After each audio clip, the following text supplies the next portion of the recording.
Yeah. Okay. Questions about anything that we covered the last 2 days?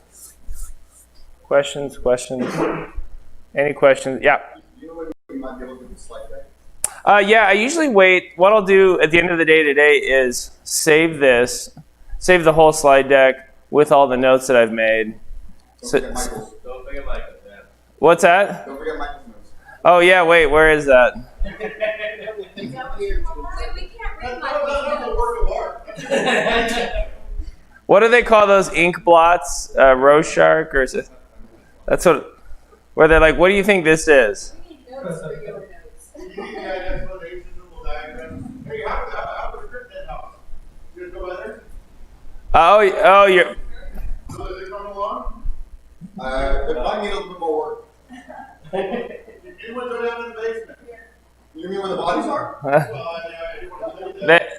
They almost have the fire damage repaired.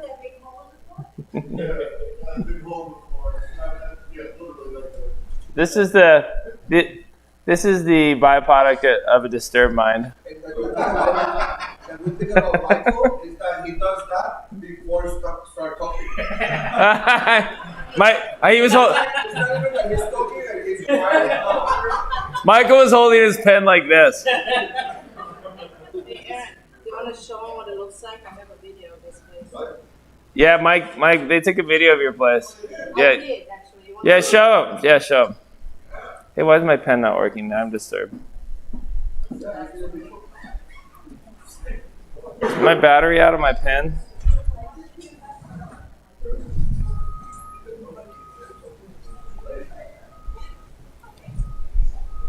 Hold on, minor emergency. The battery's out of my pen. Can't have that. But I have spares. What? Oh, this is a Microsoft Surface Studio. So the CPU is in here. I go back and forth between Apple and Microsoft. I don't think the environments are too different. My phone is a Galaxy Z Fold Samsung, so it's got the phone here, and then it opens into a tablet. You like it? Huh? You like it? Yeah, because so for example, a lot of times I'll be in an email and somebody will send me an address, and it allows you to easily split screen, That's awesome. right? So you can split screen and then put up another. So I'll bring Zillow up, and then they have a sidebar that you can even bring like a third app in and run 3 apps. And the screen's big enough to actually support the environment. So from a functionality standpoint, I can be on a flight and not have to open my laptop because I can get 80% functionality with this. Because I even have a little, what's that? That's a Samsung Z Fold. So I had used the Samsung Notes for a lot of times, but I've had iPhone. Yeah, well, Galaxy's saying that they have like 3 new foldables coming out. Because they're saying that people really, now you can't get a good cover for it. This cover was $80, and I still feel like if I drop it, I'm screwed. And then there's a plastic film that you can remove, but they encourage you not to. So I usually get a new phone every year, so it's at the 6-month mark, I'll take it off. But they give you a charger that will charge it 10% every 4 minutes. So it'll go from 0 to fully charged in half an hour, 45 minutes, which is huge because it burns quick. And I said, just put on our business plan. They're like, no, you actually have to pay full price for it, cash for it. So it was it's $2,000. So you finance a phone? $2,000, huh? You finance the phone? You can. A lot of T-Mobile will let us on our business account. What's that? You got money. I'm not. My business is. You're paying extra $45 or $50 a month. That's PPP. I don't think about that shit. You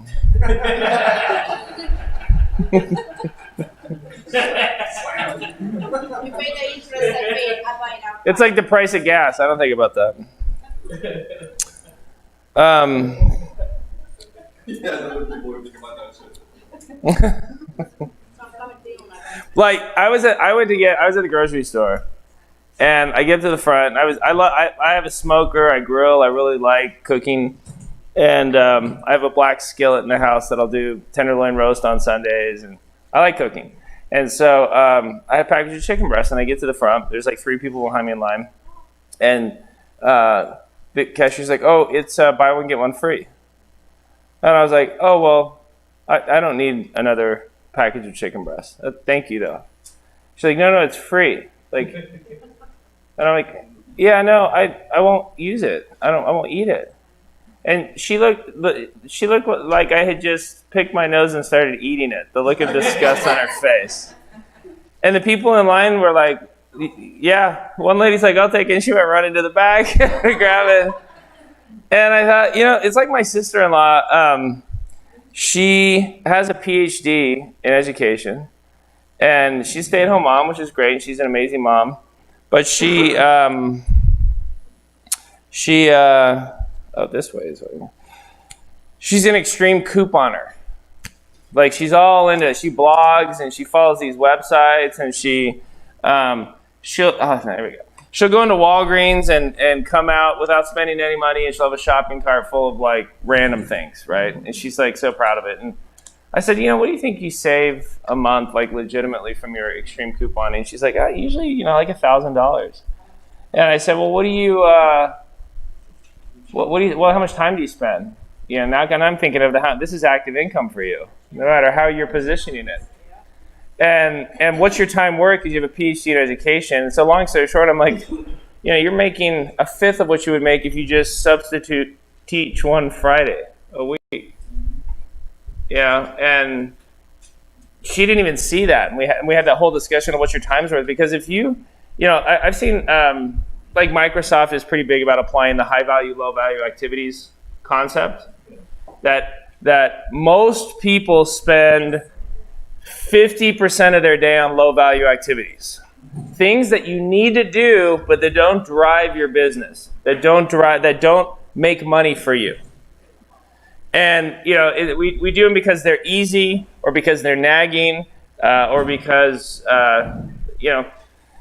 they fall in our lap. But until you start thinking and mapping your day to where you won't allow more than 20% of low value activities to monopolize your time. That's one of the reasons why I never go to the office in any of my markets until like 1 o'clock. Because the second I walk into one of our offices, I become subject to them. Hey Aaron, one thing while you're here, and now I'm reacting to them. It's very difficult if they bring me a low value activity to have that conversation. A lot of times they'll say to people, hey, I want to talk to you. And tell me what you want to talk about. Because I need to decide if I think this is a low value activity conversation, or I want to bend your ear about what. Why don't you put together an email, a bullet point, what you want to cover, and then I'll decide if we need to carve out time for a phone call or a face-to-face. I'm very selfish with my time that way. So I'll say to people, hey, I give everybody my cell phone, but I clear all of my emails every day. I clear all of my texts every hour, and I answer the phone when people call. And but I say to my team and my partners, if you need to know today, then email me. If you need to know within the hour, then text me. If you need to know right now, then call. And I try to reciprocate that with other people. I usually don't, call unless it's something that I'm thinking right now.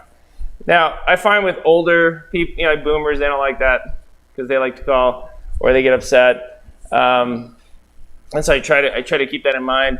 But taking control of your work efforts and thinking about things in terms of high value and low value activity is probably the biggest single thing that's driven my business forward over the last 20 years. Learning to, I talked about, how I was buying properties forever, and then once I hired an acquisition person, that changed my business. But before that, I was still doing budgets. And it's so easy to get sucked into low value activities. We bought a new office in Idaho. We were remodeling it, and I was still working from it. And I would show up, and the contractors were there. And what was I doing? What did I start doing? Yeah, I started managing the job. And we saved some money, but we didn't save anywhere, what my time was worth.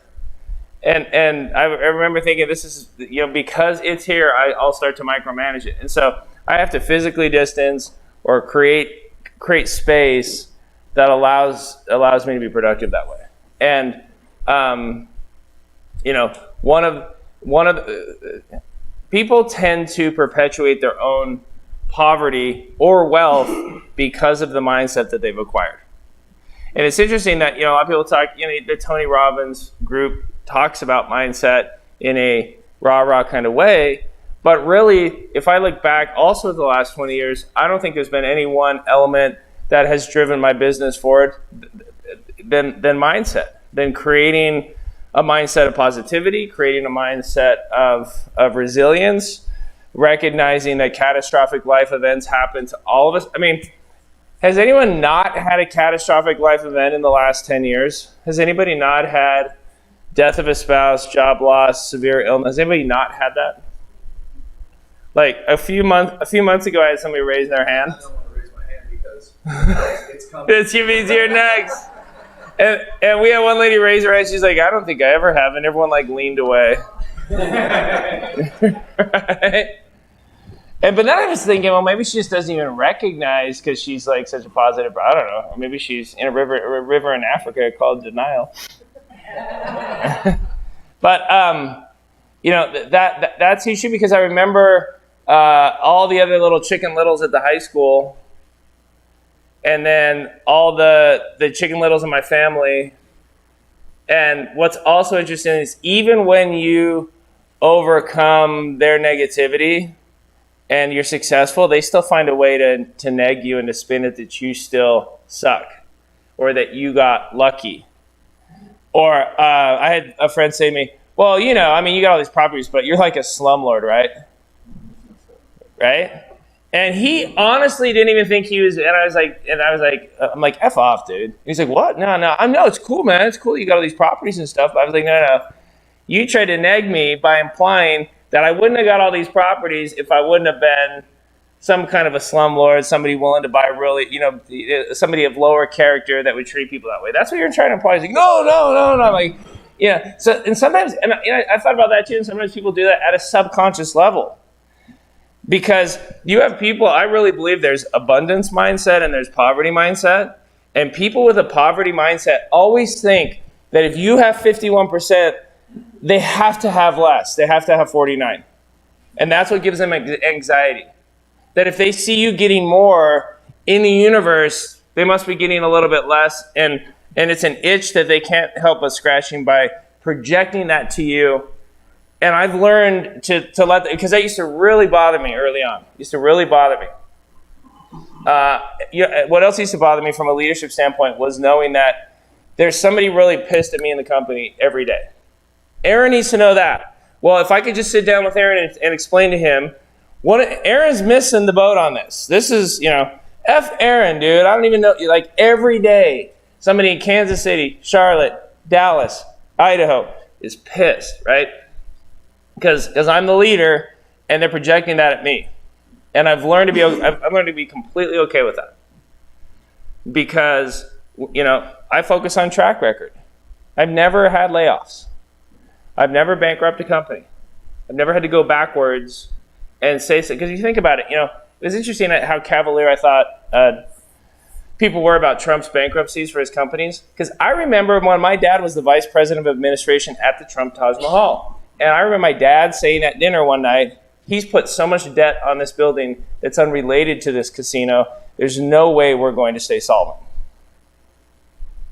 And I said, what do you mean? He's like, we have to make $1 million a day to cover the payments on this building. And I'm like, what should it be? And he's like, a couple $100,000.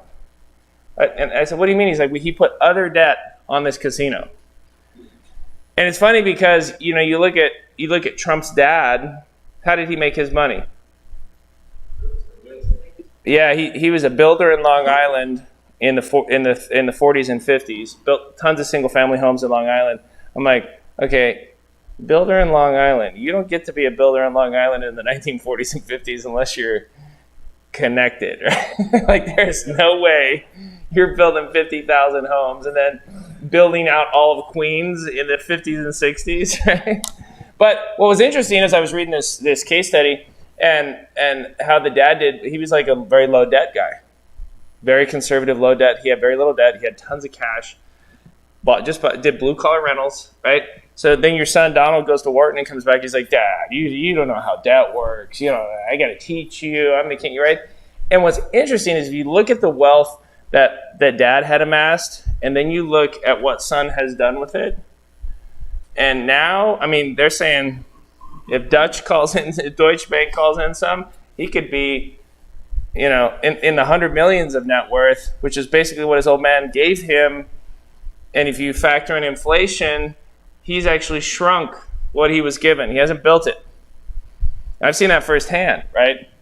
It'll be really interesting over the next couple of years to see, now that the brand has been diminished and they're losing the PGA, they're losing. I could see an insolvency across the board. That same article was talking about how Trump and his kids have $400 million in cash that they've been using for projects, in unleveraged projects. And I thought that was significant because maybe he's like, maybe my dad was right, and maybe I'm like Trump Sr., right?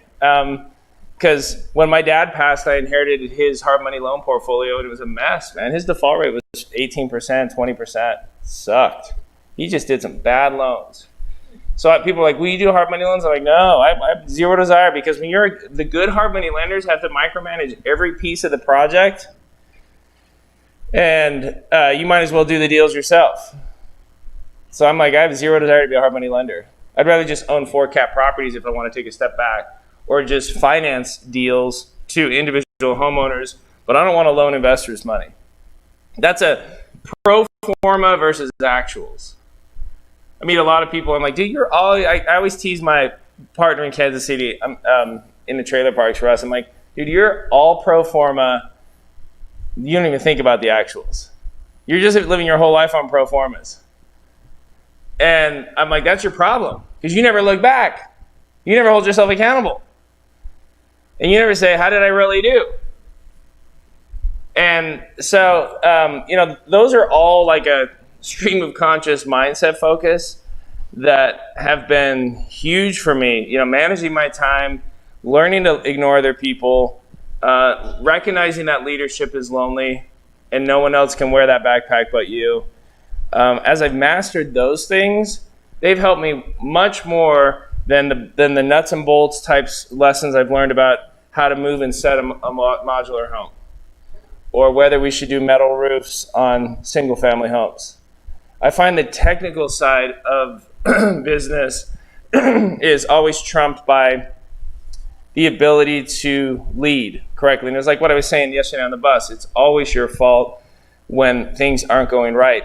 And if you've ever said the statement, I can't find good people, people always steal from me. I had no malice towards Heather for stealing my money, because my bad financial systems created the opportunity for her. The fact that I wasn't reconciling my personal cash, that's my fault.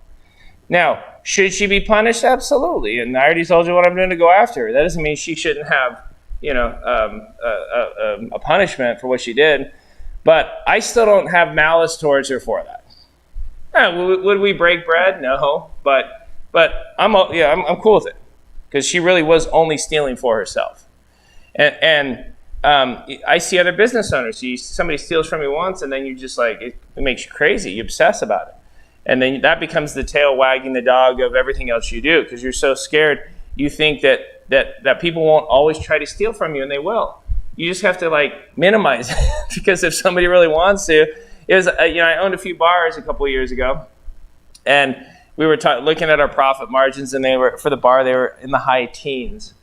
And we were trying to be creative about ways that we could increase profitability. And I said, look, I bartended for 8 years. I know what it is. Every bartender steals. Every bartender steals. They either drink the profits, or they give it away to their friends, or they give it away to their friends or non-friends and pocket the cash, or they bring booze into work and fill the bottles so it doesn't script the inventory. I said, I know all the ways that bartenders steal because I've seen it over the past 10 years in the casino and the restaurant. What? Any other ways, Becca? Because you bartended. How else did you steal?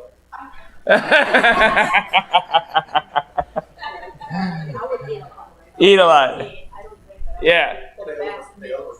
They overpour, you know. So I said, you know what we need to do? We need to give them the ability, give them the right to steal, but have them only steal the cheap shit. So we said, hey guys, new policy.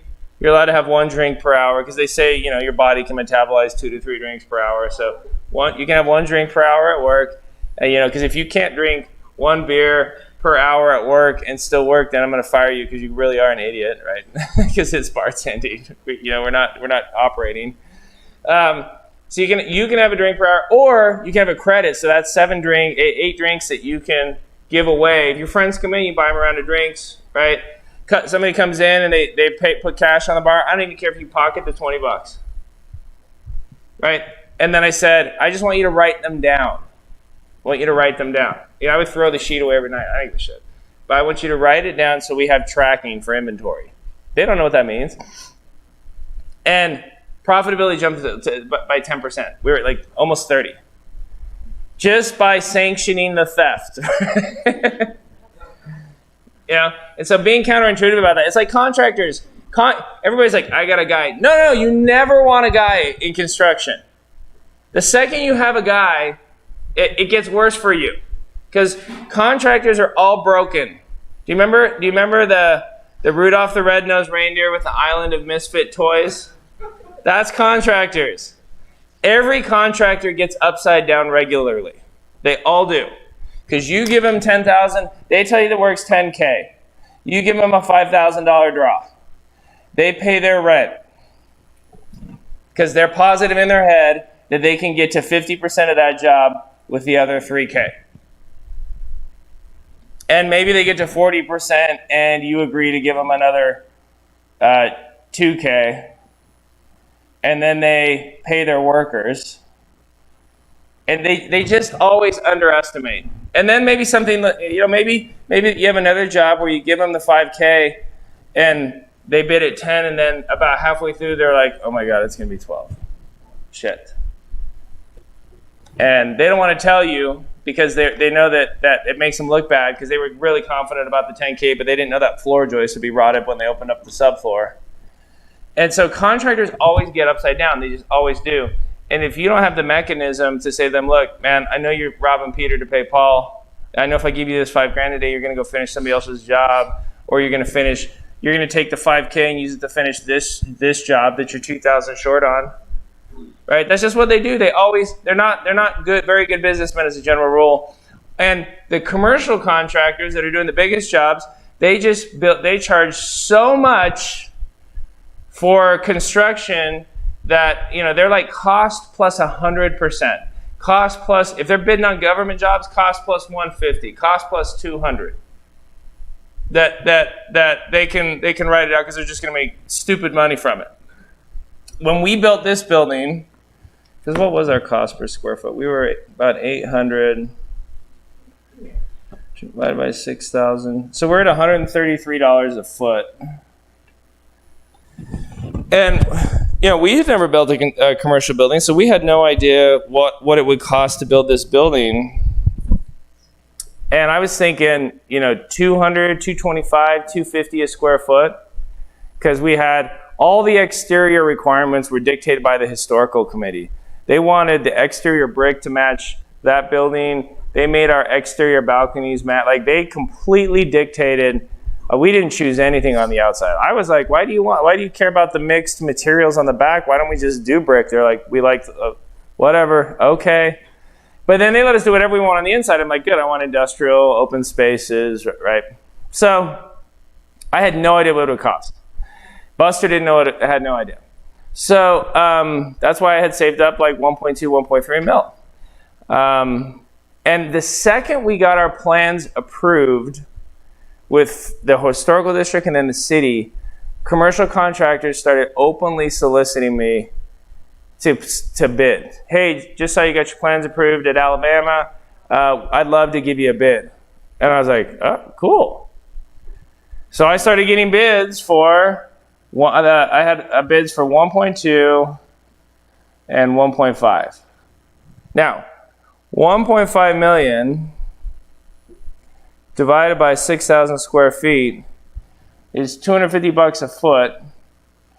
Let's assume that since he's in the business, he's going to do better than I am, because I was at Buster, if we build another building back here, he's like, oh, dude, we can. Well, right now we can't because wood's so expensive. Like, forget it. But assuming wood prices drop back down, he's like, yeah, we could definitely do for 120. So his profit margin was $130 a foot times 6,000 feet. He would have made $780K on this building. I see why he solicited me to give me a bid. And what was interesting is there were several, like, we easily brought in a foundation guy. That wasn't a big deal. What was really tricky was finding a contractor that could do these I-beams. That is not, we didn't have a guy that can do that.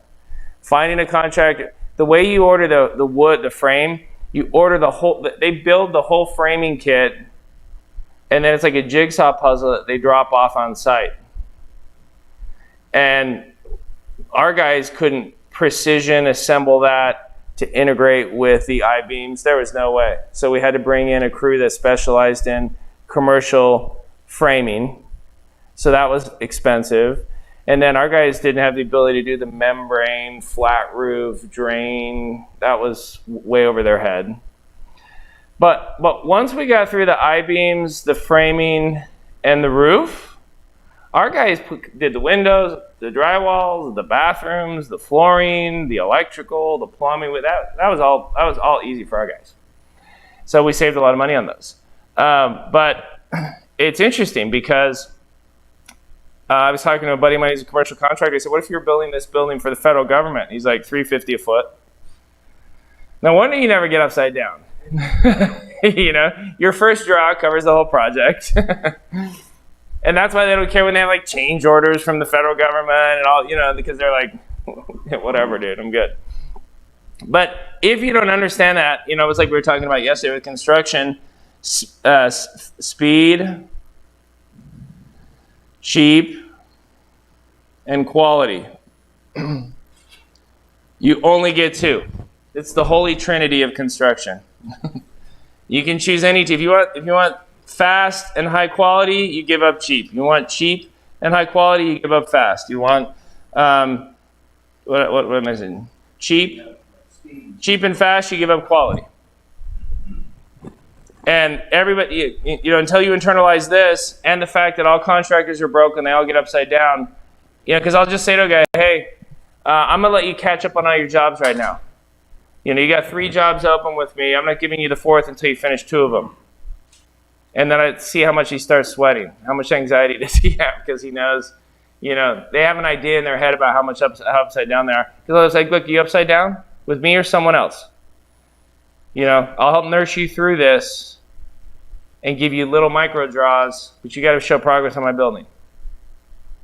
But just having the willingness to have that conversation where they don't feel like I'm denigrating them or insulting them. I'm trying to help them get out of the hole. Yeah, no, I overbid, or I had some add-ons that crushed me, or I had a guy sick, or one of my guys stole, or one of my guys screwed up a job. Buster was telling me before we left yesterday that his guys have put like a reddish roof on Michael's house the first time on Michael's flip. And he went over there, he's like, what is this? They're like, well, we got a good deal on shingles, it looks good. He's like, no, take it off. And he made him re-roof the house. And that means, and you know what all that means? So either on one of my other houses, all of a sudden I'm getting inferior work. Because that's unlike poverty mindset with contractors, it is dynamic. If he's stealing from me, it's going into somebody else's job. If all of a sudden he's slow on my job, it's because, you know, that's a real thing. So learning that, you know, that's why we did a whole training on construction. It's not just construction management, it's construction management for investors who don't know construction. And so the training was me, Buster, and Lincoln talking about that for 4 hours. And then we included a whole bunch of sample budgets that we do.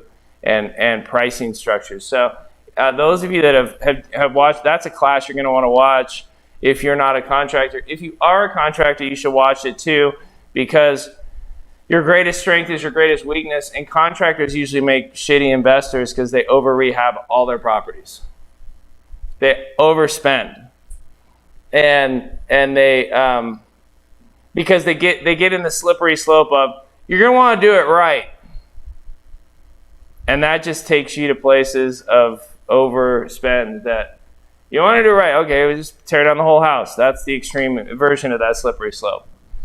You know, that house, that last house we went to is a perfect example of most contractors would just hate that house.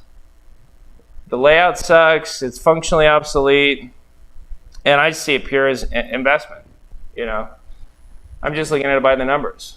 Yeah, I agree. The best thing to do if I'm the neighbor, I would want that house torn down and a brand new home, stick-built, put in.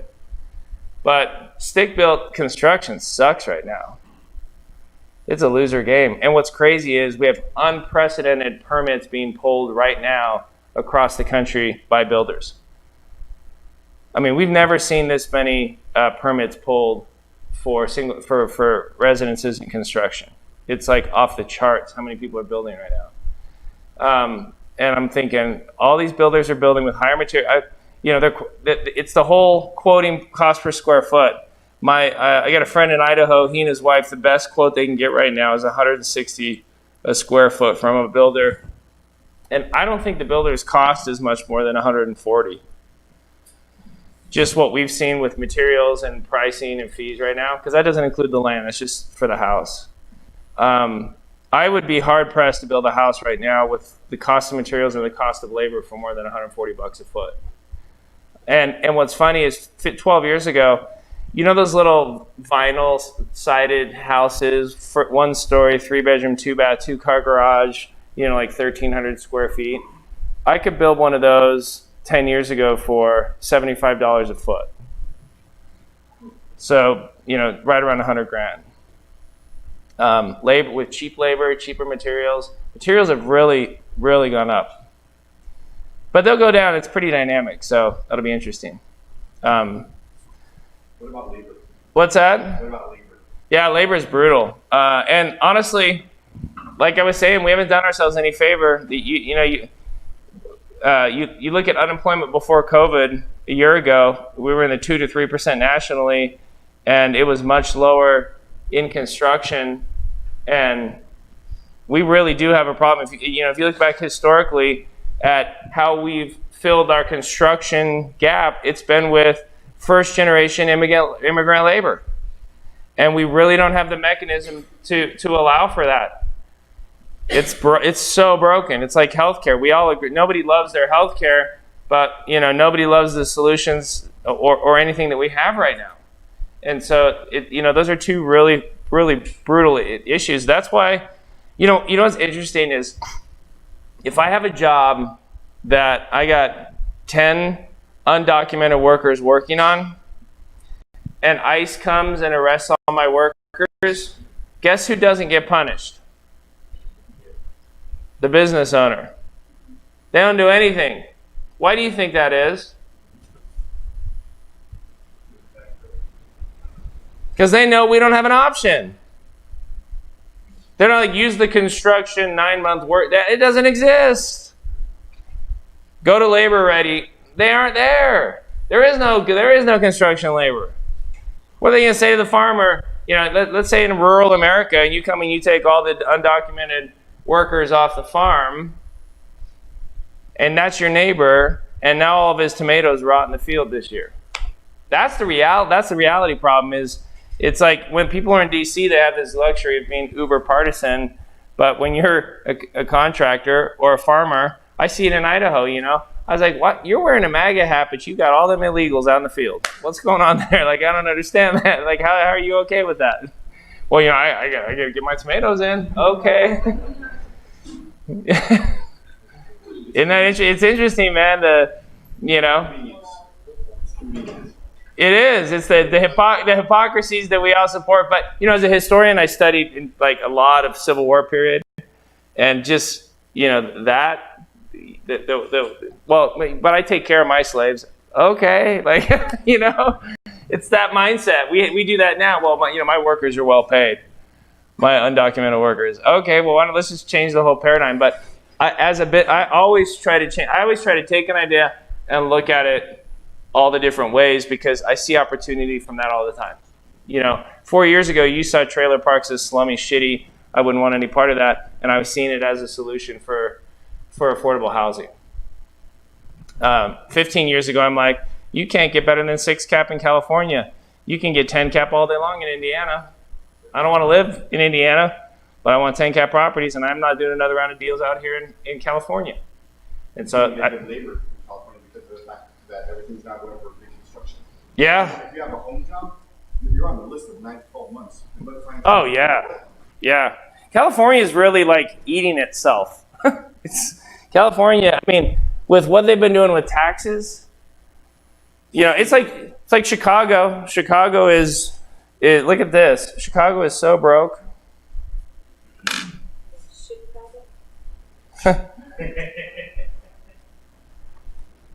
Let's see, where is that?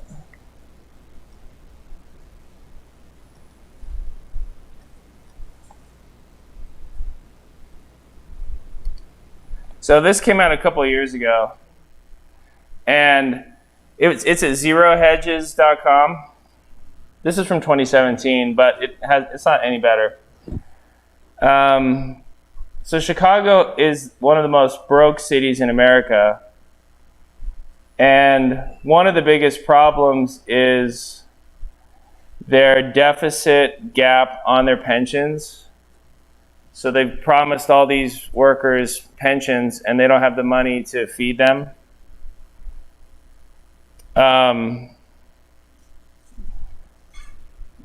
So JP Morgan ranked every major city in the U.S. based on what percentage of their annual budgets are required just to fund interest payments on debt, pension contributions, and other post-retirement benefits.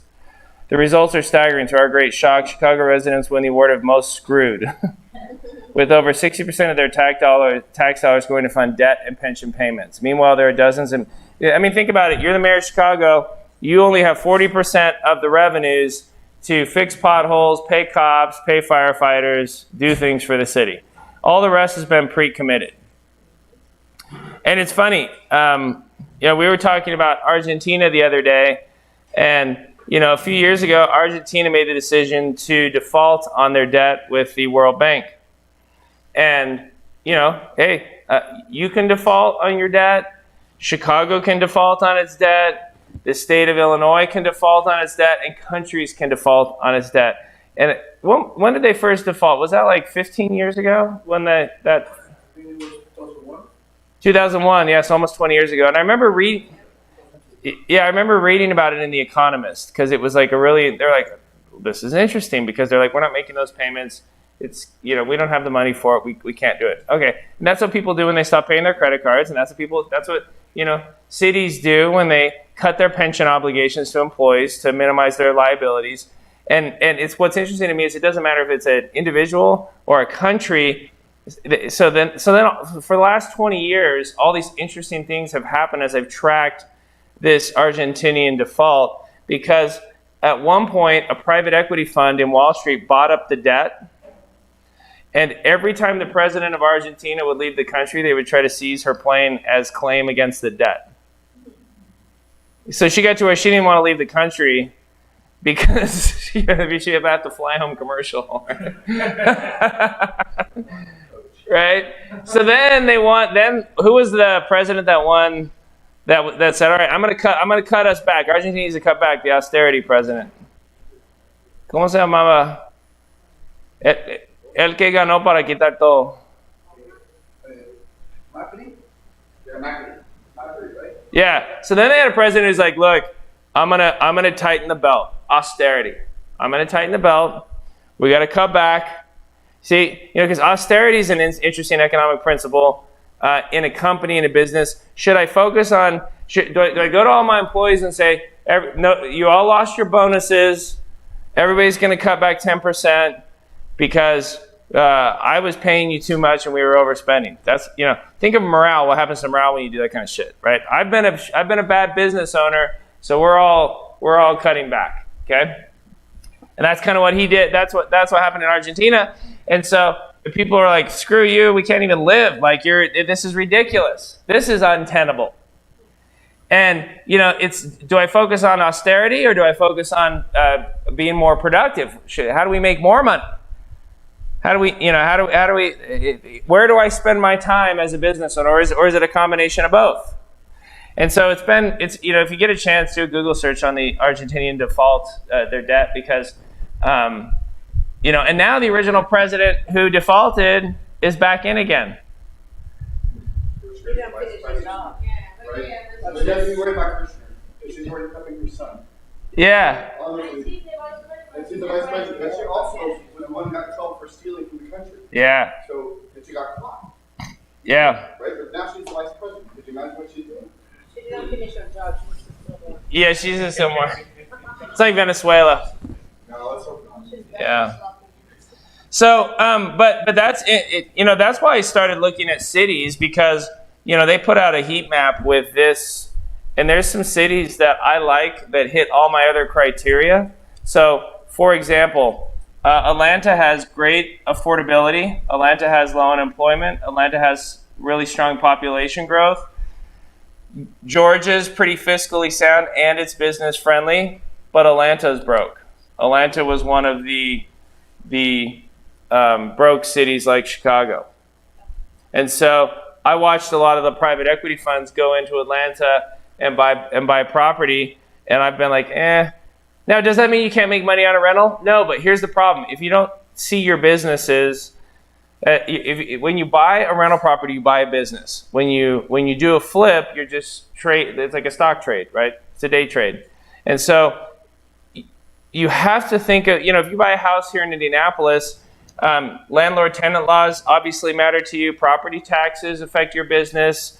Whether or not you have to get permits to add a third bedroom in the house is business friendly. Whether or not there's, you know, rental caps, or, you know, I mean, look at how horrific it is for landlords right now in Seattle and Oregon. It's very punitive. It's very, very unfriendly for landlords and in the courts. And so it's not that you can't make money in Houston or Austin or Phoenix, but it's just another piece of the puzzle that I really think about is fiscally, where is that city? I mean, property taxes in Illinois and Chicago are amazing. So for every, you own a home? So for every $100,000 of value in the home, how much is the property tax per year for every 100 grand? So it's like a $100,000 home is like $4 or $5 grand per 100K.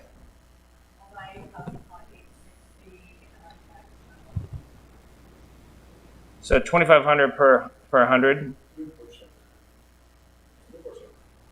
Yeah, yeah. So that's like Texas. And I've seen, and it's dynamic. Like I've seen people. What's that? Naperville, with property. Is that where you guys? For every 100K in value of your home, what's the tax? What are you guys paying? 2K for every 100. So about 2%. Okay. Oh, and then our house, the house that we just bought in Idaho, it's like 6K. And you have, and you. That's what I'm saying. At least Texas doesn't have it. Yeah, you have income tax. Oh, it's like 8%. No, in Illinois. Oh yeah, it's brutal. That's why though. Yeah, that's why. But you both have homestead exemptions. Yours has a homestead, right? Take that off. Yeah, it's about 3%. It's like Texas, but Texas. Yeah. The governor also just passed laws ensuring that there wouldn't be no city tax. But that doesn't help me as much. That's never really as sexy as a landlord, because if I buy a 100K rental property in Dallas, then I owe 3K a year in taxes, right? And let's say it's 1% rule, so I have 12,000 come in, and then afterwards I got 8K, and I owe. If that same house is in Arizona, let's say I owe 3% state income tax. So it's like $300, right? You're only saving a few $100 by no state income tax on a rental property in that state, compared to the several thousand that you're paying in property. It's never as sexy from a landlord, absentee landlord standpoint. I've never found that the lack of if I lived in Texas, it's a totally different story. If I'm a professional athlete, I want to be in, Texas or Florida or, but as a landlord, you're talking about you save hundreds of dollars by no state income tax, because, that's assuming that I'm still paying taxes on 8K. If I'm doing it right, I may have that down with all my write-offs down to 2 or 3K after I adjust my income, and so it's not as big of a deal. But that haircut sucks. One more thing to add to your list, like in Chicago, crazy for Yeah. politics and regentrification and swing to kind of keep developers are just accident because they can't, like the policy. Yes. So I've seen. Let me tell you what is this doing? This thing. So here's what happens as a builder. You go in and you try to get building plans approved, and sometimes you actually meet with the city council. Sometimes you meet with a building committee, and they'll say, I had them look at my plans, and they say, all right, well, we don't want all vinyl on these houses. We didn't think that looked yucky, so we want you to put stone on the front, either a brick or some kind of a. Okay, yeah, there goes. Thought I was going to make 20%. Now I'm down to 18. And the city sewer that you pay taxes for, it ends here, and your development's 200 feet away. We're not connecting that. You pay to connect that. Okay, and you have to use one of these 3 contractors who will charge you cost plus $1,000 because they're city approved. That's the kind of shit they make you do. It's ridiculous.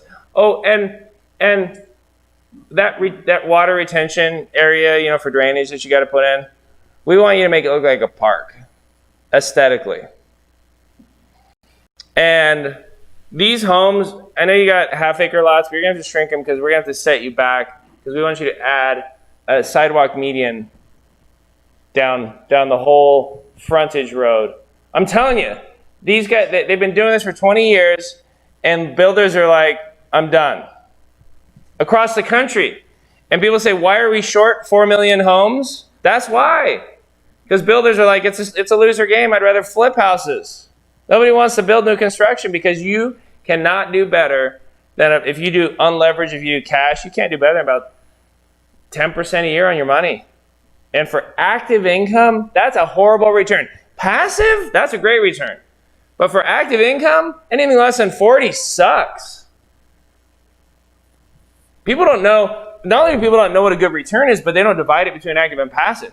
If I can make an easy 5% passive, I'm interested now, 5 to 15% passive is good. If anybody's promising more than 15% passive, that's a red flag. I'm like, all right, why?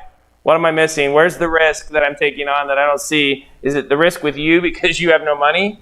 Is it the risk because you have no experience, or is it the risk in the investment?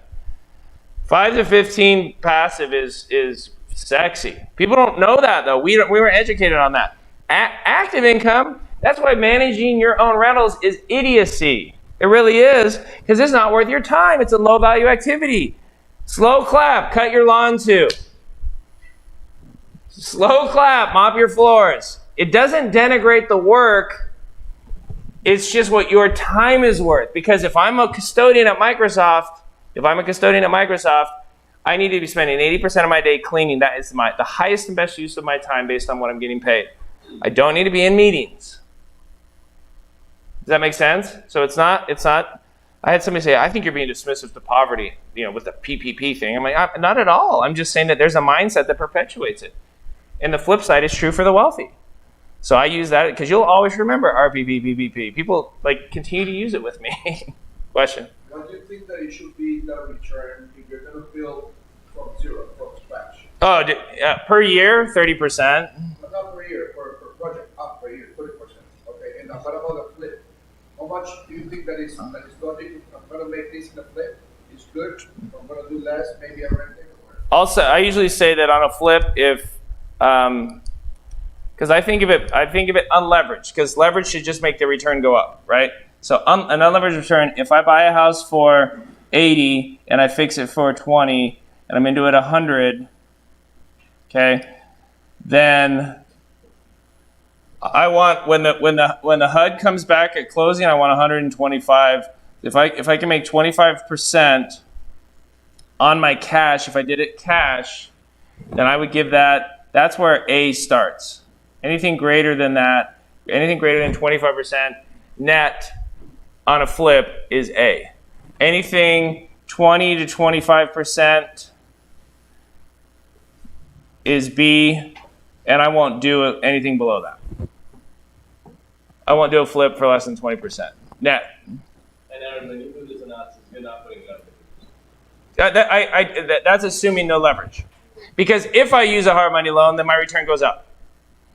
So, right? Yeah. Or if you leverage another property that you have to use that money into building this one so that you can have a lower interest rate. Yeah, but that's how I think. So I can't sell this house for 125, right? Because you got 6% closing costs, you got a home inspection. So I usually say that if you're if I'm going to sell a house for 200K, I take 10% off.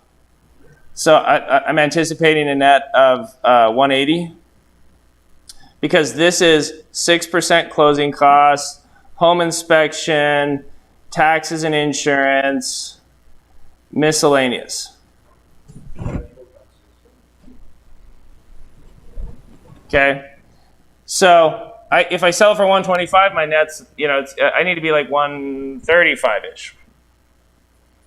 Because if I sell it for 135 minus 13.5. 22, what's that, 121? That's still pretty low, so I need to be probably about 38, 40-ish to net that 25%. You see how I back into it? Because if I can net 25%, even if it takes a whole year on that flip, that's good. That's okay for active income. But you see why trailers are sexy? You can make 70, 80, 90%. John made 80% in 3 months on his cash net. So you're like, I don't want to do trailers. Okay. Because me personally, if I could make 10 million a year pumping septic tanks in a heartbeat. Work, by definition, is work. If it's legal and ethical, and I don't care how bad it smells, I don't care what it involves. Growing up in Jersey, we had the septic tank. And my dad would make, there's 7 kids, my dad would make my brother or I go open it when the guy came to pump it. If you open a septic tank and you're not prepared for that, it will literally knock you on your butt. And so my brother and I would always flip a coin to see who had to go out and do it. So one day I lose, I go out, I open it, the guy pulls up, and my dad was in his office, he could see from the office. My dad came outside. I was like, and he bro hugs the septic tank driver. And they're chatting, and I'm eavesdropping. My dad's like, what are you doing here? What happened?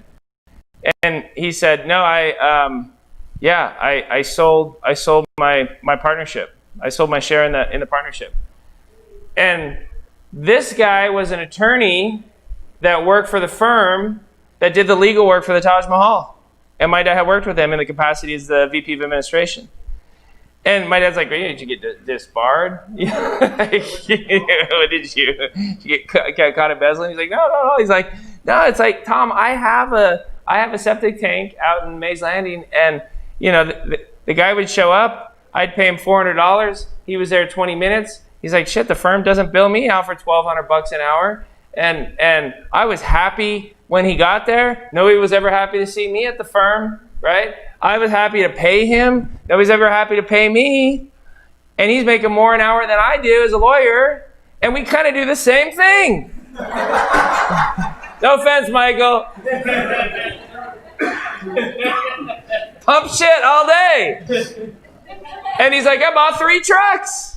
And I got 2 guys running the other 2. And I pay them $50,000 a year. And he's like, I get to wear this jumpsuit. And I got my name on it, you know. And every day I just put mentholatum on my nose. And he's like, I'm making 300% more than what I was making before. He's like, I love my life. And my dad's like, that is a life lesson right there. That's all. He's like, you know, do what you can make the most money doing, legally, ethically. And that's stuck with me ever since. And I've always been attracted to blue collar businesses because it eliminates competition. You know, I have no ego. I'm not like, well, I have an MBA, so therefore, you know, I do not care. I had a white collar upbringing. And I've owned mostly only blue-collar businesses. I mean, think about that moving and setting company. I think each one of our 4 moving and setting companies will be able to make $400,000 or $500,000 a year starting by Q3 of this year. And that is the blue-collarist of blue. I mean, you're in the mud pulling trailers out with your semi. And I got guys lined up to do it because I'll pay them $200 a day, which is better than grinding on a construction crew for $150. And there's only about 3 hours of mud time, and the rest of the time you're just in the truck, hitting the gas station, driving the trailer around. I mean, they're excited for that job. How long is it take? 7 hours, 7 or 8 hours. Because if we grind a 12-hour day, I'll give them $400. We pull 2 homes out, move them. I'll give them each $400 for that day. It's good money for them. Yeah. And you know what's funny is, I got to say, there's a lot of days I'm jealous of my employees. Where I'm like, oh, you get to go home. You don't have the emails. Like, you don't have the headaches. Right, Michael? Where you're like jealous of that they get to be a W-2. Yeah, I'm jealous of that. And I was riding with one of our crews for one day and doing budgets, and I kind of like you get the coffee at the gas station, get an Egg McMuffin. You don't have to go to the gym because you're doing blue-collar work. You burn calories all day, so you can eat whatever you want. Have the snack muffins in the afternoon. Then you finish and you're sore, but you feel good because you got something done, and no emails and and then you just go home and have a drink and just chill. Punch your wife in the face and kick your dog. Kiss the dog, kick the kids.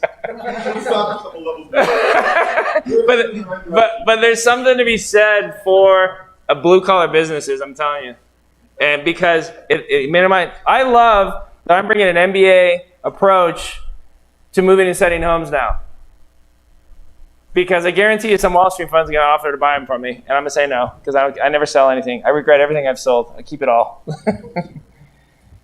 Question? I have one more question about, so we have a 10-unit condo building in DC, Yeah. So we got everything done except for because we can't get our condo out this week. And the contractor kept, well, why didn't you sign up for it? And I said, well, we can't sign up for it, an appointment within 6 months of being done. But the delays, like, we literally been done since December, and we can't get our appointment because we have no electricity, we can't sell anything. Wow. They won't connect service. They won't connect, we don't even have a date yet. Because are they saying the flooring has to precede? Everything's warping and everything, so they're bringing in propane gas now. Wow. But we still can't sell it. So is there any? What about generators? Well, that's what they've been using for everything else, and I don't know what. They're saying it's too much for the. Yeah, maybe because it's bigger. But is there any? That costs 30,000 because we're over our 12 months. Now I'm intrigued. Email me the specifics because there's something I'm missing on it. But yes, I'd love to take a look at a breakdown of what the problem is because I'm not understanding it. But now I'm really intrigued. So is it accountability? How do we hold the timeline? Yeah, and it's long distance because you said it's in DC. Oh, That's where that long distance active. It's great until it's not. And I thought I could make it work when I first started coming in here. And I had Buster here, I had family here. That was like the straw that broke the camel's back in my house, where I was like, we got to move to Indiana. I can't keep flying out. It's not working. I got to be there to start this business. It's brutal. Yeah. When you say leverage, you make a higher percentage, it's not your money, so your return on investment. Your cash on cash, yeah. Your cash on cash goes up if you take on like a hard money loan. Yep. Okay. Michael's going to come up, and I'm going to get him set up. So let's take a quick break. And I actually have one of my partners that is in critical ICU down in Dallas. So I need to go see what happened there. He came home last night, started throwing up blood, and his 16-year-old son had to resuscitate him. So now I'm like, yeah, so I need to go check on that. But yeah, we'll get Michael set up here.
They were all excited, and I thought to myself, why are you excited? You did my taxes last year. This is 15, 20 years ago.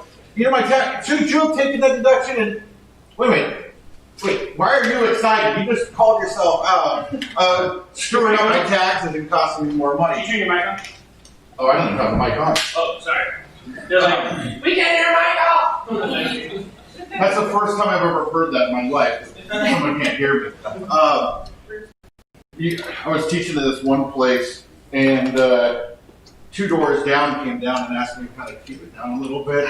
2 conference rooms down. I get excited, and I really love this stuff.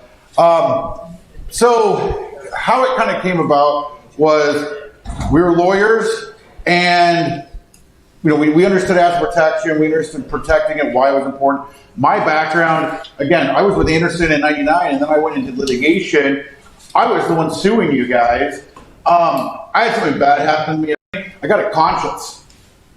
And being a plaintiff's attorney and having a conscience, it doesn't do well, okay? I still was able to be successful, but then it was just, you ever have those paradigm shifts where all of a sudden your mind says, this isn't why I was put on earth. I want to help people. I've always had that help, that karma type thing. If you help someone, it's going to come back around. It just feels good to help people. So I switched to defense. When someone gets sued, I would be the one defending them. But I still had to work against or with the plaintiff attorneys, and it was a win-lose battle all the time. I came from a business background where it was win-win because you want to do business again with the person or the company. And so, after years of doing that, I finally said, this isn't why I'm on the earth. I knew Toby and Clint, and Toby flew me into Vegas.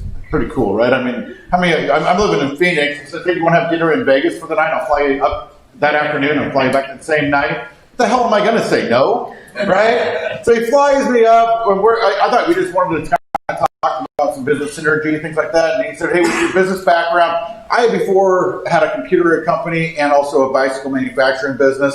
This will date me a little bit. I know I look like I'm 21, but back when 4 megabytes of RAM, 4 816s and 32s, that's what you need. 32s if you called yourself a graphic designer. That's what I had a contact in Taiwan. I was importing it wholesale and selling it retail and out to some of the big companies like Bose Corporation. I was making really good money during college. I had this business background. I had the plaintiff and the litigation. I knew what happened, and I saw things firsthand. And Toby flies me up, and we sit down, and he said, with all that experience and, kind of your personality, we think that you'd be a great fit. We come back to Anderson and going up with Anderson. I was living in Phoenix, Arizona at the time, some family and around some family, and it was really great, a great lifestyle for me. And I thought I'd just work out of Phoenix, and then he informed me that he wanted me to take a little bit more charge inside the Las Vegas office. Guys, I started telling my friends that I'm probably moving to Vegas, and they said, you're going to be dead or in rehab in like 6 months. No, I'm still here and didn't go to rehab. I'm just not a quitter. So did that for 15 years. And I'm telling you this so you guys get a background of where we come from, why we do what we do. Moved up there, enjoyed it, and then started having a family. And with a family, and I told a couple people this story, but my wife and I are driving on the 15. I don't know if you're familiar with Vegas, but there's strip clubs everywhere, right? And we passed this one with this sign, and my wife and I don't get offended by my sense of humor, but well, I guess you can't because Aaron's been speaking for the last 3 days. So I see the sign and I make a joke, and my wife and I are laughing about what's on the sign. It was really crass. And then we pass another strip club, and there's half-naked ladies on there and half-naked men on there, and we realize our 4-year-olds or 3-year-old at times in the back, and we're gonna have these conversations way too early in life for them. Started thinking of that with our family, and then we also looked at Vegas, and with Vegas there's a lot of vices people can get into, and it has affected some of the hires that we've had. We've had really good people, and so we started thinking, hey, how do we go ahead and branch this out? I was talking with David Gass, our CEO, great guy. I mean, I wish he would teach some courses to you guys too. And I said, we should open another location. I said, I'd love to. I think that'd be a great idea to start pulling talent from all over. And so we started looking at Boise, Denver, Phoenix. I'd been in the Southwest. This is weird, but I wanted snow. I wanted to be in the seasons. And then realized that if I went to Boise, I'd have to fly through Salt Lake to get out. Started looking at the Salt Lake area, and my wife and I fell in love with it. I told this to a couple of people, but the TSA agents are nice in Salt Lake Airport. And all of a sudden I had an epiphany where I'm like, if TSA agents are nice, think about the staff that's going to be able to help our clients. And then we moved up there. I was building out an office, and then COVID hit, and we kind of, you can't get a location. And every time I got close to getting a location, one of my attorneys got COVID, and I'm thinking, all right, no, I'm really scared of this COVID thing. I'm not, petrified of it, but I'm going to pull back. So, but organically, we got, I think, about 15 attorneys and staff up there, and just been really impressed. And there's a little bit of history of what we're doing. We actually have over 300 employees, and why we have 300 employees, they're like 300 of your employees, basically, is how I feel. We really want to get our staffing levels up. So we can attend to the needs of our clients. And so here's the locations of our office. We do have a major presence here in Las Vegas. We got 3 offices there. And it started off where Nevada had the strongest asset protection. I'll tell you a little bit about the laws of there, why we use the holding company. And then Wyoming has modeled the rules and their statutes after Nevada, and they're cheaper. So a lot of clients just go to Wyoming. And here's my office here. And now what's interesting is we're going to have an office in Texas, Florida, and we do have a presence, a few people up in the Northeast too. So we're really growing from a nationwide aspect. The pandemic was good for us in the fact that it helped us evolve to have employees everywhere, and not just be so focused. And so there's a little bit about us. So how many people have heard Toby speak? Okay, whiz on the guy loves taxes from a weird standpoint. Okay, I like taxes because I use them as like tools that I can use. Toby just likes that. Just I think he reads it at night. Like if I read it at night, I'd go to sleep. It'd probably keep him up all night. But you got to know the tax code. And then how many people have seen Clint Coons? Excellent speaker, dynamic. The things I appreciate about these individuals is become partners with people, and they're your partner, but these are my brothers too. And it's great. We've known each other for so long, over 20 years. And the synergy. But then the rest of our staff, we always have an open, there's no hierarchy. We've got organizers and directors, but we synergize on all your guys' cases with our advisors, our structures, our paralegals, and our attorneys. When we created it, what we wanted to do was bring everything under one roof. All right, and so that you guys didn't get set up by us in a legal capacity, get ping pong balls across over to your accountant. The accountant says, "Well, what about this?" Ask your attorney. And get bad advice or historical advice. And so we bought an accounting firm and have taught our accountants to deal with investors. That was the biggest thing about us, is trying to figure out what accountant could look at us as investors. Because accountants have to look at you differently and give us forward thinking and planning advice. Tax planning is one of the biggest things in our firm. When I look at the Anderson system, and this may be a refresher for some of you, but it's really important. We don't just play one note. It's got to be all tied together. And so asset protection.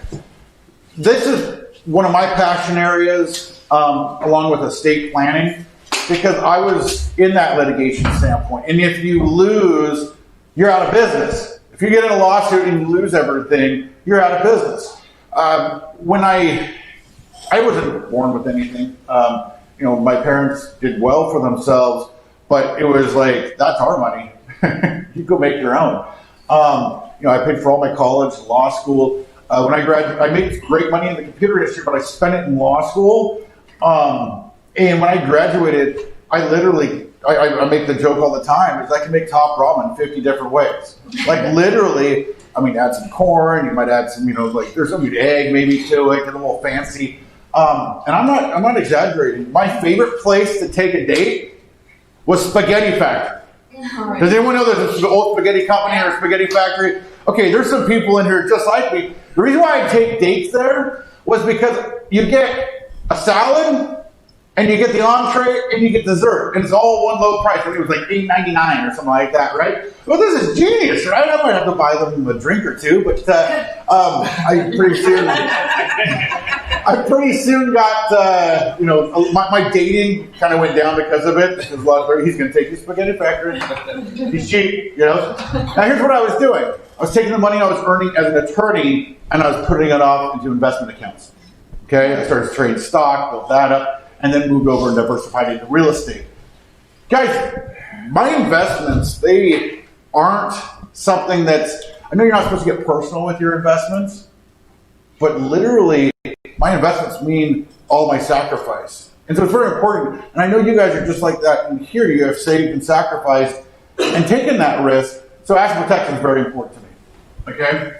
The other thing that I found out that in tying it in is you pay way too much in taxes because you don't know the tax code. And again, like my accountants, they look at it historically. They don't understand you as investors, what's available to you. So we have to understand tax planning.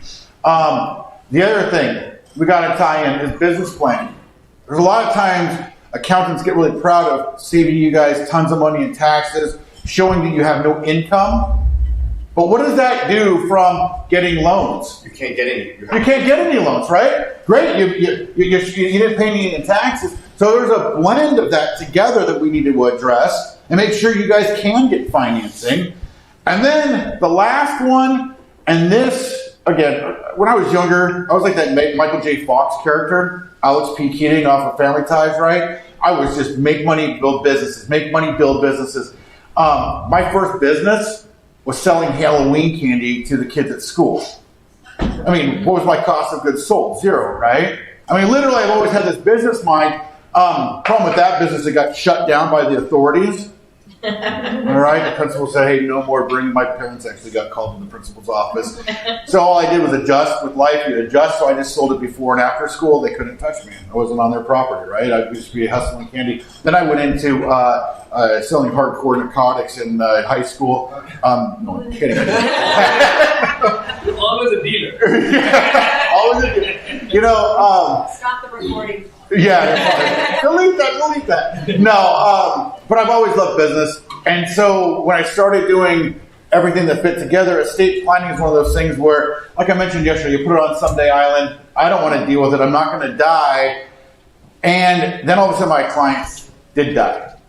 And I've had some really bad experiences with it. I mean, it's heartbreaking to watch a person and a couple or put together their sacrifices and work really hard and be so proud of what they were able to put together, and then they pass and it all blows up, from fights to people just short selling and getting rid of the assets that they worked so hard for, not understanding it, blowing it in Vegas probably, and hurting themselves. And in one case, or a couple cases actually, their kids died because of the money that was left over.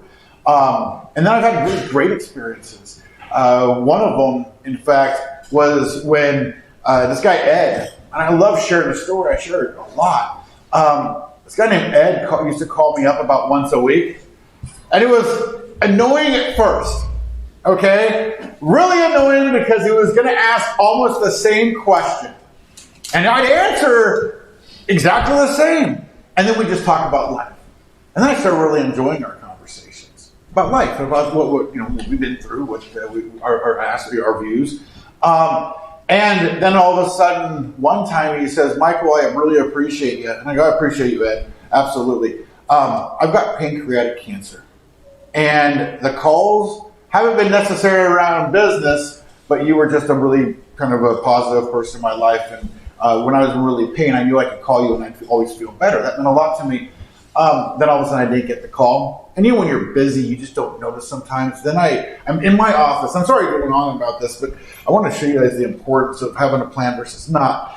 I I have my window, a big, my office, and I got the window, people walking by, and this one receptionist just keeps walking back and forth. I said, come on in. She goes, hey, we got a client's son on the phone. They're upset, they're crying. Can you take the call? I get off the phone call with the one client, and I get the call from the client's son, the client's son was Ed's son. And he said, my father's passed away. He's hysterical. He's crying. He's in and out of all these emotions. He says, my problem is I don't have enough money to bury my father, and everyone's looking at me. Now, before my father had died, they said, they just call Michael Bowman, and he knows everything. He can help you out. He goes, so I'm calling you. I'm at your mercy. His issues was he didn't have money to bury his father, take care of the expenses. And not only that, everyone was looking at him to take care of this stuff. And it was really stressful. And it was so cool because in a matter of minutes, I said, Ed, there's a living trust. There's a certificate of trust that outlines that you are the successor trustee. With that certificate of trust and the death certificate, you go down to the bank and access all the funds, take care of your father's burial and everything else you need to take care of.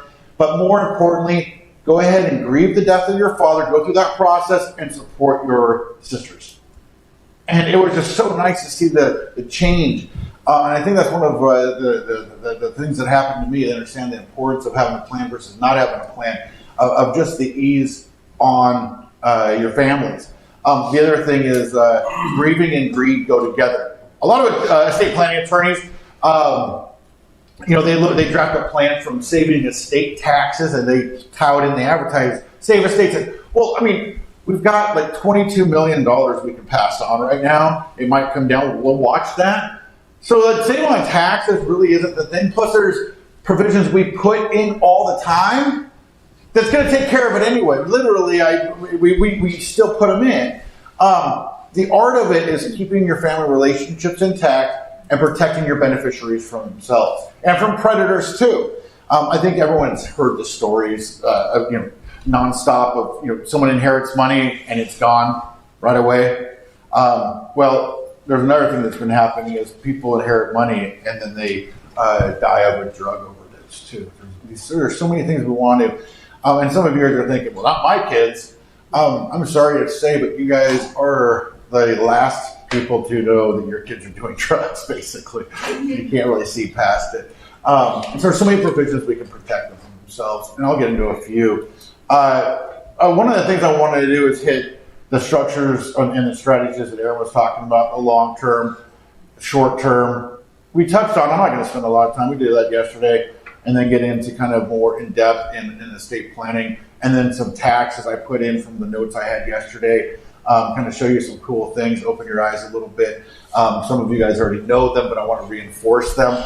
And so, I'm glad, go ahead. Like in your last bullet there, if you go to the previous slide, real estate dynasty planning, one of the biggest challenges in our trust is that I can't find a trustee who I feel comfortable is going to be able to manage the real estate. I know, you're so judgy.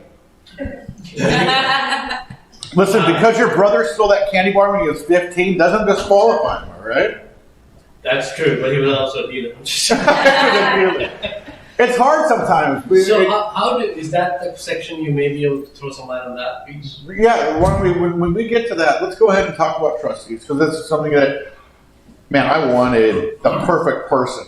Financially perfect, emotionally perfect. And you got to make these decisions for medical care, power attorneys, people, all that. So we'll spend a little time. Just remind me when we're in there.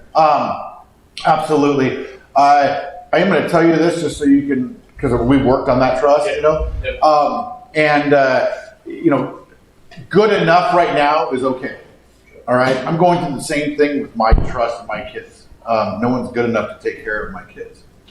Can we put Anderson down as a successor trustee? No, do not do that to me. Listen, I will I'm be just asking, right? Because at least as an attorney, you're an independent person, right? Like versus.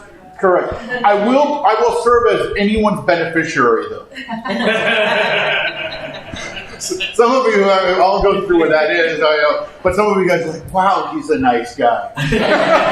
Some of you guys are like, yeah, no. I'm glad the insurance, whatever her name was, don't tell me I said whatever her name was, isn't here. Listen, guys, here's the problem with insurance. I want to get this out of the way right away.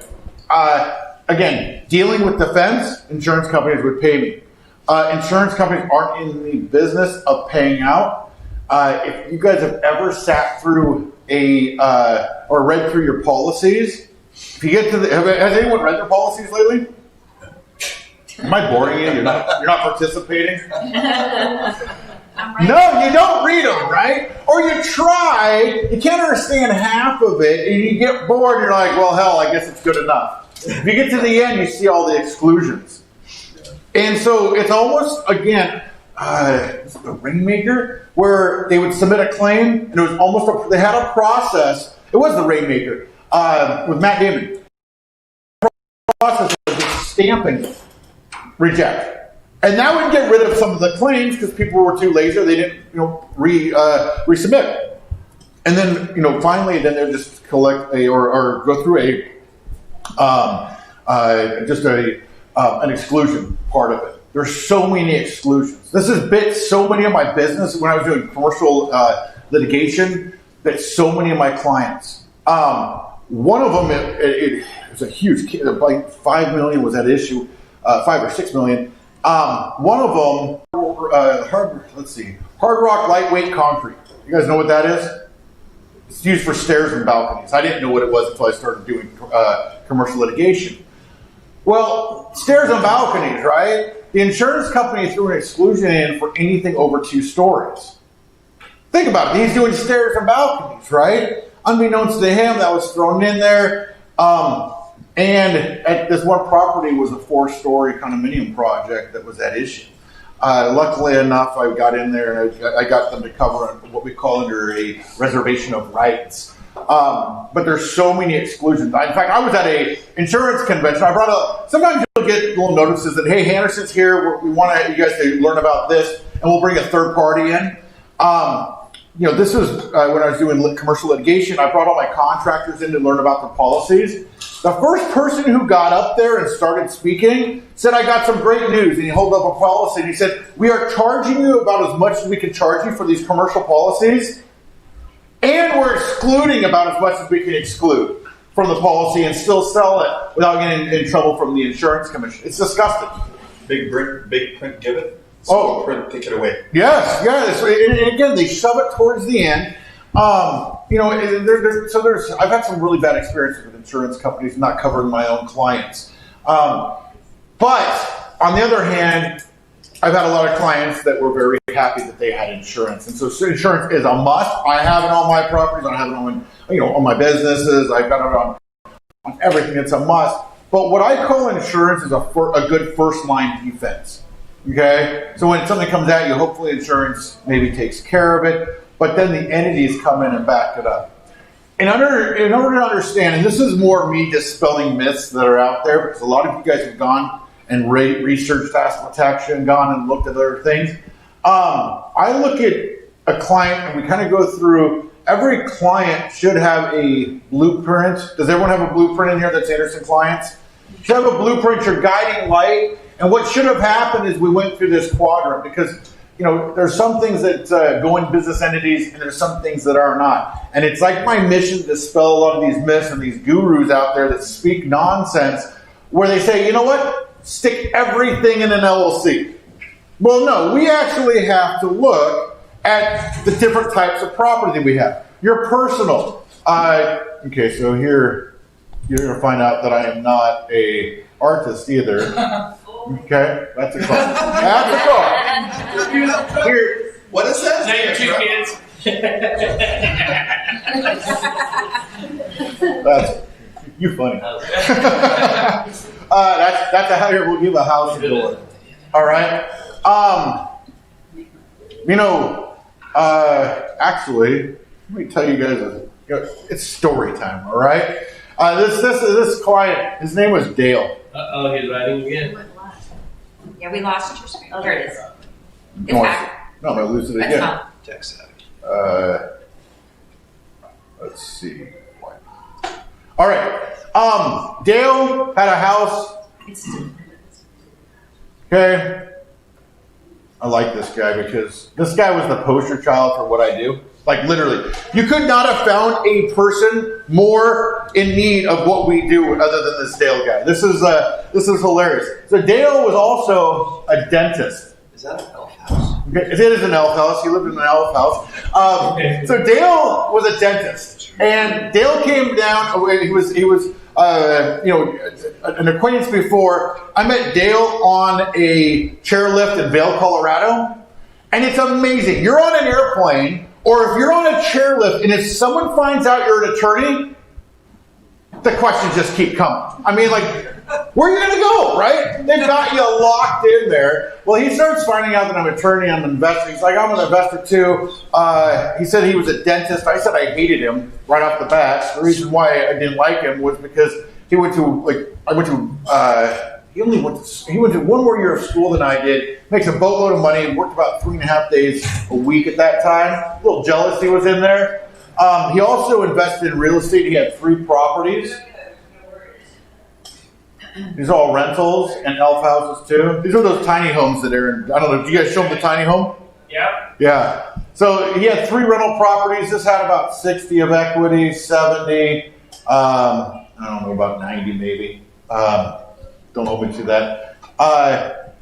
He also had a path that led down that he lived on.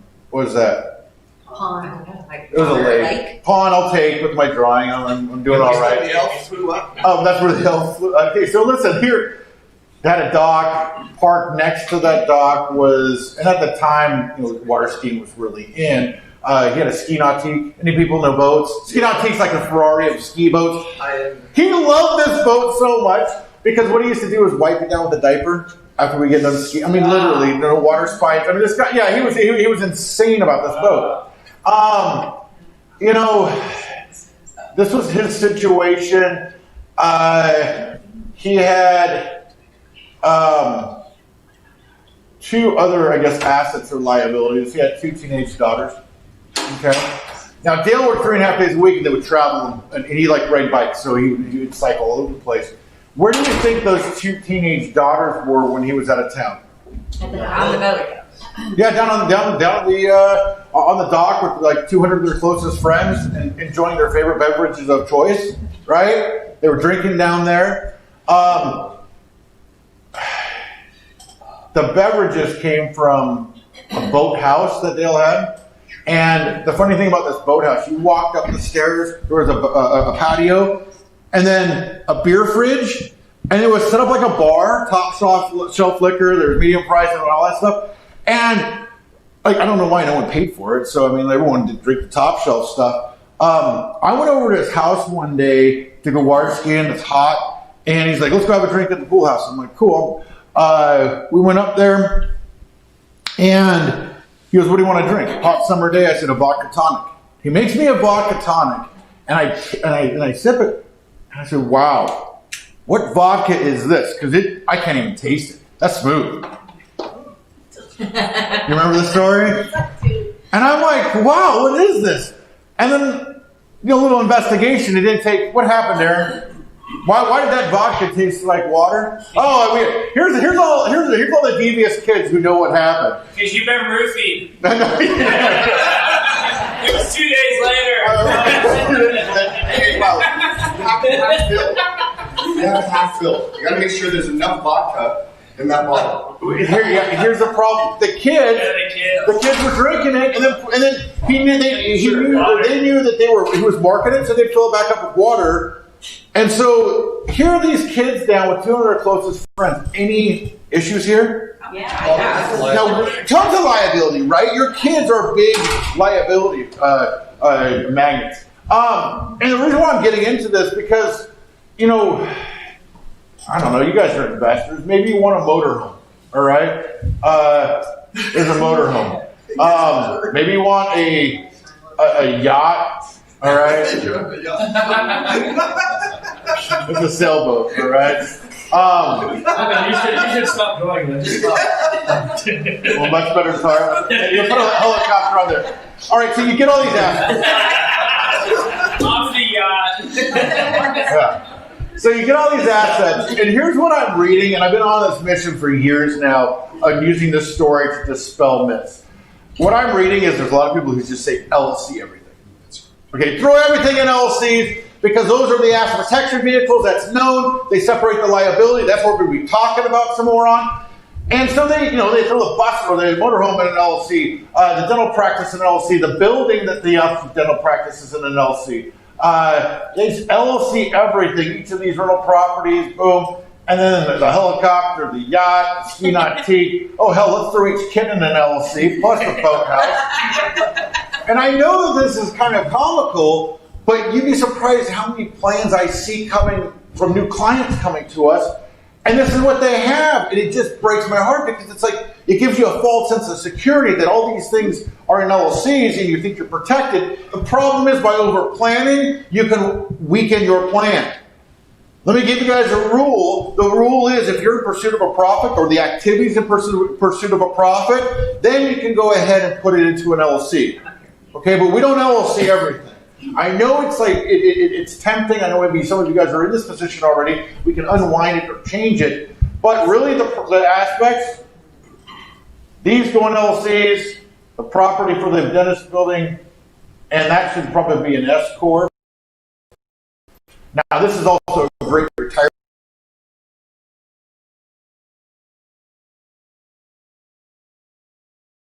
Sell the dental practice, you keep the building. If you're a professional veterinarian, if you just have even an active business, goodwill goes along with that building. You keep that building. Now, new owner doesn't want to change the location because of all the goodwill. That's where clients have been going. And now you've got a tenant.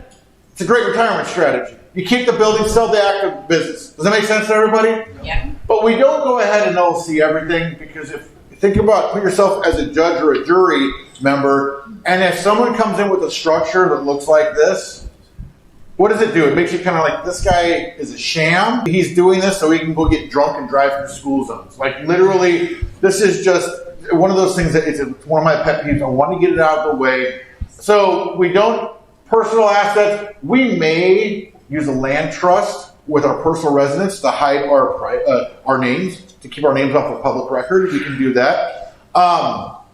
Active businesses, we want to separate it out. How's that coming up on the screen?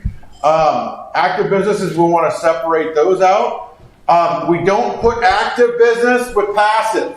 Okay? So let's just say a veterinarian and dentist. Dentists just seem to love me. I think they look at I grab my teeth. It's like, and they all look at me like just a piggy bank. They're like, oh, if I can get this guy as a client, I don't have to work for the rest of my life. But you always separate it out. And then your risk assets are your rental properties. Isolate and separate to protect those. And no risk assets. That's going to be the other quadrant. No risk asset is going to be your brokerage accounts.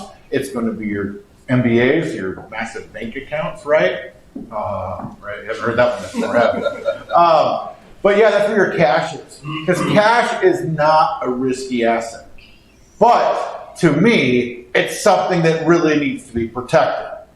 Again, how long does it take you to go ahead and save enough up to go ahead and purchase a property, put a down payment on a property, be able to trade in the market? We really need to protect that cash. And a lot of times what we're going to do, I'm going to show you a structure, but we will have, in addition to a holding LLC, we will have another LLC, and it'll be out of Wyoming, that has cash in it. We can do hard money lending on it. We can do some pretty cool things, but we want to take the cash and protect it. Do you have a question? Yeah, what about metals? So physical metals that you have, because if the dollar goes down, it's really not, it's not secure because it's losing value. Yeah. So if you invest in metals. So where would that fit in? Your safe, which isn't on this? You put that in a Wyoming LLC. Okay, the book answer is it goes into the Wyoming, ownership goes into Wyoming. This same here, this safe asset, so or the Wyoming Banking Act. Yeah. The real thing is you put it in your safe. right? I wish Aaron could translate what I'm trying to say here so he says it instead of me. We got to talk about that. You just blurt it out. But yeah, it's tangible, right? You've got it. I bought gold. I got gold. It was so fun to actually buy like those crew brands in a bar. Those are pretty cool. Question. I'm not sure I fully understand what the holding LLC is. Okay, are you going to be here in about 20 minutes? Yeah. We are going to get you there. Yeah. The holding LLC, from a passive standpoint, is the end all be all. That is the most important entity that you're going to have. Because not only does it protect your assets from you, it protects you from your assets. And I'm going to show you why. Not only tell you about why it protects it, but I'm going to show you the statute. It's really, really cool. Or I guess I'm kind of geeking out right now. I'm like, it's really cool. And you guys are like, yeah, buddy, it's really cool. One of the things we need to do also is look at the tax concerns and make sure that we're not moving and losing tax benefits by the way we structure things. We want to keep our long-term capital gains and separate them from the short-term. We want to address the active income and make sure that there's a balance between getting loans and also having that extra tax that's on active income, using our retirement plans that we talked about. That I've been talking to should have a pension. I mean, or what I call solo 401k. Just because I can see it fitting into your overall strategy. And then tax-free income, using the private vault. It's a major one. We just need to make sure we preserve the deduction. Because what we want to do is we want to get underneath the business tax code. Guys, all or most of you that aren't clients, this is how you guys are set up right now. W-2. Personal tax code right here, guys. Okay, earn, you spend, or earn in your tax, and then you get to spend what's left over. Like I told you about my Domino pizza job yesterday. It's like, you know, for that first paycheck, and all of a sudden I get this paycheck, and it's like, huh? No, I had calculated every single quarter hour by my measly minimum wage, and so the taxes were already taken out before I even got the money. Everybody in here is in the pursuit of a profit. I already know this because you're here, right? So why not go ahead and formalize your business, earn, spend, and then tax. Get taxed on what's left over. Guys, with that C corporation that a lot of you guys have set up, guess what? You run at a loss. Guess what that loss does every year? Carries forward to the next year. Now you can make money without having to pay taxes. You have the losses carried forward. You just have to understand how to do it with expenses, which we will be talking about too. Let's get into long-term holds, because I know that some of us are, me included, are buying properties here, and they're going to be long-term holds. They're going to be rentals. Let me just give you some background on me. I love my rental property. Absolutely love them. My wife, who really was never even into investing, and she really didn't get even really there, she knew what we had. I want to buy another property. Okay, honey. And now all of a sudden she loves it because she sees that what I call mailbox money coming in. It's also my security. I mean, I own a company. I own Anderson with my two partners. I've got money coming in from that. But if something happens to me, that money is stability and safety. And it also means an elevation of my retirement. Because you know what? Whether I lift a finger or not, every month that money gets deposited into the accounts. And it just is something that I want. So I protect that, especially coming from where it also symbolizes me eating crap and putting money in another account to build up my stock to get into real estate. It also symbolizes my sacrifice too. And so this is really important. I mentioned this yesterday, and I know I drew it out there, but there's some principles. Isolate and separate, not only from you, but from these assets need to be separated from each other too. Guys, just think of it this way. If this house catches on fire, and burns down and maims somebody or hurts somebody, as long as it's isolated, guess what? The liability stays here. You know, Beelzebub here is trying to sue you. Maybe he got a hangnail from the, you know, he didn't get hurt, but he's alleging he got hurt. That isolation, what happens is the liability tries to get out, tries to get over to other assets, and because it's owned by its own LLC, the eyes of the law looks at this as a separate being. And as these may be brothers, sisters, what have, family members, but the liability does not come out. Bookkeeping. You need to keep separate books and records. You need to treat this like a separate business. That's just something I like to tidy people up on. You know, do the bookkeeping.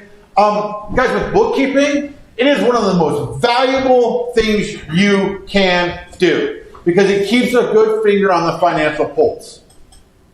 Guys, you will have I call them dog properties that you probably shouldn't have in your portfolio. If you bring everything together and you don't keep the separate nature between it, you don't know where your dog properties are, and you could be subsidizing with your other properties, right? So yeah, treat it like a separate business. The thing is if anything happens there, that goes away. Whatever's held in that LLC, that is subject to any judgment that comes through, right? And then the Wyoming holding LLC. Why we do this is the blocker between you and the assets and so liability. Liability wants to come at you, it hits there, bounces back up. Your liability tries to get to the assets, it hits that wall and comes back down. To keep this separate, if I can ask a question, to keep the separation, should you have separate insurance policies for each one? You can, as long as they're insured, okay? I mean, because you can have, like, I have a couple of businesses and I have one insurance policy that covers correct. both of them. That's fine. That's fine. You can do that. Yep, not a problem. But each one needs to have be listed and covered by insurance. Okay. What we with this also, there's a way that we can keep our names off of the entities. Privacy and being a real estate investor is very important. And again, it's kind of interesting because when I was a litigation attorney, if a client would come to me, I was doing plaintiff's work, they would come to me. It's interesting because they would tell me the facts of the case of what they wanted to sue for. And it was great. I mean, I've taken a lot of bar exams and passed them, okay? Just want to make sure you know I passed them. So when someone tells me a story, I can issue spot really, really well. I wasn't so much looking at what the issues were, the cause of action. What I was looking for was who the defendant was, because what I would do is an asset locator search, and I'd find out what that defendant owned. Because as a plaintiff's attorney, you cannot take cases that you cannot get paid out on. You'll go out of business. One of the favorite movies I love to illustrate this is a civil action. Anyone remember that with John Travolta? A civil action, or read the book?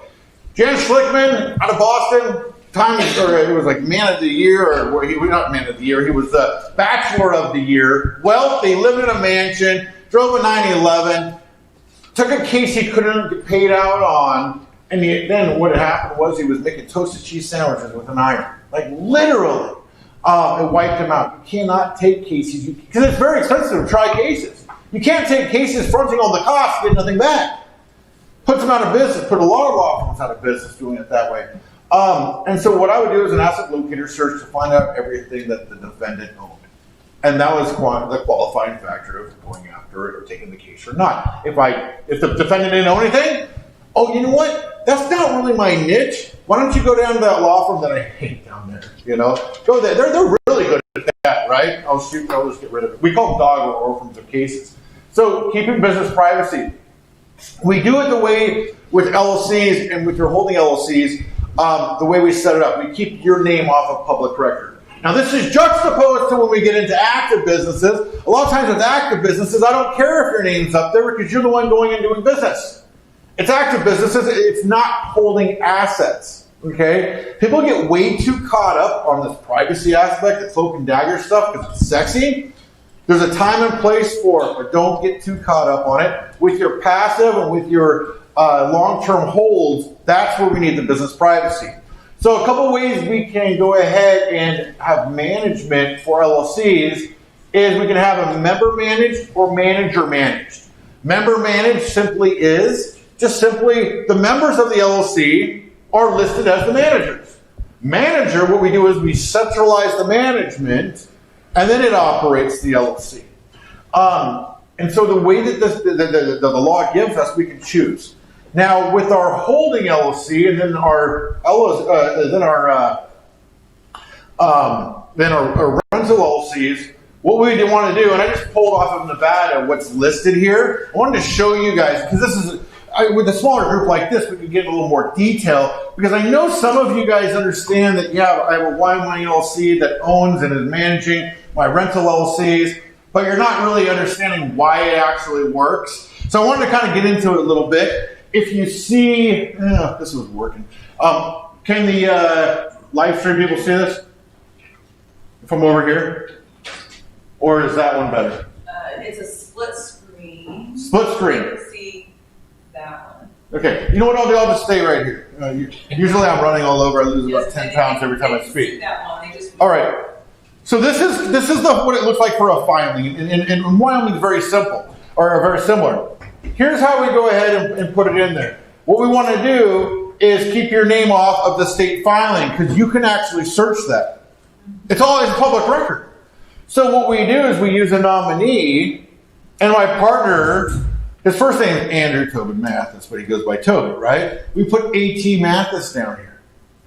Guess where your name is? Not on there. Nowhere. When we file it, we go ahead and he serves in a limited capacity of filing this entity. And then after it's filed, he resigns. I tell him I fire him.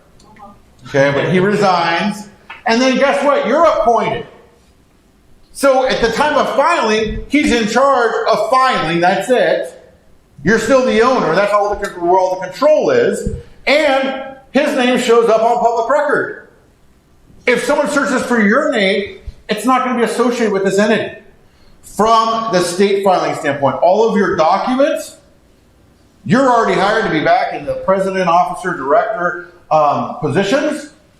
And so you have the power. Now, another thing, and I just want to make sure, because I know people already have entities that were formed before. Another thing is do not be your own registered agent.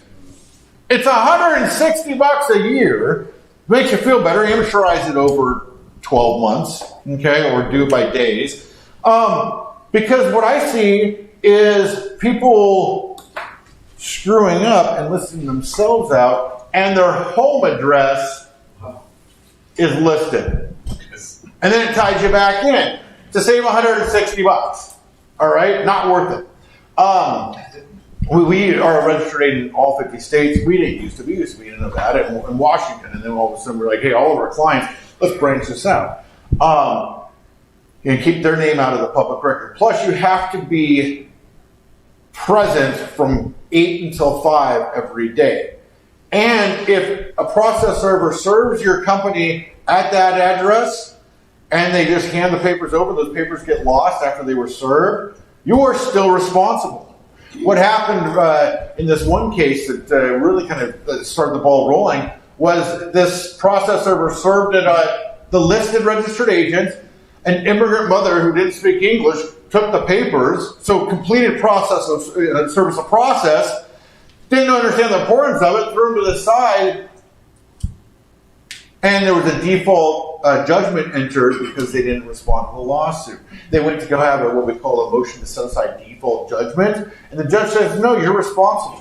So anyway, keep your name out of public record. Just a little side note. I know that a lot of you are saying, hey, all right. There's Toby. Look how many entities. This is another little rabbit trail. We had this investigative reporter do an article. It was actually a Las Vegas Sun newspaper. Said local businessman A.T. Mathis owns, and then whatever it was back then, this many businesses. Funny thing was, is Toby was still living in Seattle, Washington at the time. Okay? But talk about how confusing if you start looking into it. And again, all these things, what I'm trying to do with asset protection is put you on a level playing field with out of control plans. Does that make sense? All right? The cloak and dagger is fine. We use certain tools that are proven. We don't make our clients guinea pigs for anything. Okay? But again, it's to put you on a level playing field with out of control plans. Here is why we use Wyoming and Nevada. It comes down to the way the statute's written. Inside the LLC code, and this used to be for all 50 states, and then California, of course, that state, Colorado and Florida all weakened this and said this wasn't fair because what the charging order protection is, it makes sure that nobody can come in and become a partner of your business. It's to go ahead and protect the business from the owners. If all of us own an LLC, and one of you guys do something bad and get sued, we don't want your judgment creditor coming in and being a partner in our damn business. We chose to do business with, I'm sorry, you look like you do bad stuff, so I don't know. I always do. Good.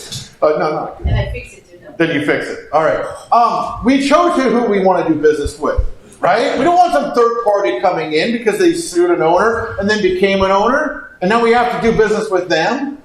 They can't demand income from the business. We restrict all those rights. They can't force distribution of the assets so they can satisfy the judgment. They can't participate in management. They're basically an assignee. And they're only an assignee from an economical right, where if any money is distributed out of that LLC, it goes to them instead of the owner. Okay, the original owner. Now here's how this interplay works. There's also a poison pill that's very, very popular for people to talk about up there. It comes under the 77-137, Rev Ruling 77-137. There was a ruling that the IRS came out and said, the tax court said, that, hey, the holder of a charging order, even though money wasn't distributed out from the LLC because of the rules of what we call phantom income and pass-through entities, even though money wasn't distributed out, that holder of the charging order still has to pay the taxes. That's right. So they better hope that they want that money back because they're going to pay your taxes. Correct. So if all of us have an LLC together, we make $1 million in there.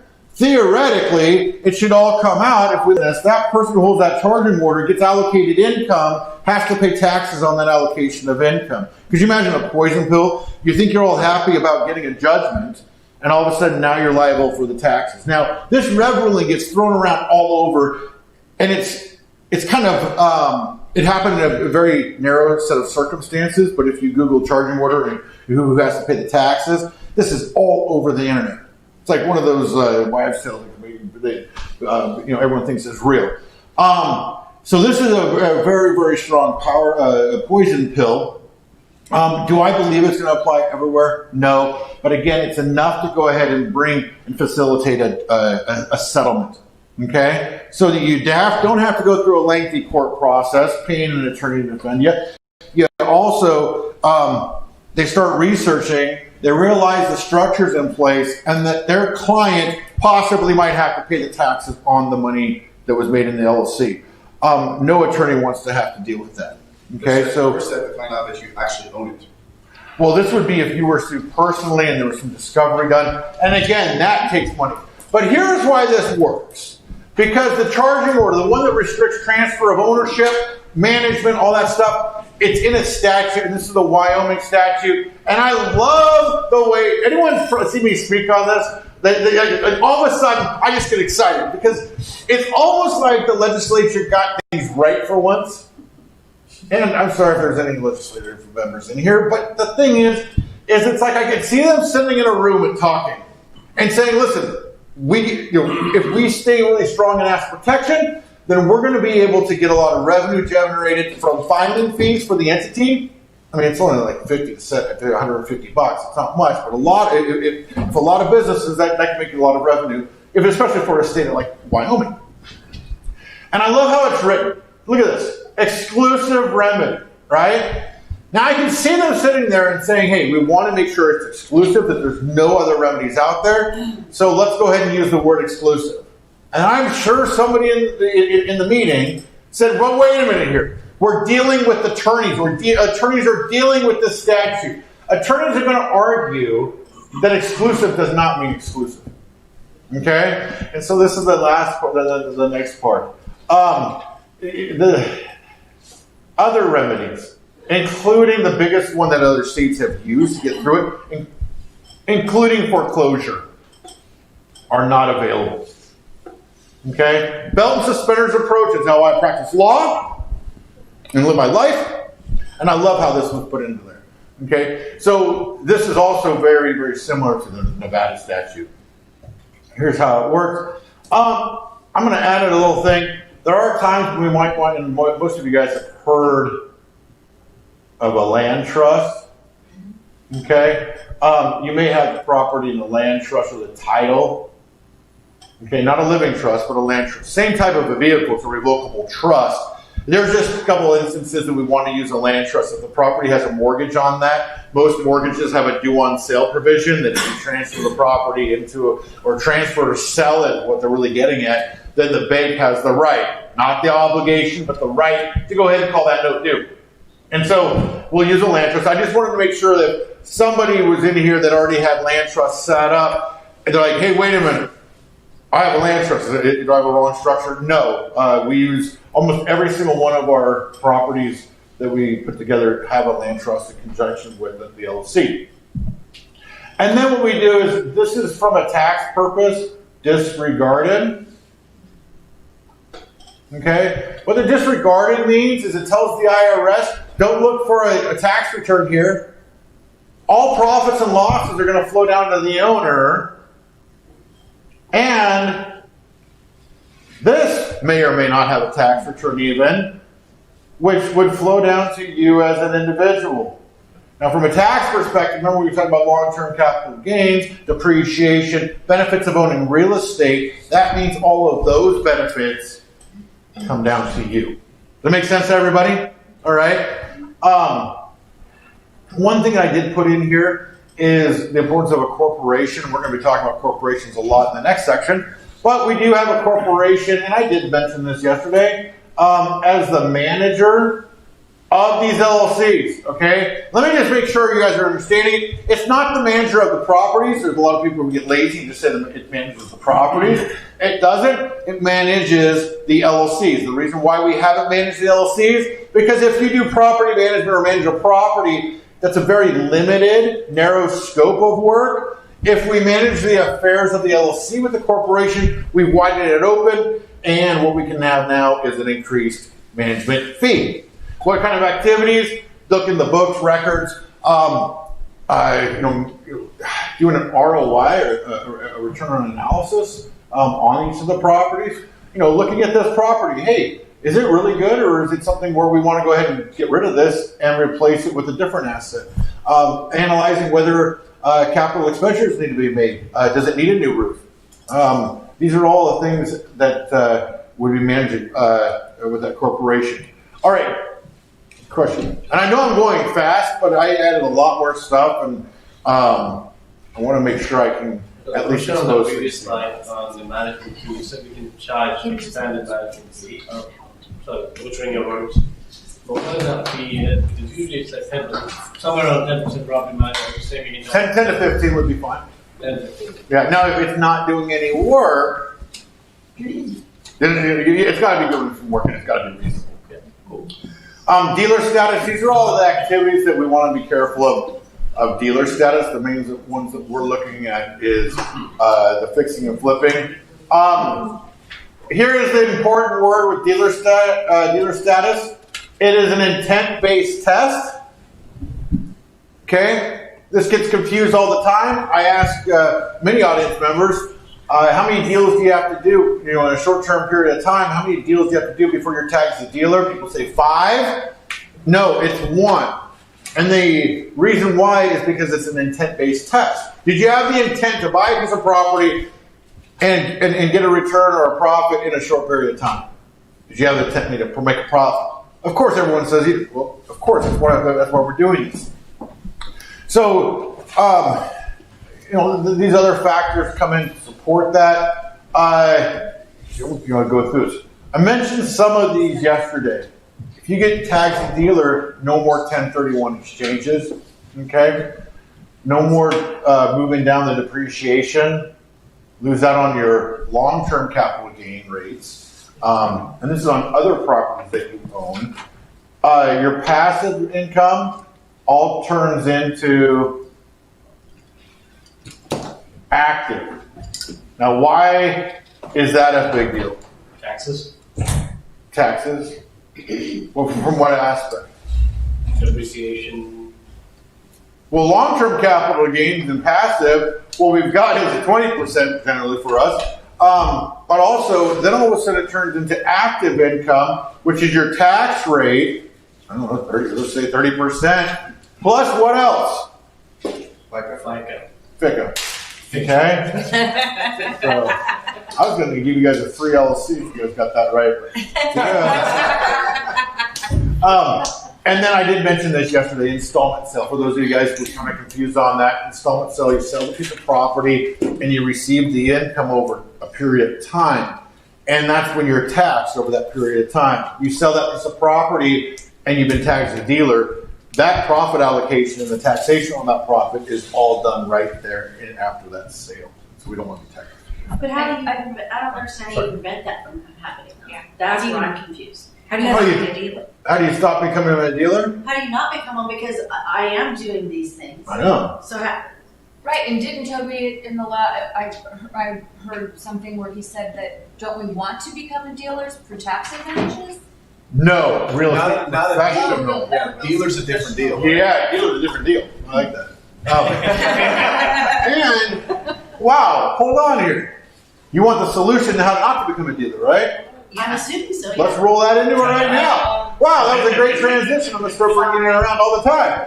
What we want to do is go ahead and move that activity into a corporation because a corporation cannot be tagged as a dealer. A corporation's in the business of the real estate deals, right? So, again, we're going to blend some concepts that we kind of started off with for our in-state. And I'm going to put in-state here. I always like to kind of clarify this. And then there's always asterisks. Sometimes your advisor will say, look at your overall picture and say, hey, look, yeah, that could work. Let's do it this way because X, Y, Z. Again, we want to isolate and separate to protect them. So the in-state LLC is going to do the flip, right? That's where Aaron yesterday got it right, but that's where I cringed because if you just stopped at that LLC standpoint, LLCs are flow through, disregarded down to you, you will still be tagged as a dealer. So what we want to do is bring all of the ownership, so these are all disregarded,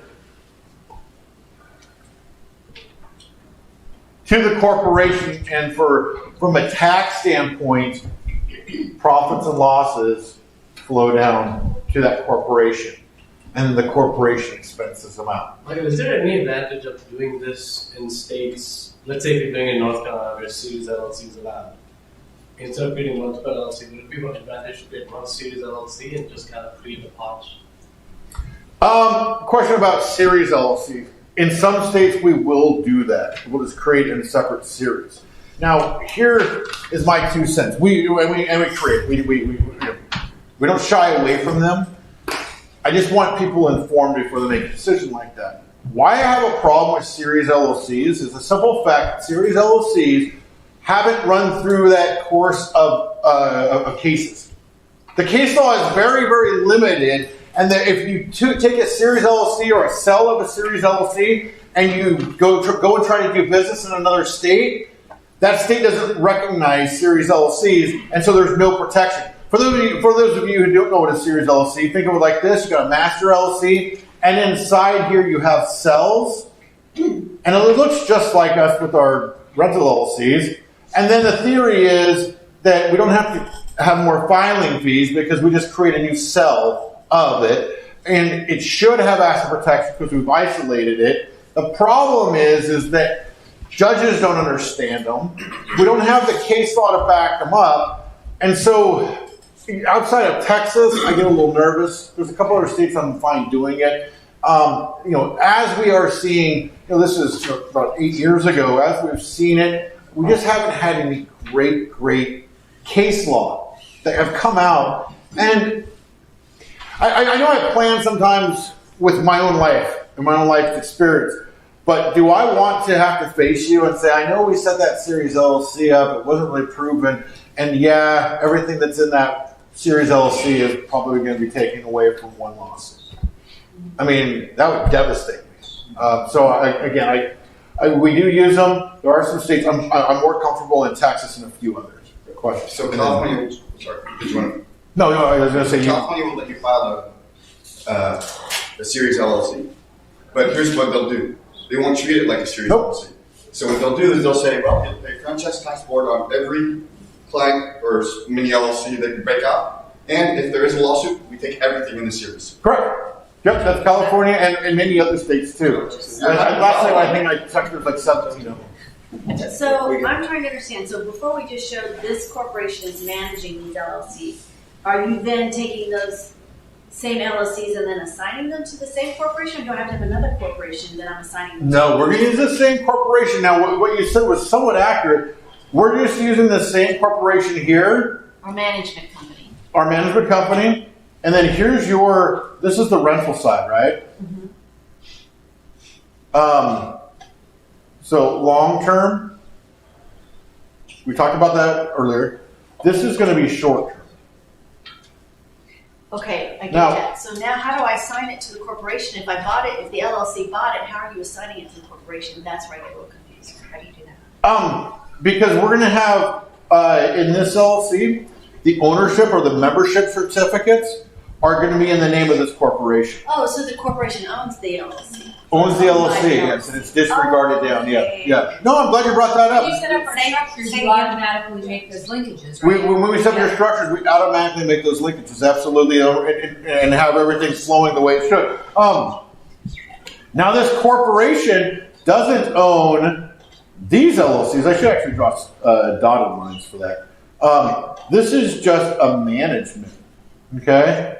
Because these rental LLCs are long term, they're held by the holding LLC, right? You see how everything flows together? But they're all in the holding, right? Everything's in the holding. No, these ones are going to be owned by the corporation. This can be owned, but I generally don't do it unless there's another reason for it. Is it owned by the living trust, though? It would be owned by the living trust, correct? Yep. And Michael, I'm sorry, the short terms would also be in Wyoming? No. The short term is going to be in the state where the flip. There's a rule of law and it's actually, people say it's a restriction, I think it's a benefit. A rule of law says that if you are touching and concerning citizens of a particular state, you be filed to do business in that state. There are times we get in and out really quickly, and we can just use a Wyoming LLC that we've already had established that we can get you into, so you can go ahead and get in, get out. But for the most part, we're going to do an in-state LLC to do the flip. And I guess, I'm sorry, my question was, do those LLCs, those in-state LLCs, you're doing the flips in Texas, and do a Texas LLC. Would that LLC be held would be managed by the Wyoming LLC? No, your corporation, if you're in Texas, your corporation will most likely be a Texas corporation. I think what he's getting at is and what I understand Michael to say is that there's no need to use the anonymity for such a short-term flip. Correct. Kind of there's no reason to associate it with. No. Here's the other thing.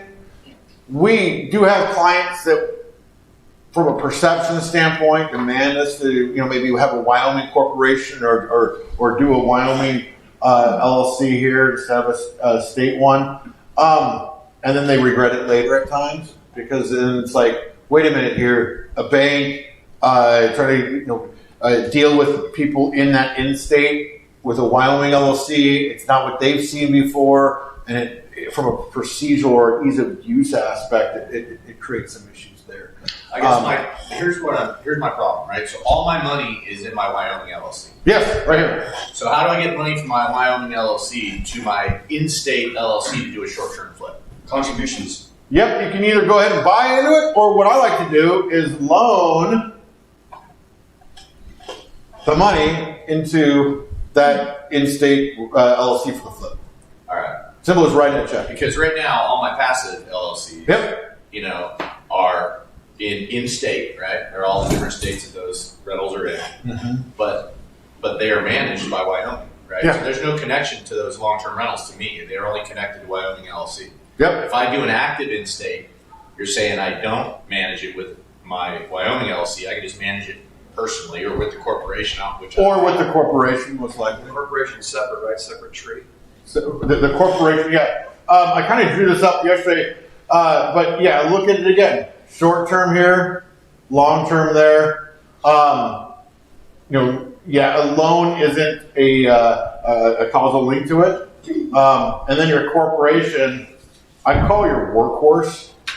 Now, what we used to do is with this corporation, we used to, and this is a long time ago, we used to have clients that just wanted to go ahead and do flips directly out of the corp from the tax benefits. But then they can take everything if they see you on one. Exactly, and this goes away, this goes away. Plus, here's the other thing, that corporation most likely will operate at a loss for some time too. And then you're losing your losses too. So that's why we have, we separate it out.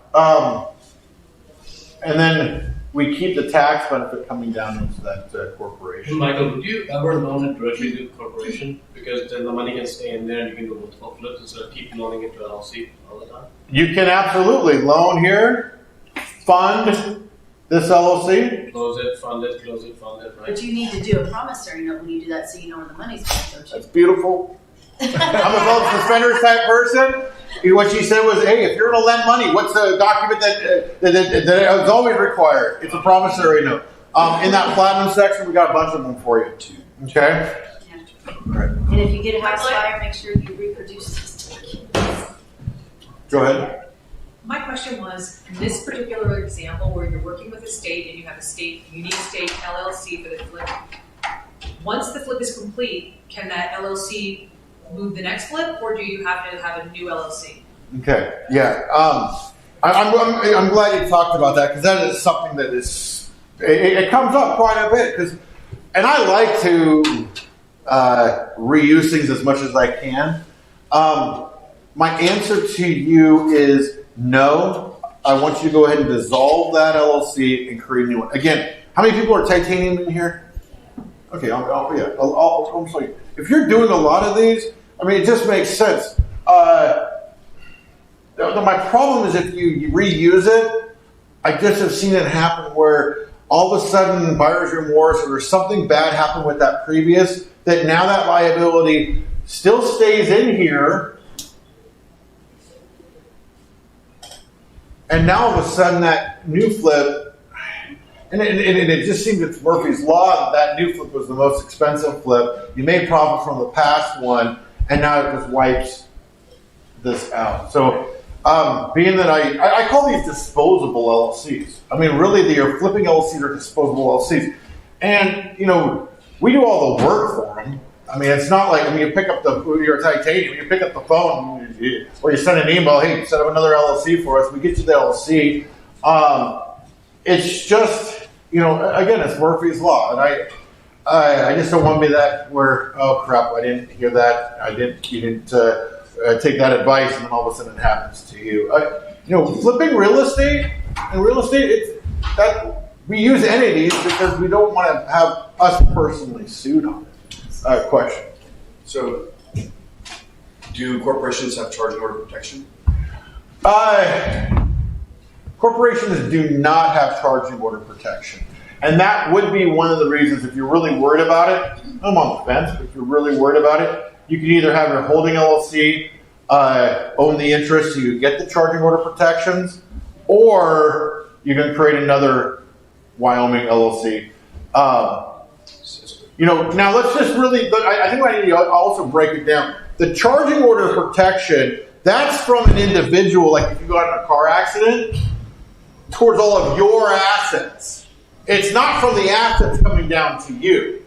So if you're really crazy and you're doing a bunch of stuff, unsavory, and you're driving like a maniac, maybe I'm going to be worried about this corporation. But the biggest thing is that corporation is going to have a heavy debt load. You can control that and I'm not too worried about it. But I don't even know what the percentage would be. We do have clients who say, yeah, I want that extra protection. To get that charge order protection for the corporation, then what we do is we just have the corporation owned by a Wyoming Holding LLC or the Wyoming LLC or the Wyoming Holding LLC.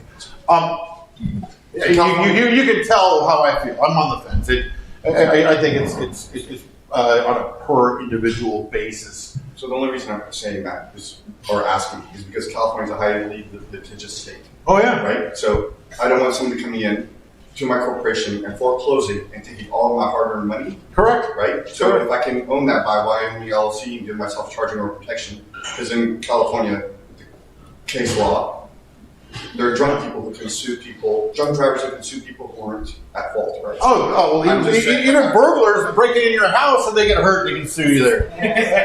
You guys have heard of that, right? Yeah, so you bought it short term to avoid becoming a dealer. You assign it to the corporation. You sell it to the corporation.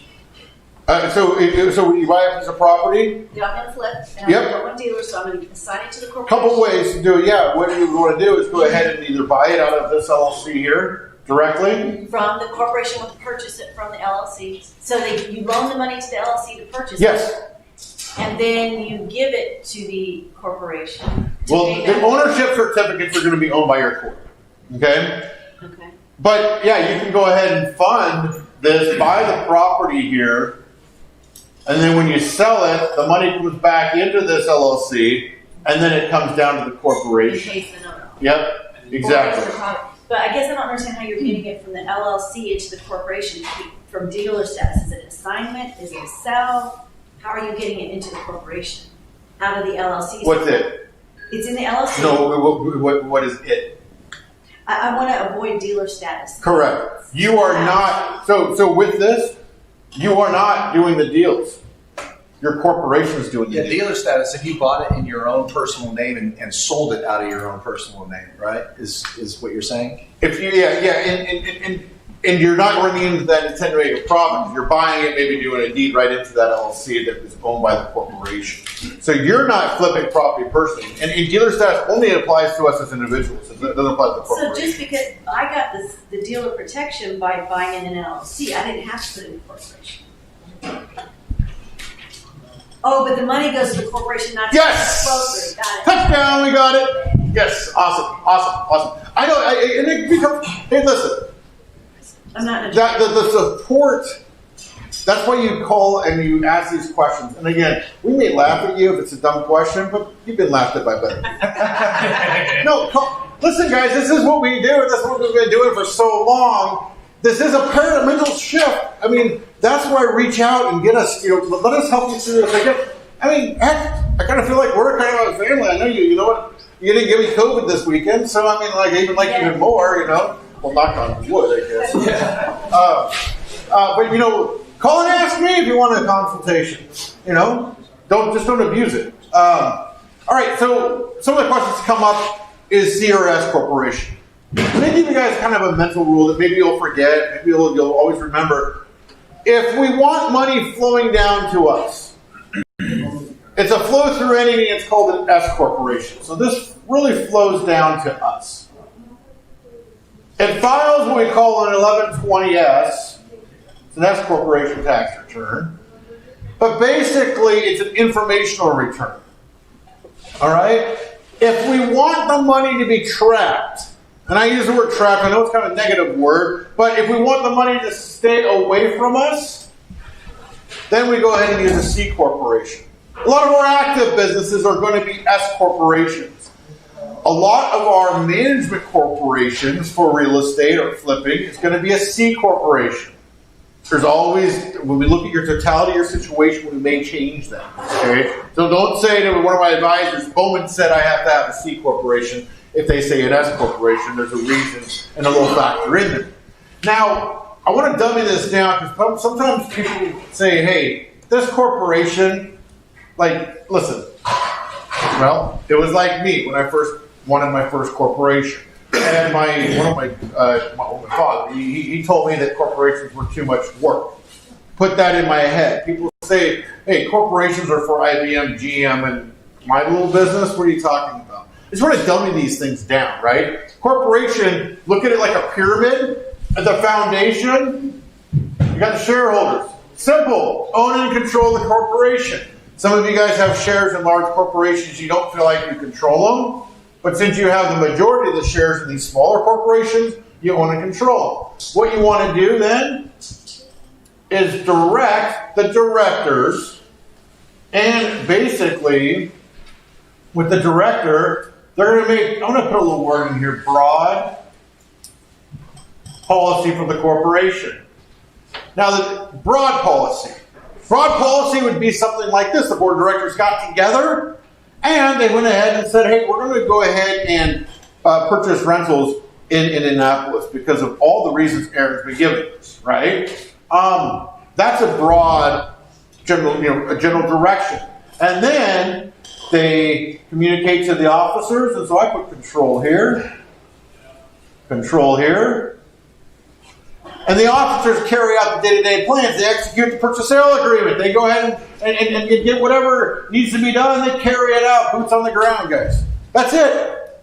Now, here's where it gets a little bit weird, but for some of you, it's probably going to come quite naturally because it's schizophrenic. Okay? One person can be all three positions. Okay? I know it's weird.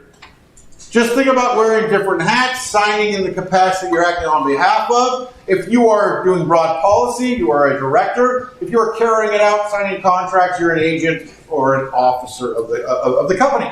It's easy. Don't get overwhelmed. And it's sensitive to me because I was overwhelmed. Okay? It was like, wait a minute, I'm a director. Just wearing a different hat, signing it. There is one thing, if you are a single person corporation and you're occupying all three spaces and you give me a call and you tell me the officers aren't going to get along with the directors and the directors. I'm a juris doctor, not a head doctor. I'll probably keep you on the phone just because you're way messed up and I'm going to have fun with you. Is there a difference between LLC tax as a corporation and filing it as a corporation itself? Great question. His question was, is there a difference between an LLC tax like a corporation and just a corporation tax like a C corporation? No, there's not. Because we have to look at it. When you file a corporation, an LLC, a limited partnership, you're going to the state and you're saying, hey, I want all these benefits. This fits underneath the Corporate Act. Okay? After you file at the state, you have to go up one level to the Fed level. And you have to tell the IRS how you want it taxed. There is no such thing as an LLC taxation. An LLC can be taxed like disregarded, like I talked about. If there's two or more people in it, it's taxed as a partnership. If you want the benefits to flow through, you would do an S corporation or a C corporation if you wanted all those. And I'm going to show you why C corporations. But no, the only thing that we would run into is something called a 1244 stock loss. You guys know what that is, right? No. Yes. Basically, it is something we do use corporations because of this. If you start a corporation and it goes out of business, we reserve the right inside the bylaws to go ahead and take that loss as a small business operation loss, and you're not limited to that $3,000 on your return. Okay? So you can go up to $50,000. All right, so we've reserved that for you. And so those little details and nuances, we already put in there for you. You don't have to worry about it. All right, but that's why we use a C corporation, just because of that. There's an ancillary reason, just because I've been in a lot of courtrooms as an attorney, and I gotta be careful because I know there's live stream going on. There are judges that I don't trust to understand things. If it's a C corporation, they get it. It doesn't cost me a lot of time to explain out that it's an LLC, but it's taxed. Like, I don't have, it's just like, it's really straightforward. And so I think keeping things really straightforward, there's an ancillary benefit too. Okay? Here, let's talk about C corporations. I like it. It's taxed its own rate, 21% now. You guys asked about the other one. This is how they used to be taxed.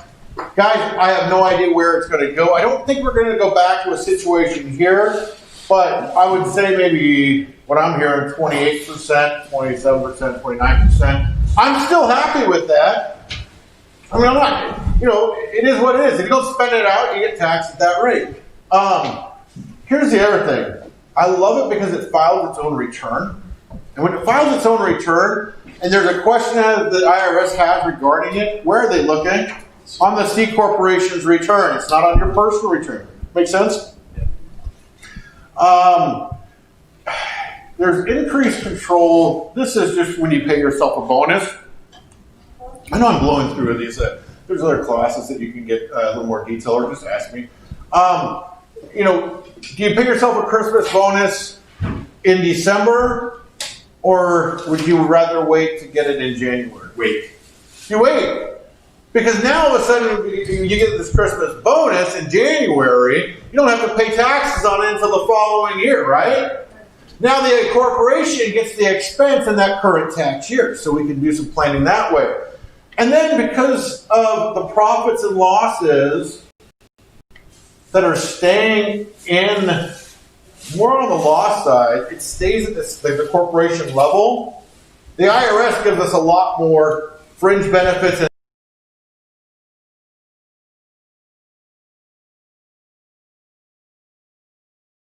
losses flow down to the shareholders.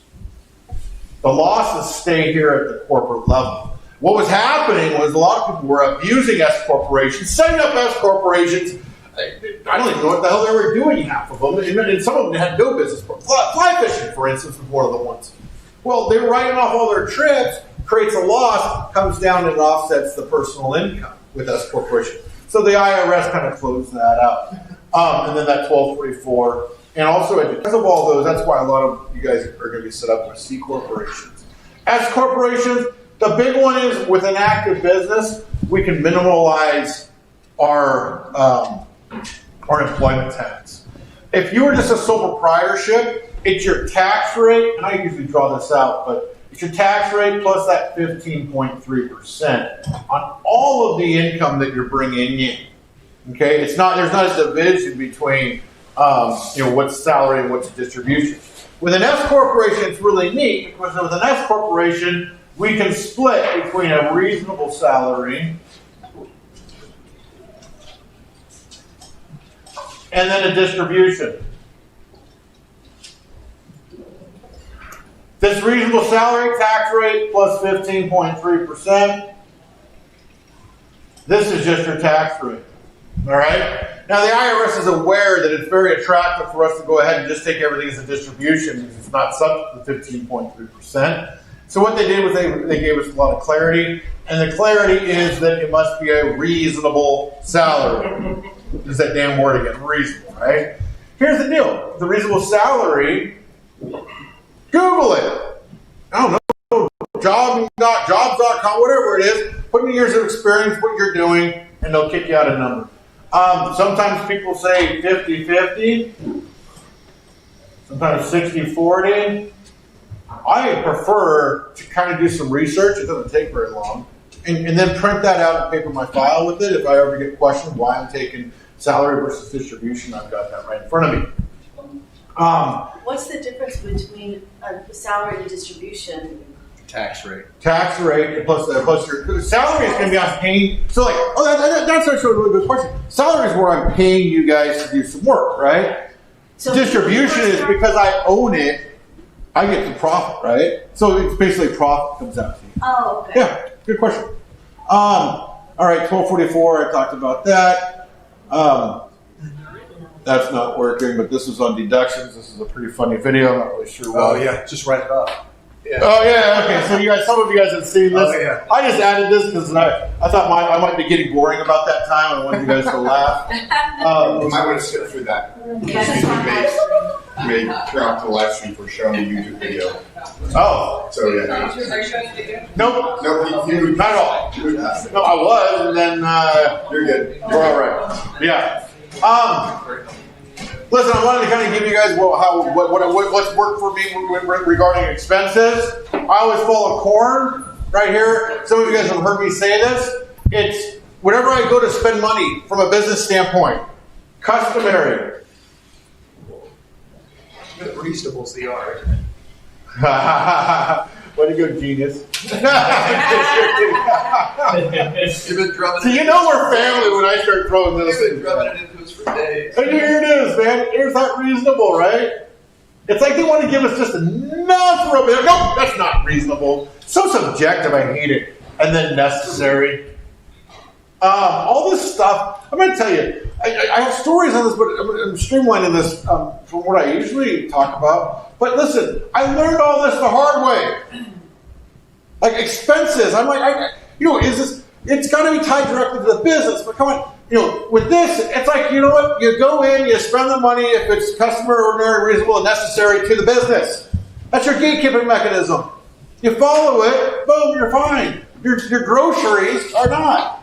Because then why I'm kind of a little bit sensitive to this is I busted through a lot of corporations to get to the owners because what they did is not respect the separation between the business and their personal. They would put groceries on their corporate credit card. I was just talking to Clint about this one company that I busted up between two brothers because they used to spend money on their corporate card for groceries, and I hired a forensic accountant, and they went through and recreated all the times they messed up. And I said, Your Honor, if the defendant's not respecting the corporation, why should my client have to respect the corporation, right? You're right. It's not fair. So I was able to get through. That is not our 4-year-old, all right? Okay. Dude, she's a 10, you're a 7. Duh. I still married up. I'm a 6. And she is the nicest person in the world. I feel so bad today because, of course, it doesn't snow for like 3 or 4 weeks. And right now, earlier I looked at my cameras. It's got like 8 inches. She's stuck at that house. And I'm also bitter because I bought that snow blower, the Beast, and I wanted to use it. But does she have heat?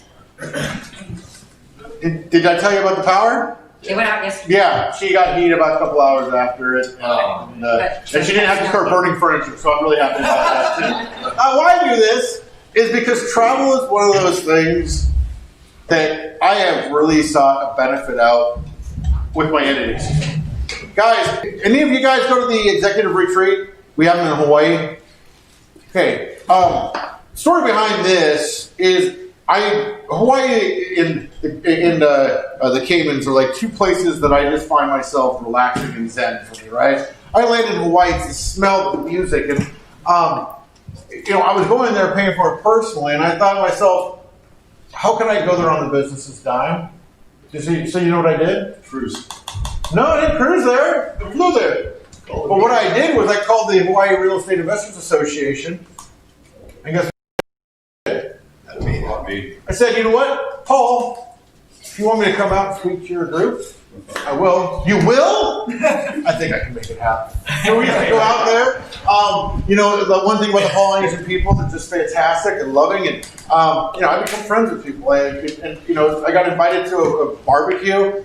I found out I could catch sharks off their dock. We went down there. That's a 17-foot hammerhead. And liar, lawyer, whatever. And so, that was kind of a thing. Yes, we did catch and release it, all right? All right, we released it. Funny story about it is the Hawaiian that knows how to fish these things, I wasn't going to release him, but he grabs it, puts it in, and we're releasing back in, and we both fall into the water. The hammerhead comes around, latches on the guy's arm. We get it off. Don't worry about it. We get back on the dock, and people are like, how come it bit him? You caught it. And I said, professional courtesy. I think I hooked a deal with you guys too, huh? Look at this. Meals 50%, travel. Guys, could you guys go to Hawaii if you're going to be looking at property? What I would do, belt suspenders approach. Make sure that you are doing it from a business-related standpoint and paper your file. You look and you outline it. Guys, I talk about this quite a bit, but make sure you have an agenda. Make sure you pull the houses if you guys are investing. Pull the houses that fit your criteria. Have a directors meeting. This isn't fraud. You don't do fraud. Okay, pigs get fat, hogs get slaughtered. Okay, and I heard the eggs are horrible in jail. Are they bad? They are bad. you know, Soap doesn't smell good. It stinks. no. Okay, I'm gonna stop there because I was gonna say something else about soap, but I don't know. So when you have a married couple in business together, Yes. every meal is a business meeting. Okay. If you talk about discuss business. business, We always talk and then isn't that funny? And at first I was like, oh no. And the other thing is, it's like I wouldn't do it all the time, but you know, if you are going to do it, discuss why, what, where, what was discussed. Again, pigs get fat, hogs get slaughtered. But the travel you can use. There's a whole list of deductions in that tax-wise book. The medical deduction. I mean, we talked about that yesterday. It saved you guys, literally. And it's like, again, I get this all the time. You know, people, it's so dismissed at times until you actually need it. And then it's like, wow. When I say plastic surgery, these aren't for Andy has. And chest. It's not for enhancement. Let me put it that way. Think about this. Script from a doc. Okay? But that helps out. Section 288. Again, we got all these videos. You can come, just get on our site, take a look at the videos that were cut if you want more details. I just want to expose them to you. 288 is something that's very powerful for our clients. 288 basically states that you can rent your personal residence for up to 14 days a year. It is non-taxable income to you. Non-reportable. Up to 14 days a year. After that, you start ruining everything. Here's the next part of it. We join this with the corporation, so the corporation rents out our personal residence. Money now comes out of the corporation into our pocket, and it's tax-free. It's a deduction. It's a deduction for the corporation, meaning you're pulling money out of that corporation and into your pocket. It's deducting that expense. I'll tidy this up a little bit, but call 3 hotels in your area. If you live in Indianapolis, don't call it downtown Manhattan. Okay? But here you go. You get 3 quotes, and then use that as your baseline. We have a whole packet in the Platinum site. All the structures that we have, how many entities can 288? It's to you as an individual because it's to your personal residence. So yeah, you can break it up between it, but you can't go over 14 days and it's to you. Got it. Yeah. I'm going to blow through this because we did. We talked about this in depth. Most of you guys do need a QRP. That's a solo 401k or a 401a. And I'll post that link. I know I had a question on that earlier too, where that link was. Basically, we already went over the benefits on that. The control one's the biggest one for me. Instead of having to go and tie it in and wait, it's just your control. Question. So if you have 401k through a business, right, through W-2, you're doing after tax, you're maxing it out, right? Can you still get a QR? Can you still contribute to that? Your contribution rule, it crosses over on the plan, so you can't contribute more. You can have another QRP, absolutely, where you're rolling over one of the, again. But I'd have to roll over my stuff? Yeah, and you can only roll over, you guys kept me up for about 2 minutes last night. You guys, in order to roll over, generally you have to have discontinued service from that current employer. Okay. All right, let's get into estate planning. I know that Aaron needs to. Oh, you're fine, dude. Okay. We're doing good. The living trust is something that we use. I want to talk about wills a little bit. But the reason why is avoiding probate. Anyone ever heard of a happy probate? And guys, there's food, so yeah, just like yesterday, whenever you get hungry, we're gonna go straight through to like 2:30. So you're good. Take as much time as you want. This guy was starving. Yeah, food now. So help yourself. Here's the deal. It's costly. It's public record. Stay away. There were a string of robberies in this one town I used to live in, and it wasn't me. But the burglars, they finally caught up to them, and how they were finding out which houses to burglarize was to the probate court. It's public record. They go down and find out, oh, Rolex watch was at this house, or they, who was being left what. And so public record is something I hate, and you can get into probate if you will have that happen. Michael, why are trusts always have your family name inside of this? Can you make the trust name different? Okay, that's a good question. That's the next level question, but I'll answer. Yes, you can title your living trust anything you want to title it. Now, I've got clients who demand, the last one was Bluebell Living Trust. And I said, you shouldn't. Just use your last name. My living trust is called the Bowman Family Living Trust, right? And they said, no, we don't want our name because we're Cloak and Dagger. We don't want our name out there. And I said, well, really, there's no, with your structure, it's not going to be out there. They would not, they wanted to do it, And then all of a sudden, I kept getting calls. They were at banks. Because it was Bluebell Trust, it was assumed that it was an irrevocable trust, right? And so all of a sudden we start changing the names, and all of a sudden your lives become very inconvenienced. Indirectly, it irritates me because I told you not to do it, you did it anyway, and then you're inconveniencing my life. Okay? But there are some times where, clients will change the name. But I just, Bowman Family Living Trust, your family living trust. We use a trust to avoid the probate. Expedite distribution. Guys, this is so important. Literally. Probates right now are like 18 to 24 months is what we're going through, guys. Yeah, there's short form probates that don't take, but even those now with the backlog in the court system, we're running into a problem with those. Okay? Guys, some of you are thinking, well, I have to wait 18 to 24 months, all right. No, that means things are frozen. That means money to pay certain, that means foreclosures are happening on estate properties. That means more time for grieving and greed to get together. That means more time that attorneys have to be working on this. That means more money that's coming out of the estate. The family disputes is probably one of the most important. We talked about that a little bit. Grieving and greed go together. With a living trust, you do not need an attorney. Okay? Because you list a successor trustee that actually is in charge. So attorney doesn't need to do it. The control over your estate. With a will, generally, it's like, hey, you know what? Johnny gets a 25%, blah, blah, blah, gets 25, 25, 25.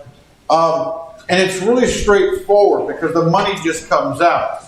You can't really individually plan for special needs beneficiaries or just beneficiaries in and of themselves. This is really important. I know of a family that one of the children is very successful. One of them is a great family man. I know one of them that if they got 10 cents, they're going to spend 20.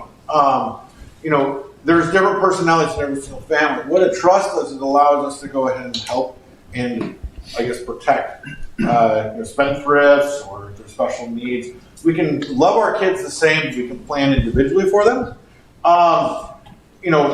Protecting the beneficiaries for themselves. The public record ties into this too. It's, there was an instance that I was aware of that a gentleman was going down and reading the probate courts to see what was left of certain ladies and then finding ways to meet them. Okay?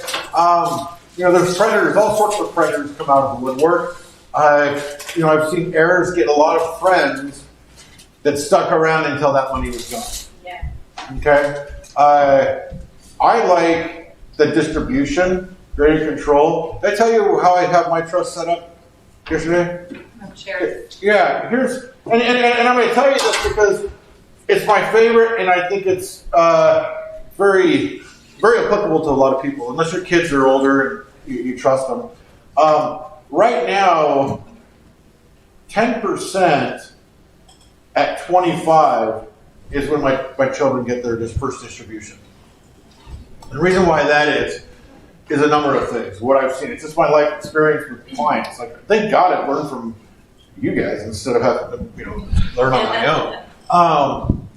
What I've seen is that, if they get the money before 25, they spend it. Okay? The other problem I see is they don't achieve their own goals.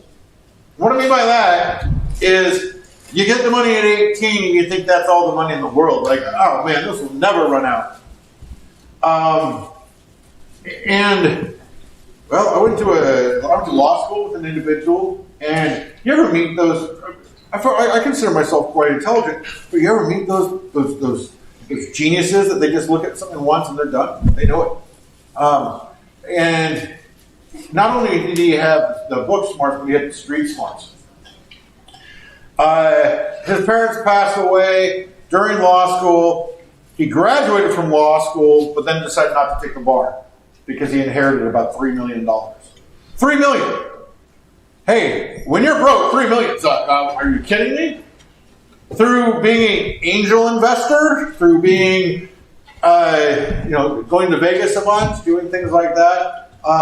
It was about, I don't know, maybe 5 to 7 years where he was broke. Now, here, think about what happened to his life. He would have been one of the best attorneys I would have ever done, I'm sure of it, right? Street smarts and book smarts, very hard to find. And yet now, all of a sudden, 7 years after, he's got to go take a bar exam and start out on the ground floor being an older person, taking direction from a young whippersnapper. I mean, and you don't learn as fast, all right? This guy would have been an awesome attorney. His parents derailed his path. So what I want to make sure with my kids is that, hey, you know what? They get a little chunk here at 25, maybe pay off some debt. You know what? The trust, the way it's set up, there's an escape valve. If something happens before 25, guess what? It's called health, education, maintenance, and support. They're going to be taken care of from those aspects, but they don't get a lump sum. At 25, maybe there's some seed capital for them to start adding on to the portfolio. Maybe start investing on themselves. Okay? Investing for themselves. But it's not going to go ahead and support a lifestyle that is going to take away from their goals, desires, and make them a jerk. So we actually, before I heard about this, we did 10% at 25 also for ours. And the reason I came up with that number, just from a physiological standpoint, if anyone wants like a more medical physiological standpoint, is I was talking to my 16-year-old kids, and I said, hey, if like your dad and I were in a coma, maybe you could make medical decisions for us, like when you're 18, 20 in college. And she goes, well, I guess we could, but our prefrontal cortex really doesn't get developed until age 25. So maybe 25. And so I said, what about guys? Is it 30 for guys? And she's like, well, actually, the textbook says it's 25, no matter if you're male or female. I'm like, oh, so it's just an excuse. Okay. And so I talked to my husband about it. Like, Alana thinks we should start it at 25. So if my kid even remotely talked to me the way your kid did, I'd be like, hey, do you want stuff now? You want you give me my power of attorney at 18, you get everything. That's funny. So, like, there could be some physiological reason to choose 25. 25 we're kind of like here's the thing, you're graduating from college or from your trade school. I don't put in they have to graduate. We used to a lot of times. I don't put on, you know what? Hey, if they don't want to go to college and they want to do a trade, then that's great, fine. There's nothing, that's fantastic. Like Aaron was saying, you know how many happy people I see that are in trades? I don't want to force, it's like, why would I force my kid to do something that's going to make him miserable? But 25 is, it gives him an opportunity to get there, right? And then at 30, another 10% comes out. Guys, that pays off some debt, but guess what? They're not living on it. Okay? It's also a prenuptial agreement that I have put in kids. And can you also, isn't there a thing if you leave the money in the trust and they get married and divorced, then that ex-spouse doesn't even wipe you out? Man, are you reading my mind? Because I just said prenuptial agreement for the kid, right? You're exactly right. This is so theoretically, this money that I'm leaving my children, it's called separate property. It goes to my children, not their spouse, right? But then you're in love and you commingle crap together. Does that make sense? Well, all of a sudden, you commingle it, and then that future ex-spouse of one of the children, they get 50% of it. All right? That's going to really tick me off. So this is a prenuptial agreement because at most they could commingle is this 20%. Because at 40% now comes out at 35, and then the remainder comes out at 40. You see what I've done? I backloaded the distributions. They still get taken care of for medical, education, support, things like that. But this is how it's set up now. You know the beautiful thing is I can change this whenever I want to. But right now I sleep well because I know that the restrictions, the rules are already in place. But let's just say that my children are great by the age of 18 and I have no qualms, no worries. I can adjust this. You know, I've got clients that the first distribution is not till 65 to their kids. They're like, no, that's it. That's it, Eric. You know, should I tell them what I did for mine? You're hilarious. So Meg and I had to go figure out our trust when we got married, and hers is very similar to what Michael mapped out there for her kids. So if something happens to Meg, then that's how her kids will get taken care of. And I was kind of looking at that, and I was like, yeah, I don't like that. So I said to the trust attorney, here's what I want to do. So if I get hit by a bus, my kids, one of the reasons we use the IUL is that the proceeds from my IUL are to be used by Meg to buy my boys out of the estate now. So that there's no accusations of wicked stepmothers.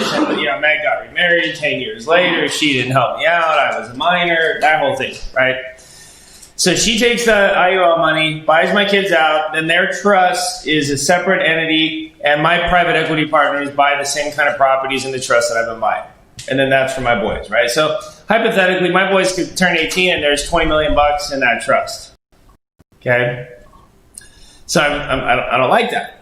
So then I said, okay, when they're 18, so obviously there would be money until they're 18 for their mom, $5,000 a month for a kid to take care of the kids. Then they turn 18. They go in the office of the trust attorney, and they each can pick up a check for $1,000. That's it. Next year in January, $1,000. That's it. For the rest of their life, basically they get free Wi-Fi. The only way they get more money, nothing for college, no loans, nothing. The only way they get more than $1,000 a year is if they show up and show that over a 24-month period, up to 24 months, they've made $1 million on their tax return. And it goes up with inflation. So 10 years from now, it's 1.4 million. And so they can make $500,000 a year over 2 years, and then they could go in and claim 100% of their 50% of the trust. $20 million. Show me you can make $1 million on your own, and then you can have all of it unrestricted, no contingencies. But if you can't, you never get anything. You get $1,000 a year. Now, I said to my boys, and I explained that to them. I said, if you can't watch my videos, read my books, and it's not because you can't make money, it's because you don't want to and you don't give a shit.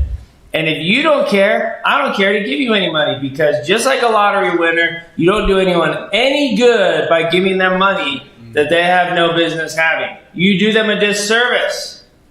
And just because we all think we know what we would do with the Powerball money, doesn't mean we would be good stewards of that money in any way, shape, or form. And so I don't have this need that my kids share my lifestyle. Tommy wants to be an electrician. That's what I love what Michael was saying about that. I got a partner in Boston who is an electrician. He's got 20 trucks. He's a very successful electrician. He has a big shop, bunch of employees. Tommy's going to be a journeyman and move to Boston when he turns 18. I think that's fantastic. I would love that. Yeah.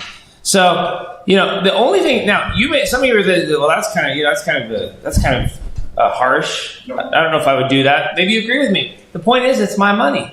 And I said to the boys, I don't care what you think about it. I just want you to know what the reality is. Whether you think it's good or bad or you like it or you hate it, doesn't matter to me because it's my money. And when you have money, you do whatever you want with it. One thing that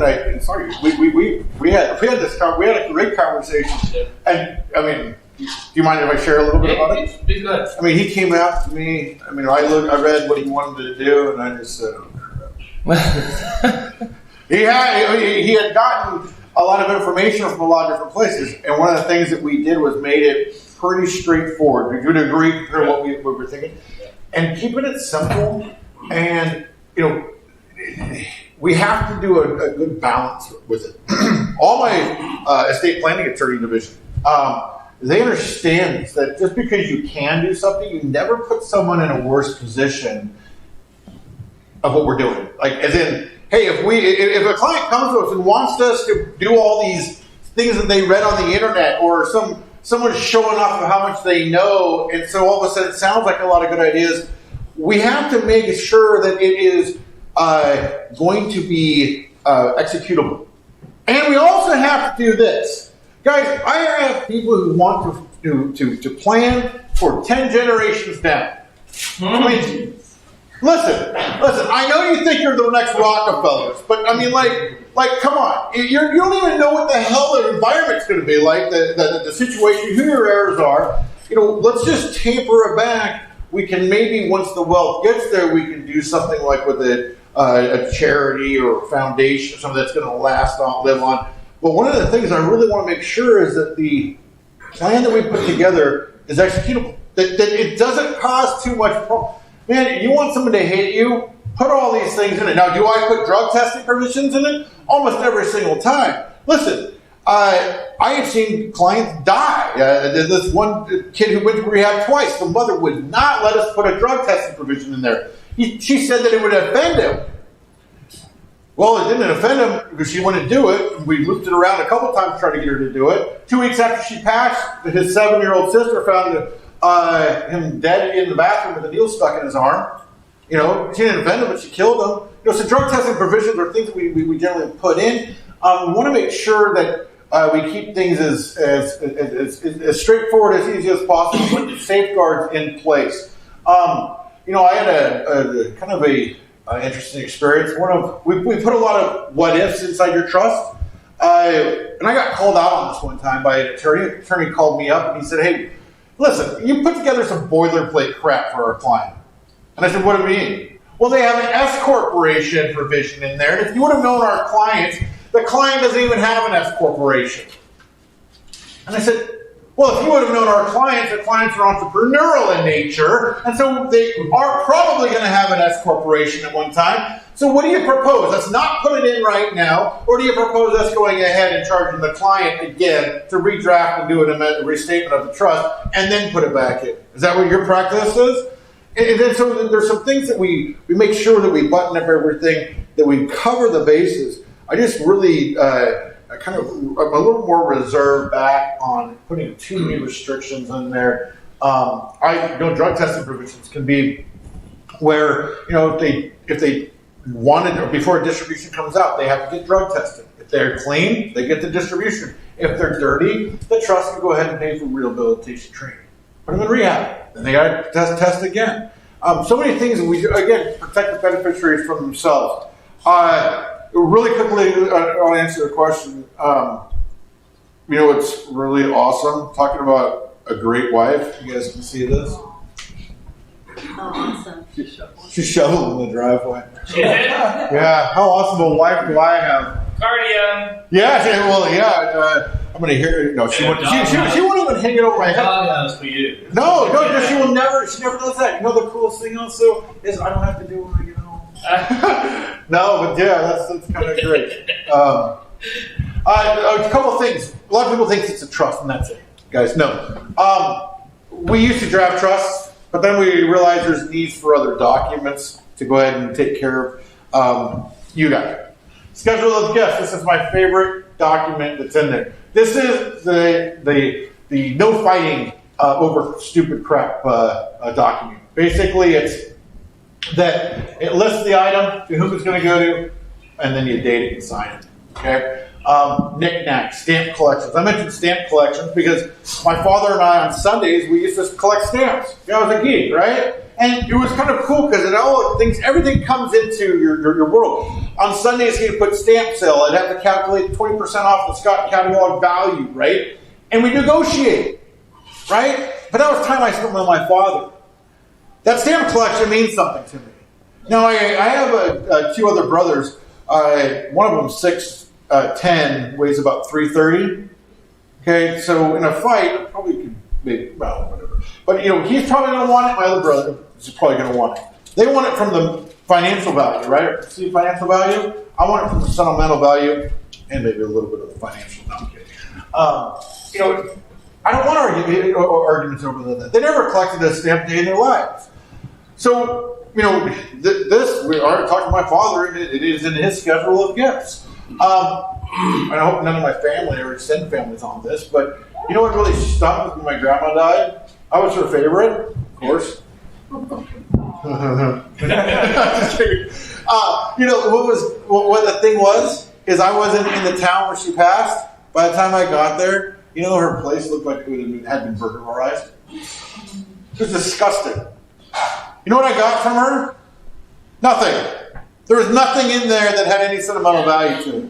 Luckily, she had given me some things in beforehand, but the people with the keys went in and just ransacked the place. They didn't have to happen. List those items out. Pour over will. This is us protecting you from yourselves. If you forget a title assets in the name of the trust, this is a will that will go ahead and take those assets and put them into the trust and then distribute according to the rules of the trust.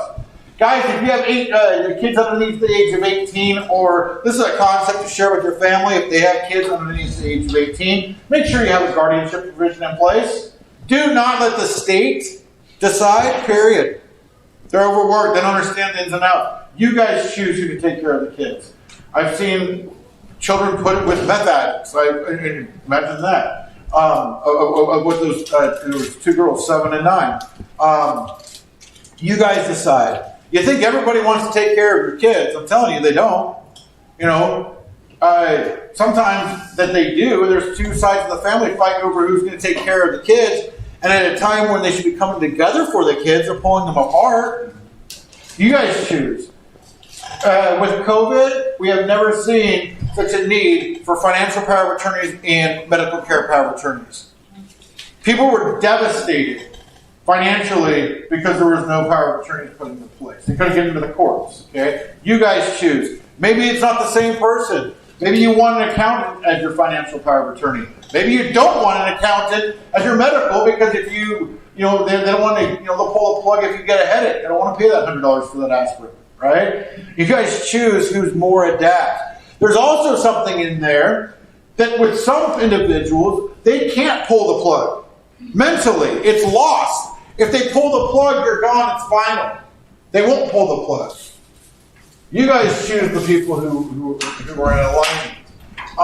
Living will, that basically you want to be kept pain free, artificial hydration, nourishment, things like that. These are all the documents, and I would really recommend you guys making sure that your memorial instructions are set forth. I've already bought cemetery plots for me and my wife. And I also kind of cornered the market in the one area near my family so that no one else can take it for my kids too. Don't tell them that. Lay it out. Design your own, service. Whether you want to be cremated, buried, whether you want hymn song, you want a party that everyone gets together and drinks, eats, and happy, and celebrates your life. You outline it because what happens, grieving and greed just go together. I've seen people fight over this stuff. You guys just design it and have them execute it. There's been so many funny things that I've seen in that area. Funniest one, I think I shared this just a little bit ago, was one of my friends / clients / co-workers. He wanted his ashes spread in the Pacific Ocean, and I drafted it. His ashes were to be spread in the Pacific Ocean. He said, no, from the back of a boat. And I said, I don't understand. He said, my family, they're going to go, with the money I'm leaving, they're going to go down to San Diego, create a great hotel room, gather around the toilet, dump me in the toilet, and they'll think, hey, you're in the Pacific Ocean, right? Launch me into the ocean. Yeah, so that was pretty funny. But anyway, guys. Put a little boat in the toilet. everything's owned by the trust. You guys understand this right Mike, can you now. talk a little bit about trustee? That we wanted to remind you to talk about trustee. Oh, trustees. Yeah, you'll be picking your successor trustees. You guys initially will be your trustees, and you'll pick successor trustees. Guys, just you're the best option. You know, I will tell you this, and doing this all these years, decades now, the first one that pops in your mind is probably the best one. You can overthink this. You know, there's checks and balances in the trust that you know, that make sure. But you know, can they go ahead and look at something and take care of it? That's another thing is when you're designing it. You know, if you lock your trustee in there for 30, 50, you know, generations or what have you, then you know, they're not going to be able to do it anyway. And the court's got to appoint a trustee. There's always a safety in that. If they've passed before you, then the court will go ahead and appoint a trustee. Okay, and it's a cheap, short proceeding. But yeah, just I really don't want to. Where did that come in? I didn't want to. Oh, there's the trust. I didn't want to go ahead and make sure you guys have too much weight on the trustee issue. Okay, the trustees. It is what it is. Again, they don't have to be perfect. They don't have to be Jesus. They just someone who can be responsible. I've seen clients postpone, and then things have happened because of it. And then they passed. They actually got incapacitated. Things went in place. We can always change it. You need to change your trustee. Guess what? It's an amendment. It's like a 1 page. It's done. Easy. You guys, this is the link on that for that event that I just did. Keep it the same price. If you want to, if you don't have titanium and you are buying properties and you guys want to upgrade to titanium, these are the bonus you're going to get. We'll do your corporation for you. You get the tax toolbox. We get your books with virtual bookkeeping. We get the books set up. So these are some juicy bonuses for the upgrade. There's a link. The other cool thing that I've added here, especially because of this group, is what we call the funding community. What we've done is put a lot of information on how to go ahead and get funding, and then we put some of our resources. As Aaron can tell you, it's probably it can be quite difficult to get people to lend to real estate investors. I think some of you guys can even attest to that. If you are already running and you needed to go ahead and start looking at the tax and bookkeeping, the bundle here, $29.95. Now, what's really cool about that, I wrote up some details on it. What's really cool about that is you're spending $29.95, you're getting $3,000 worth of tax work on it. And you get the virtual bookkeeping, okay? And then the tax toolbox. You also get to go on the TaxWise event, which is pretty cool. Has anyone attended the TaxWise? Okay, is Toby a master of taxes? And did you get something out of it? Oh, yeah. Thank God you said that. No, I'm just kidding. Drinking from a fire hose. What's that? Drinking from a fire hose. The drinking from a fire hose. Yeah, you get recordings on it. That also, and then we talked about QRPs, and I know I was harping on living trusts. These are usually for a single $3,500 and then $4,500. It doesn't matter if you're single or a joint. $2,500. You choose or you get a QRP or a living trust. And then I put the tax toolbox and virtual bookkeeping and funding community. This is, I always like to limit the amount of people who get a certain package so we don't get overloaded in work. This was just offered 2 weeks ago, I believe. And then just talking to you guys, felt like these packages still apply. Here's the short links you guys can get to. But that's it. There's a question. So does titanium include the corporate assistance program? Yes. What you get, titanium is that unlimited LLC upgrade. Just go here, and I know you get some more bonuses. Virtual bookkeeping. Let's see. Tracking expenses, set up your books. You will get calls from bookkeepers, okay, to go over your financials and then questions. What was the other thing I put in here? Tax toolbox. I And talked Michael, about is it that. for virtual bookkeeping, is it one entity or your entire structure? If you have two books, it's all covered. I don't know. That's a process question. I know, exactly. That's not a moment. Process. That's not a strategy question. I'll have to ask somebody on that one. Tax toolbox. Oh, here's what I on the tax thing that's pretty cool. So you're spending $3,000. You're getting about $7,200 in value, but you're getting $3,000 worth of tax work. Okay. The only thing we do is we want you to use it within years of. So it's kind of a no-brainer. You can either pay for it over time or piecemeal it, or you can go ahead and get all the bonuses that are included with it. But I like that we are giving you $3,000 worth of tax work. One of the things that I also like is tax planning with one of our tax professionals. Again, I think that you need to be looking at when do you guys usually do tax planning?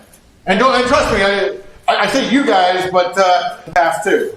November, December. You're ahead of the game, though. A lot of people.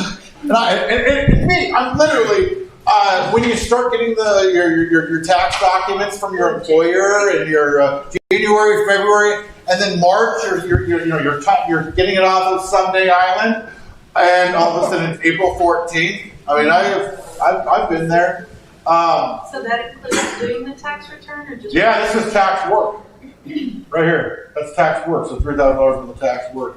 Tax prep, tax consulting, and then bookkeeping too, if you did that. I thought there was.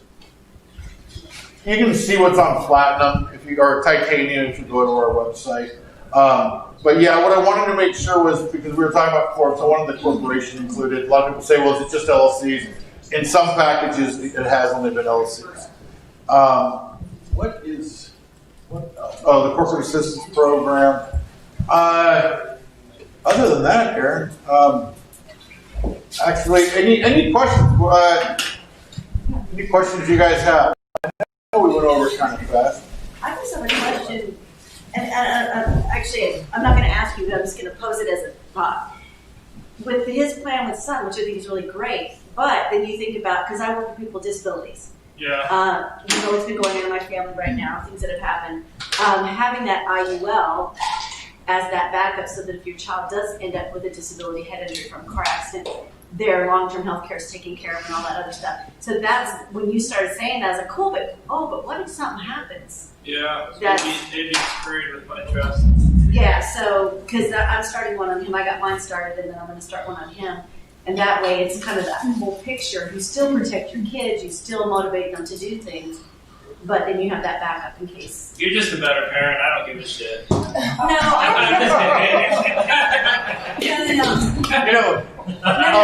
it triggered a thought in me, No, it actually brings up a really point, because I really don't have to. I never think, I never try to contingency for everything, especially when it comes down to that. And so that's why I was like, I don't want to have the 20, Max is like a 20-page provisions that include some of those things. And I'm just like, I'm leaving something. I mean, my old man had a bunch of his properties from the hard money lending that were not in his trust and went through probate, and it was a mess. And I didn't mind cleaning it up because I did it for my mom, but there was a lot that I learned from that, a lot that came out of that struggle, the mess that I had to clean up. I don't have any bad feelings to my old man about it because his estate wasn't clean. And I'm not proposing that we should be cavalier about it, because I've done a lot more than what he had done. I don't have any assets that are funded into my trust. But I love that you brought it up, because it really brings up, your trust should just reflect what you most care about. And if you don't have one, and you feel a tinge of, oh my God, I gotta get on this, then that's your problem the day you know what your very next step is, right? Because Meg and I went a couple of years before we even sat down and finally did that. It was like hanging over our head. That was something that we needed to do. And do I think it's perfect? No. But I've been very clear with the boys about what it says. They think it's kind of funny. My brother will see, 20 years from now, if it ends up being the case, I hope I'm around long enough that I can, use money to control them their whole lives and make them feel guilty. Well, one thing is with life insurance, people say you'll get it from your insurance person. They'll say you don't need to put it in the trust because it will bypass probate anyway. If you do have smaller kids, though, you might want to have your spouse as that primary beneficiary and the trust as the contingent beneficiary. If you do have rules for your kids, so they would go to your spouse. And then it would go, if they predecease you, then it would go into that trust and then get distributed according to the rules of the trust. Retirement plans are the same way too. And I hear that all the time. So my advisor said I didn't have to worry about putting it in the trust. Well, that's true because it bypasses it. But if you do have rules that you want followed, then after your spouse, the contingent should be your trust. Cool. We all golden? Yep. Appreciate you guys. Good. Take 5. Good job, Mike. Thank you. And these links will stop working at midnight. Yeah, our goal is to be done by 2:30, so it'll take a few minutes, and then I got a couple things to cover. We'll do Q&A. We're doing great on time. Can you guys check your emails? I sent everybody out the list. Got it. Thank you very much. I want to make sure because 2 of them bounced back something. I sent I got mine. Put it back up. 2 emails. So I have to resend it. No, I mean. Well, thank you for the time. You're the last one. You're the last one. More. Yeah, I'd like to buy more homes, yes. I kind of mapped out the things that I want to ask you about, and they kind of so my big thing is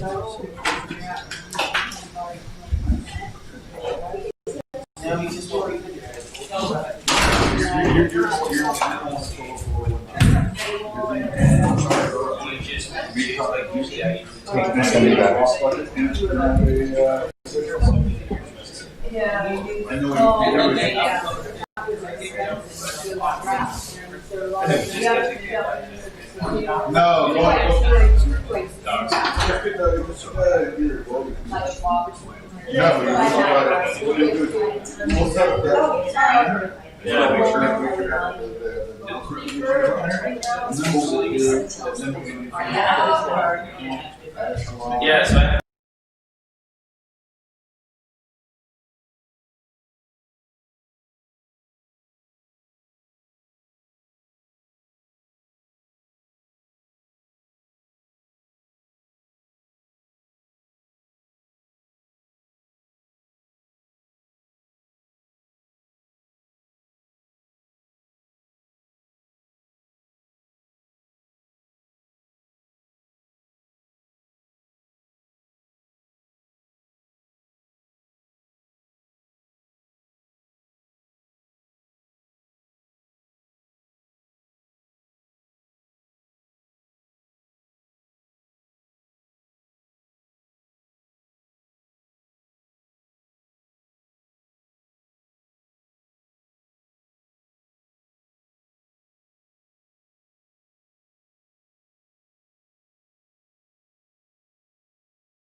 questions about anything?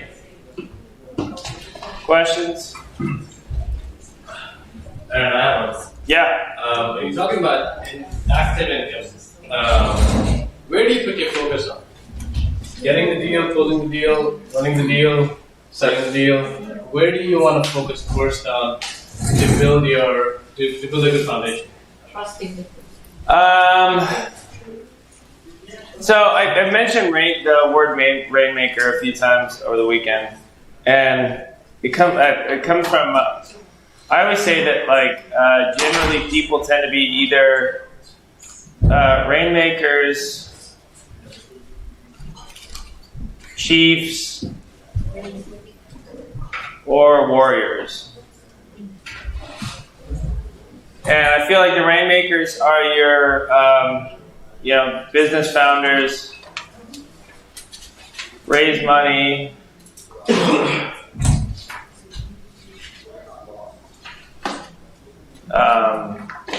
Deal finders. Ideas. Your chiefs are your managers, CEO. Okay. Your warriors are your specialists. So in our company, actually, like our acquisition specialist, Brittany, I would class her as a warrior.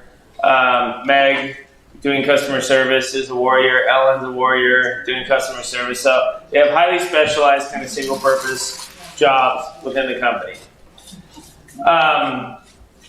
And so I usually find that each one of us tends to be a little more dominant at one set of skills than others. And so not to say that I can't manage and be a CEO or I can't find deals, but that we tend to be a little bit better at one set of skills than the other. And so your question would fall under the umbrella of being a rainmaker, right? And it's an interesting question because I've never thought about it that way. Because when you're acting like when you're wearing an entrepreneur hat or you're starting a business, you just obsess about whatever is hanging it up that day, right? So if deals are the biggest inhibitor to growth, then you focus on deals. If staffing and team is the inhibitor to growth, then that's what you spend your time and your resources and your brain powers on. But it's really interesting because, like Jed is a really good chief, but even discussing rainmaking with him gives him anxiety. Discussing, where are we going to get money? How are we going to drive revenue?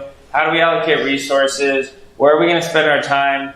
He doesn't like that. I sense it. I love to brainstorm about that stuff, and it gives him anxiety. Becca's husband, Fred, same way. He doesn't like that. And so, Laura, come on up. And so, Tracy, you have the house mics up, because we'll just talk to one for a second. Yeah. And so, it's interesting because as I've learned to kind of take somebody's skill set, right? Like Meg is so good with people one-on-one. She's amazing, and she's not good at being a bad guy. And good chiefs have to have I call it the 3% asshole factor, where if you're more than 3% asshole, then your people quit. Your attrition rate jumps too high. If you're less than 3% asshole, then everybody steamrolls you and steals from you. It's like that. You have to have good chiefs have it's like 3%, right? Because we've all had that boss or manager that was too mean and burned through everyone, but then you also have one that's too nice and keeps getting walked on. And so Meg doesn't have any asshole factor, and so she just gets anxiety with bad guy conversations, where I don't mind them, and those of you that have been good managers, I'd rather address it the second I hear about it, because that's the only way to be done with it, right? And I'll send it. Oh, you're fine. I'll send a text the second I hear about it. So what I have found though is if you tend to be more of a manager, you need to partner with it. You need to find a rainmaker. Because, yeah, maybe you started the business, but maybe the business should be 5 times bigger because you're an okay rainmaker, but you're an amazing chief. And if you're a specialist, Brittany, who's a specialist working for me, or actually Lauren is a great example. So those of you, as you buy properties, Lauren will be the one to reach out to you. She'll send you the purchase agreements. She'll quarterback the closing. You saw, we don't collect earnest money on deals. We're very laid back this weekend in terms of moving forward. So Lauren will be the one who's emailing you. Lauren will remind you about Ashley's information for insurance if you want to get quotes on the properties.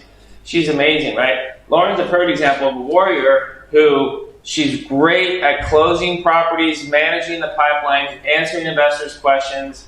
But, the idea of Lauren has somebody that works with her who is struggling.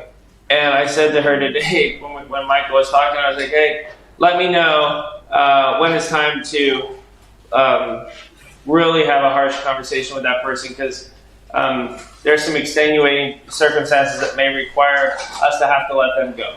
Okay, some yucky things. And just me saying that gave Lauren anxiety. In no way, shape, or form would she ever want to have that conversation with that person, potentially discuss about them not being able to continue forward with the company.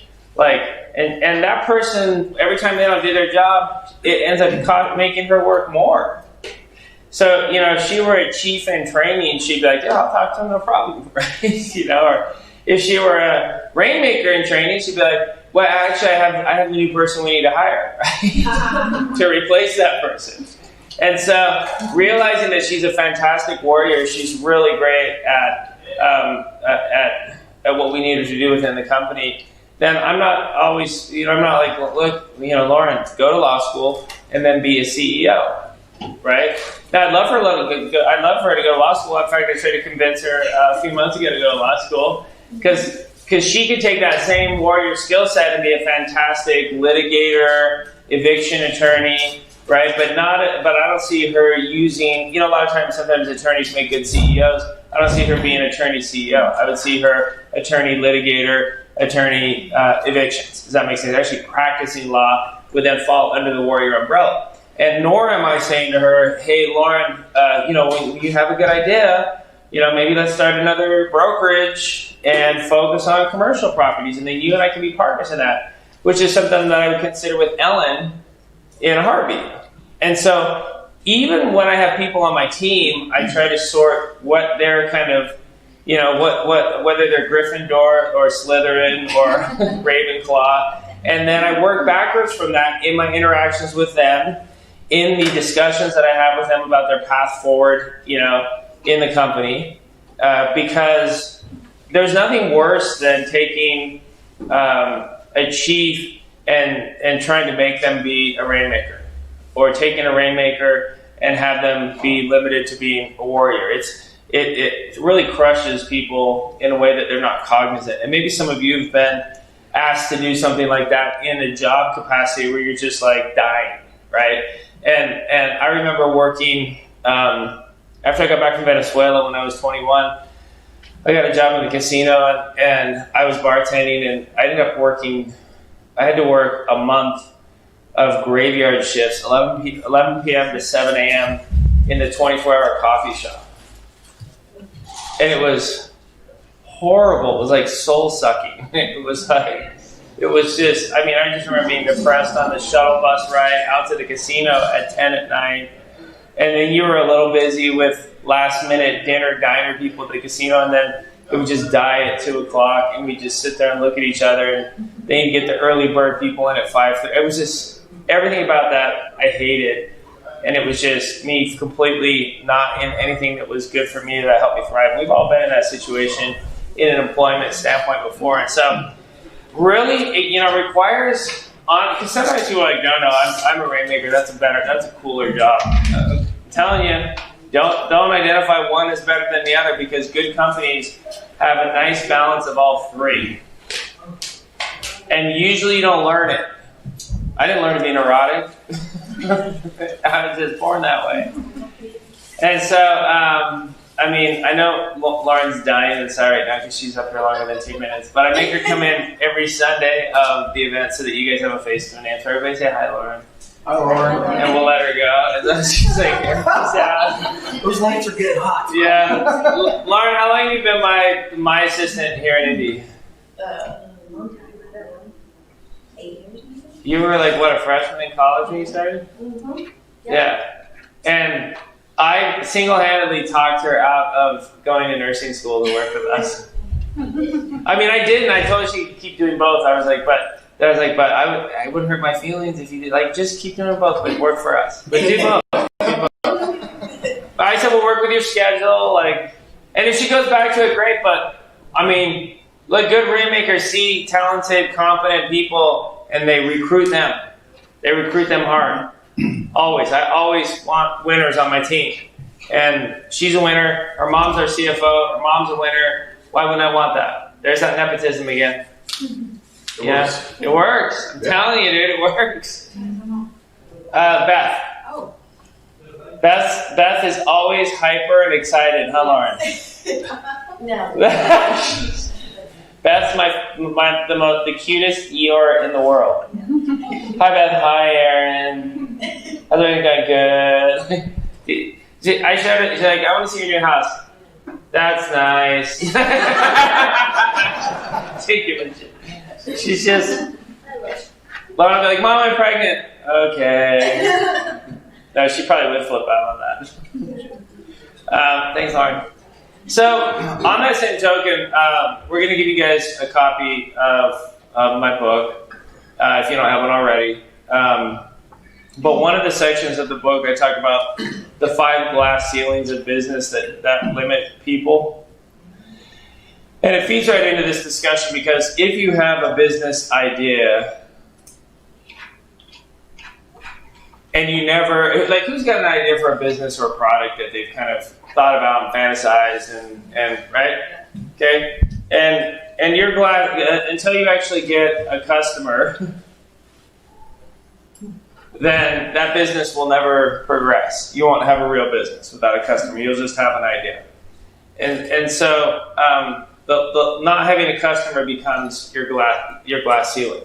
Okay? And once you have an idea and customers, then you have a real business. And the next step to building a business is to put together a team. And the problem for many business owners, especially when you have like a warrior, is that warriors get trapped right here because a lot of times warriors have good ideas for products and they get customers. But that's like a single shop attorney, right? But the problem is because they're not very good chiefs or rainmakers, they suck at building a team.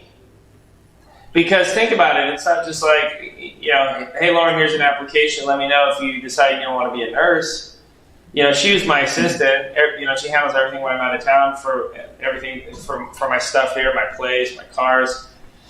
So I'd be like, hey, how's school? Well, if you ever wanted to work part-time at Alpine, I would love that. No, I'm cool right now. She was working at a restaurant forever.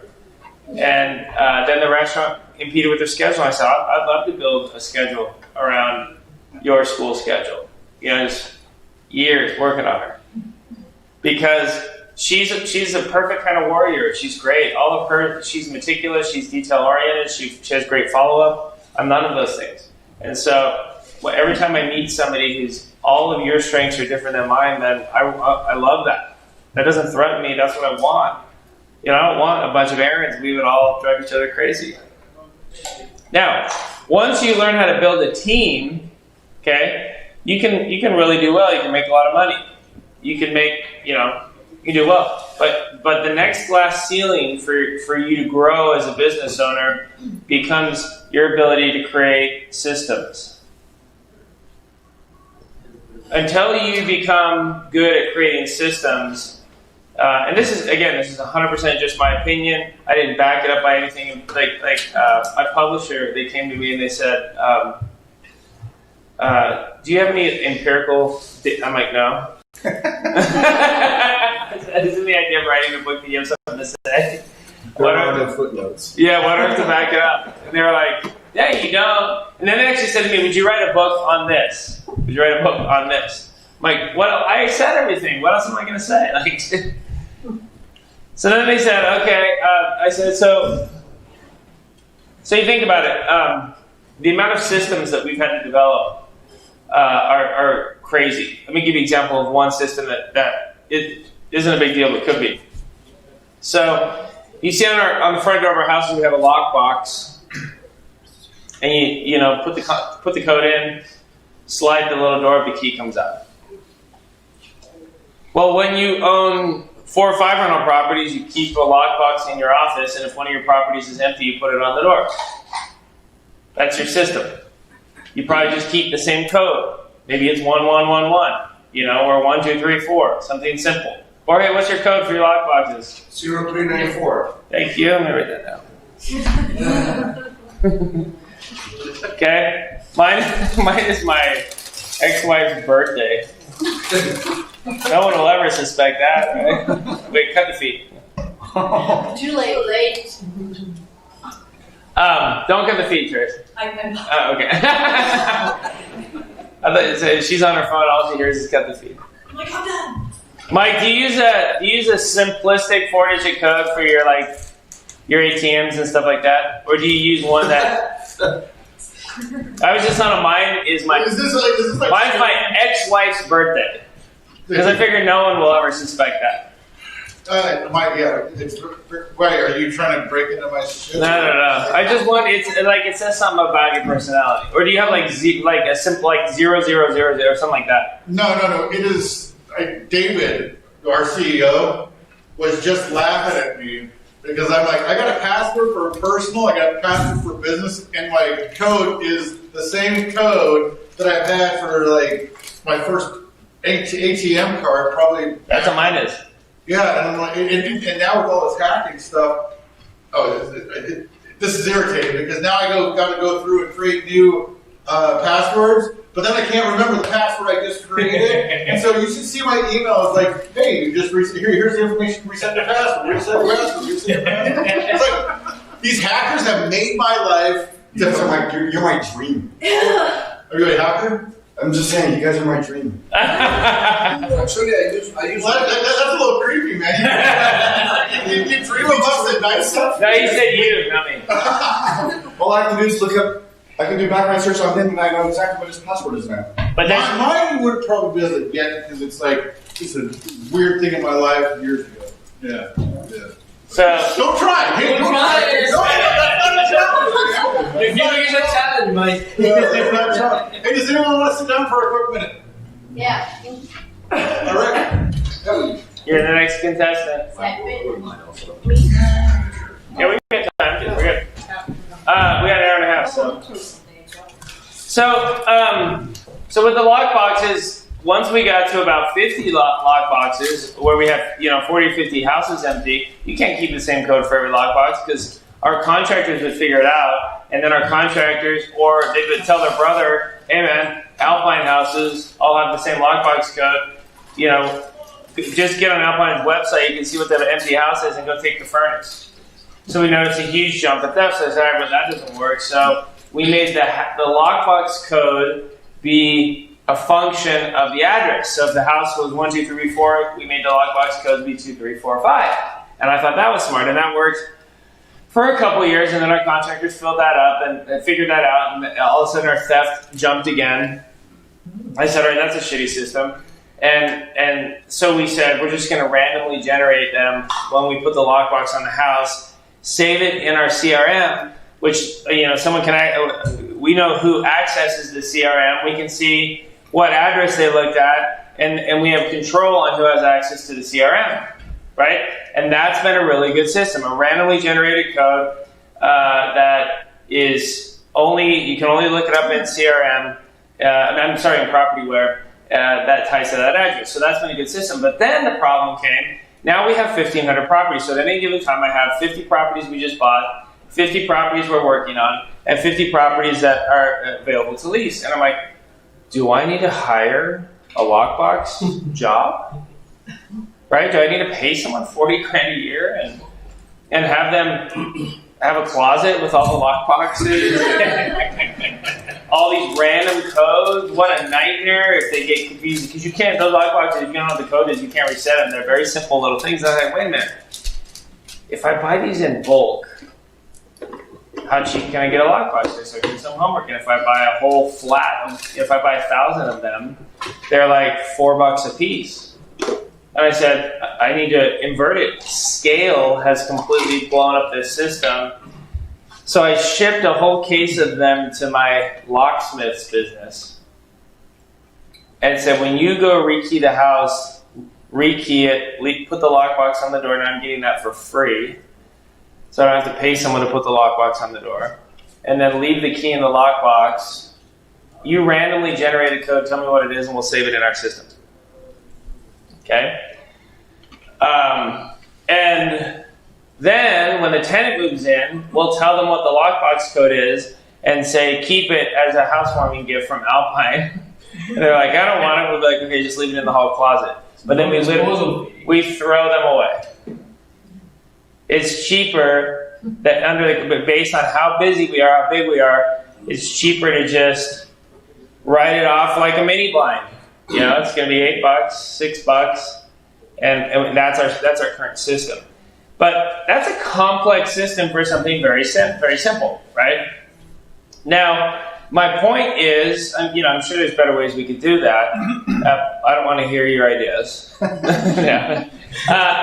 In my apartments, we do master keys, but you should have seen what my errors and emissions insurance would go to if I master keyed 1,500 houses. It's like crazy how high it would cost me. It wasn't worth the cost of master keying all my houses. I've looked at a few different things over the years, but my point is, until you start to obsess about systems for your business, systems become the way that you liberate yourself. Systems are how you take a vacation. If you get the right team and then teach them the systems, then you get continuity across your businesses. And I find that most mom and pop businesses get stuck right here. And they really actually get stuck here because they struggle to build a team. And here, the Achilles heels that I find impede people to building their team is a poverty mindset. They don't pay them enough. Autonomy, mastery, purpose. So they micromanage them. They're cheap, right? They are inconsistent. They don't give them benefits and days. Look, one of the things about building a team from one investor to another is nobody works 40 hours a week. You have to give them about 32 hours, 30 hours of work that they can spread out over the 40 hours. That's a big mistake mom and pop businesses make. Yes, I get it. You're the business founder. You're working for yourself. Slow clap. You work 40, 50, 60 hours a week. But you always preach well, if you're working for me, if you're working for my business, they're not working for you. They're not working for your business. They're working for themselves. They don't put your name on their Christmas gifts. To little Johnny from Alpine. Praise be Alpine. They give us everything. They say from mom and dad or from Santa. And I hate when an employee, I've worked so hard for this company. No, you didn't. You worked hard for you.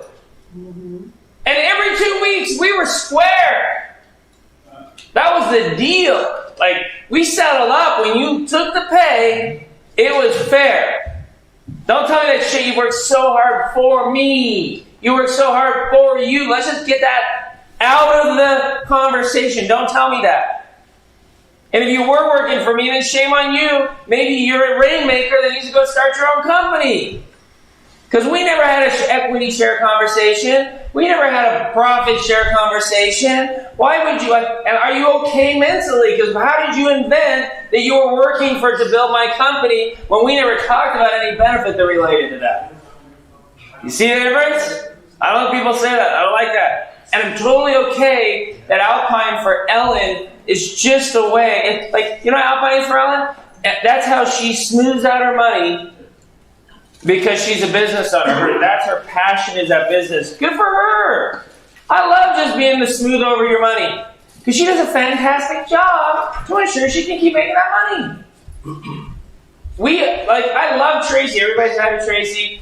Hi, Tracy. Tracy, how many times have I mentioned to you if you ever want to go full time? I can't even count. She can't count. Tracy's a badass. She was an executive assistant for years. You know, she do a great job coordinating and communicating with you guys for the event. She's amazing, right? And But I make you feel warm and fuzzy and cold. her number one priority is her family. And then there is no 2, 3, or 4. And if she can make a couple grand extra a month and work one weekend at the event and do some emails, then she's happy to do that to get some spending money. And Tracy has 6-figure skills that she uses to make a 5-figure income on the side because that's, you know, she has this clarity about what her priorities are, and I respect her for that, but I'm still going to keep mentioning, well, you know, if you ever... And I do appreciate it. But here's the thing. I don't pretend that Tracy's doing anything. She doesn't work for Alpine. She doesn't work for you. She works for her kids, and she works for her husband, and she works for herself. I love that. I'm worried about someone who works for my company that isn't an owner. But see, do you see what a powerful team building... You see how that pulls people to you when they're like, oh yeah, okay, I don't have to feel like I care. Because I don't care. I'll say that to people. Look, I don't expect you to love this job because every job in property management kind of sucks. But I'm glad you're here. I'm glad we have your skills. I'm glad that the money that you're making is helpful for you getting whatever it is you want out of your life right now. And I always try to understand personally what that is. You know, Lauren just moved into her own place. She's living with her boyfriend, and she's making her own money, and she's kind of just enjoying that right now. And that's, I like that we're helping that. I like that right now for Tracy. But see, at some point, those kids are going to be out of Tracy's house, and I'll be like, another alpha woman running a bunch of shit in my company. I can wait. Wait, how old is your youngest? My youngest is 80. Fuck, that's like... I'm not going anywhere. I'll be waiting. You know? Maybe when he's 16, maybe when he's 15, he should be all right. But, yeah, for sure. And so, but see, those are the flaws that people make with their team because what business owners do is say, here's what I need from you. Here's what I need from you. Here's what I want from you. Should we talk about pay? Right? Because you think that's all they care about. Don't do that. To get what you want, help other people get what they want. If you don't know what their very next step is, that's your problem. That's why your team sucks. You're not, like, I remember, it's funny, it does not matter if it's coaching 12 high school girls or, you know, a bunch of millionaire real estate partners. The principles have not changed in 21 years for me. And I'll never forget, we had, you know, I would have to have conversations with the girls and say, look, I know you want to start. Let me tell you specifically why you're not starting. But number one, the girl in front of you has better eye-hand coordination. If I serve 1,000 balls to you and 1,000 balls to her, her accuracy at redirecting it is better. That's eye-hand coordination. She's better. She's been playing longer than you. She's a more consistent passer. She also jumps higher than you. Your vertical is about 14. Hers is about 18. She's a better blocker. She does 1,000 block. Like, I would go through step by step specifically all the reasons why. And sometimes they would say, look, I wish you were the starter. I kind of like you more. Well, I'm never putting you in the game if I don't think you can help us win. Now, I could be wrong, and I know that you think that I'm wrong. But you trying to do my job and grab my clipboard is the same as me trying to sub myself into the game. And I can't sub myself into the game. I would go to jail. I'm a man. It's a girls' high school volleyball match. And you can't do my job. So, while I respect that you have an opinion, I don't care what your opinion is. I don't want to hear what your opinion is. And And I sure as hell don't want to hear what your parents' opinion is. Because they're welcome to apply for the job when I leave, and then they can be the head coach. But it's my name in the newspaper, not theirs, and not yours. And so even though I may be wrong, you gotta prove it. And I do that with adults as well. Same thing. And you have to have the courage to have those very candid conversations. One of the things I do every year with every employee. Okay, this is what you made last year. This is what you made. And this is what you cost me. So this is what I paid for withholding, payroll. This is what your phone cost me. This is what your health insurance cost me. This is what we gave you in compensation. This is what you. So you cost me. I know you're thinking in your head you only made $75, but you cost me $130,000. So your cost of this business is $130,000. In my mind, that's what you made. Okay, you made $130,000 last year, and then I either tell them one of three things. I think you made too much money, and here's why. Or I think you made about the right amount, and I don't think you'll make any more this year, nor do I care if you do. Or I don't think you made enough money, and this is how much I think you should have made. I have that face-to-face conversation with every employee in my company. Right? And that's a powerful conversation. There's a lot of courage to say that. But it lets them know in a very intimate way that it's not personal and it's not inadvertent. The other thing I do is I tell the bottom third of the company, who I think are the bottom third, I think that you are in the bottom third of the employees, and if you quit, I wouldn't care. And let me tell you why I think you're in the bottom third, and why I wouldn't care, and how easy it would be to replace you, or how much you're overpaid. And I have that conversation. And I bring, and we do it when it's calm, not when nobody's pissed, when I don't have an agenda, and we sit down and do year-end valuations of them, and I give them a chance to vent about anything they want to vent about, and bring anything up to me they want to bring up. And if just thinking about doing that conversation gives you a little bit of anxiety, okay, that's an important chief. That's an important chief job. And unfortunately, I haven't found a CEO yet here in Indy, so I'm still wearing the CEO hat. And I'll be the first to say I would give myself a B as a CEO. Maybe even a B minus. I'm not a great CEO. But it works. You know, and I have Terry here and I have Devin here, and they help round it out. So I think Alpine's getting an A CEO experience, but it's split. And I'd love to find a dedicated CEO that I felt would be a really good fit. And I'm not going on hot jobs to try to find someone, right? We'll know. We'll figure it out. I'm grooming a couple of CEOs in the ranks right now, right, that I think could be a good fit. But do you see how much time that I spend thinking about team building? And you see the lengths that I go to create winning teams? And it didn't matter, again, whether it's high school or it's still the same leadership principle. And now for me, it comes pretty, it's natural for me. That's why I'm a good rainmaker, right? Because I can build that initial team. And I get a lot, sometimes I'll meet people, the person who is good at the customer and the idea is fantastic at the system, and so they're missing the team piece. Well, then maybe you need to bring in a rainmaker inside your company who can help you build the team, right? And so, you know, sometimes I'm not saying that there's a linear order that you have to accomplish these things, but if you don't check these boxes, your business will stagnate. Your business will stagnate at some level. The final area is learning about money. Who learned something about recourse, non-recourse, banks, small banks? Who learned some of that? Okay, that's part of that discussion, and that extends to think about everything that I've learned as I've sold several thousand homes to Wall Street private equity funds. Okay, think about what I've learned. Because Meg works with the individual investors, but I work with the Wall Street guys. They want to see everything in a certain kind of spreadsheet. I have spreadsheet guys. Jed's one of them. Jed knows how to build Wall Street-friendly spreadsheets. Brittany knows how to build Wall Street spreadsheets that I have build those for me. The way that they want conference calls to go, how they want face-to-face meetings to go, what kind of returns, what kind of security on their money, what kind of ideas. Like, that's a whole area that I've learned, just like I've learned that with banks and how to get non-recourse lines from banks and get banks to fund deals. Just like how I knew to find Arbor. How many of you had never seen that website that I showed you? Okay, not new at all. Arbor has competitors. Arbor's a publicly traded company. And many of you didn't even know about that loan type.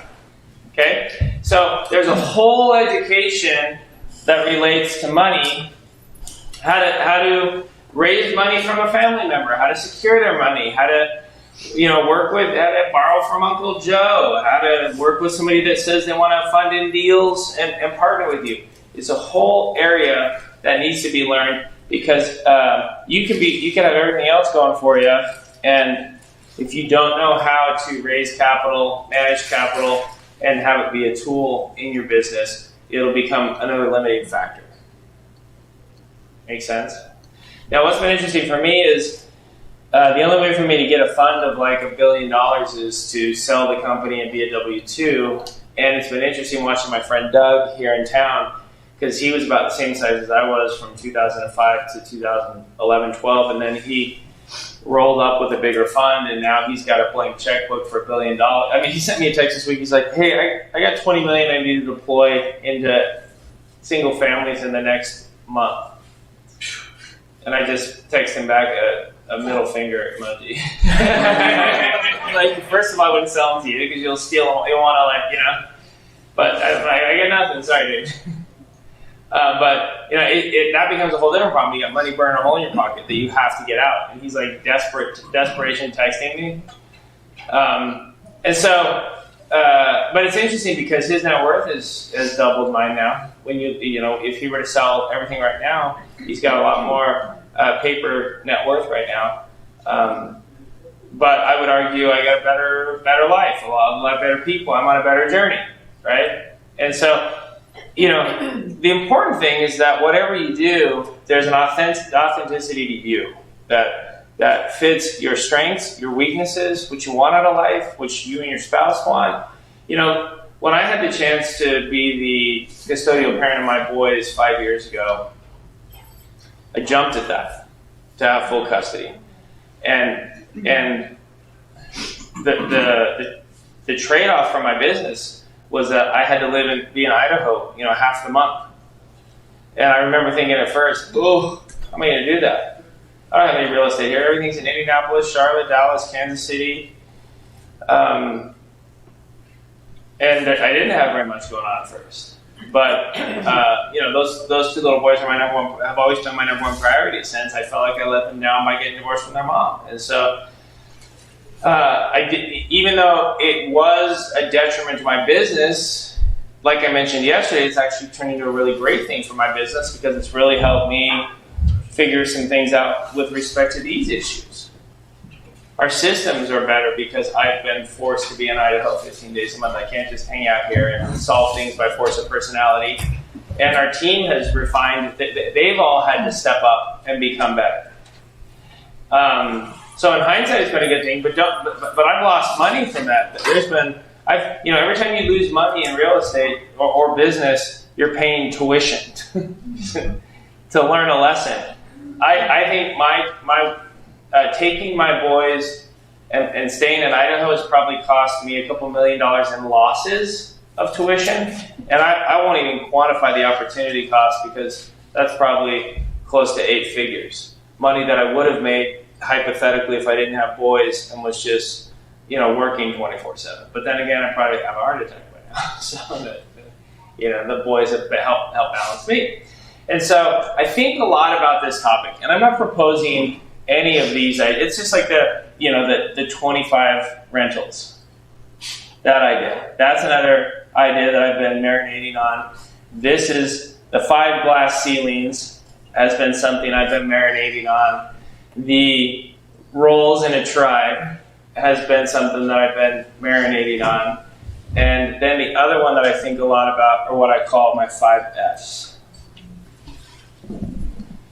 And I visually, I think of these as 5 buckets.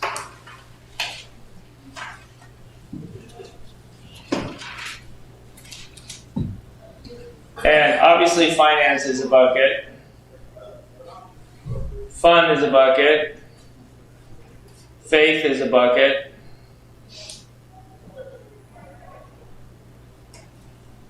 family's a bucket. I would add to faith and values. Because most of us, even if we're not religious, even if we're atheists, most of us in this country adhere to a Judeo-Christian value system. And by that I mean, we all kind of believe that the 10 Commandments govern our behavior, so we are in agreement that killing is wrong, and that you should honor your parents, and that adultery is wrong. So I'm an adherent to, I think most people are either have a faith-based system based on a belief in God, or a value system that's backed by a faith-based set of values. Most of the people, I mean. And what am I missing? Oh, fitness. Now, these are just my 5 F's for me, because in my 20s and 30s, at different times, I let these buckets go empty, different ones. So at one point, I was like 325 pounds when my dad died. When my dad died at 57, he was 430 pounds. And, his fitness bucket was empty. My fitness bucket got empty. Scared the shit out of me when he died at 57. And that's why I was like, all right, I gotta make change. I gotta work out first every day. I can only eat cronuts on Sunday. When COVID hit last year, I'd be like done working in 2 hours, and then I'd go golf, and I would have worked out. And so I'm like, up 5 o'clock, guess I'll go pour my first drink. And so I went from like 2 drinks a night. By like May, I was at 5 drinks a night. So I'm like, all right, first drink at 7. And then by July, I'm like, first drink at 8. And since September, I've been first drink at 9. I don't even have my first drink till 9 o'clock. Because I've learned that in a perfect world, I'd be able to be like 2 drinks and done. But now I just have to set rules for myself. Maybe that's just because I don't have any force of personality, but I'm like, I have to work out first, because if I don't work out first in the morning, I won't work out. I'm not going to the gym in the afternoon. I can't have a drink till 9 o'clock. I can't have snacks in the bedroom, because if they're there, I'll eat them. It's just learning what your own Achilles heels are, and then finding a way to manufacture your way through it. Okay? And what I found is a couple of interesting things, because when I have good levels, when I've been filling my buckets, then I have balance in my life and I'm happy. So, but my finance bucket can never overflow into my family bucket. That can't happen. You mean become more important? No, I just find that no matter how much money I have, I still have to consciously focus on the family bucket. So being rich doesn't make me a better dad. I have to focus on being a good father, being a good husband, being a good brother, being a good son. And that's irrespective of money. Just like, where that's even more is with fitness, okay? So I have $70,000 in gym equipment in my house and 2 gym memberships. I have one at Apple Fitness, 1 mile from my house, and one at Gold's Gym. And every day, for a variety, I'll be like, okay, I'm going to do the Peloton here.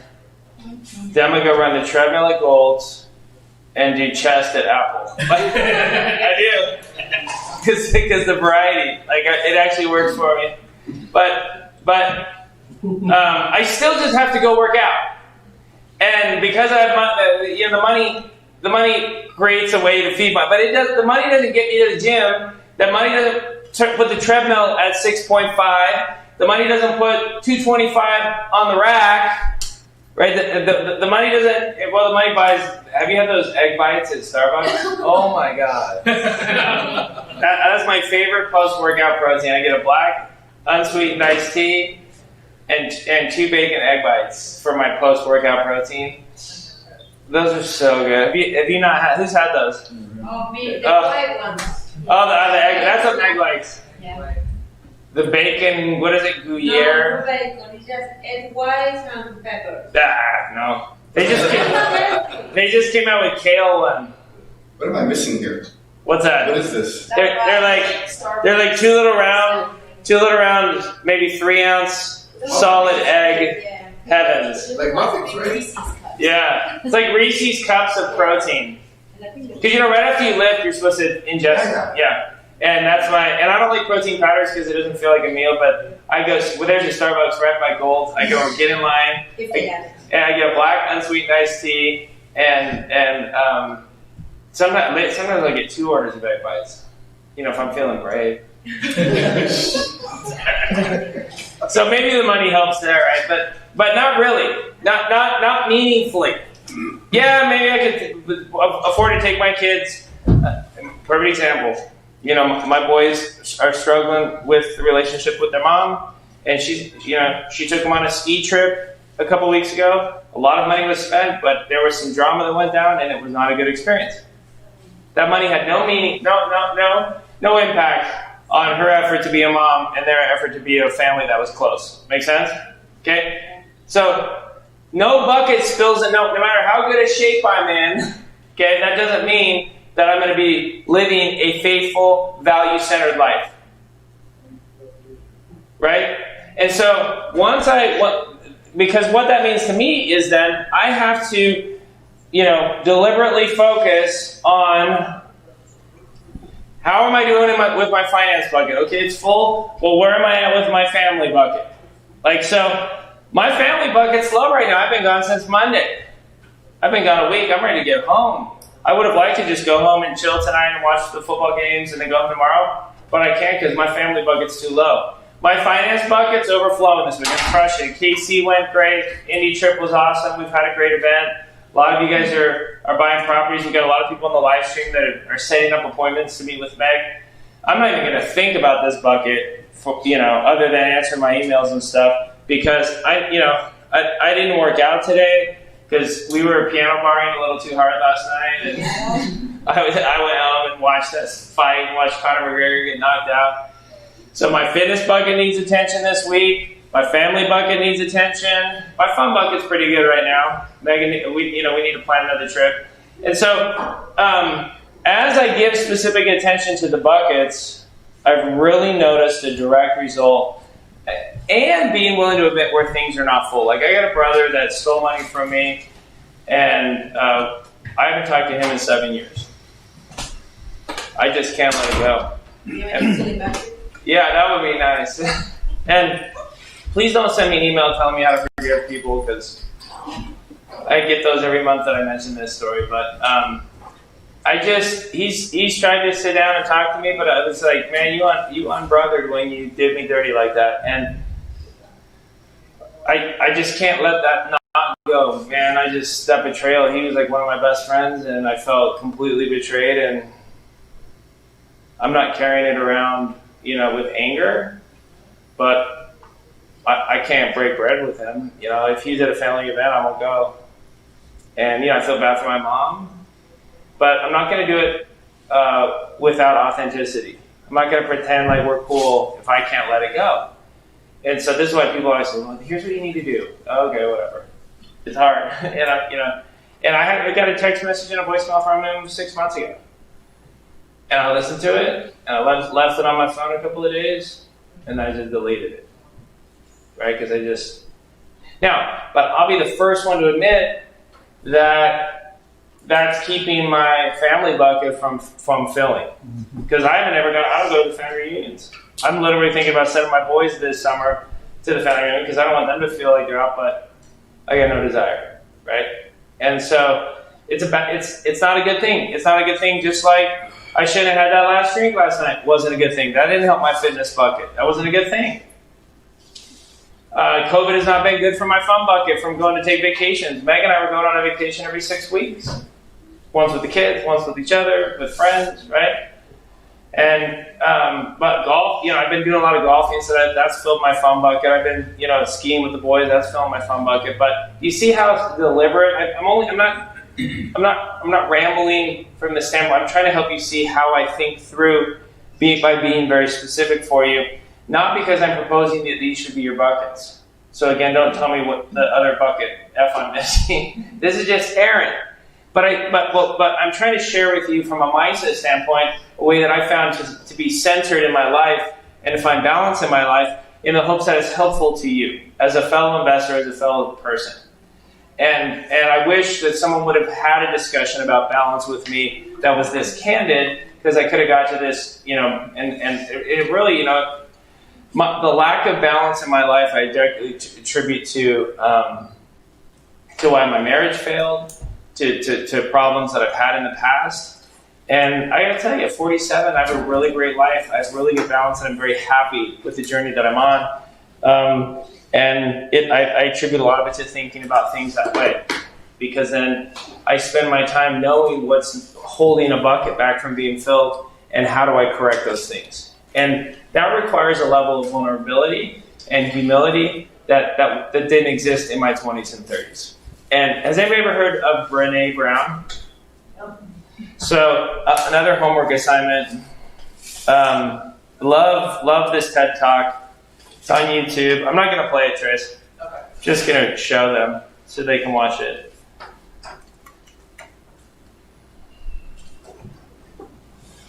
The Power of Vulnerability by Brené Brown.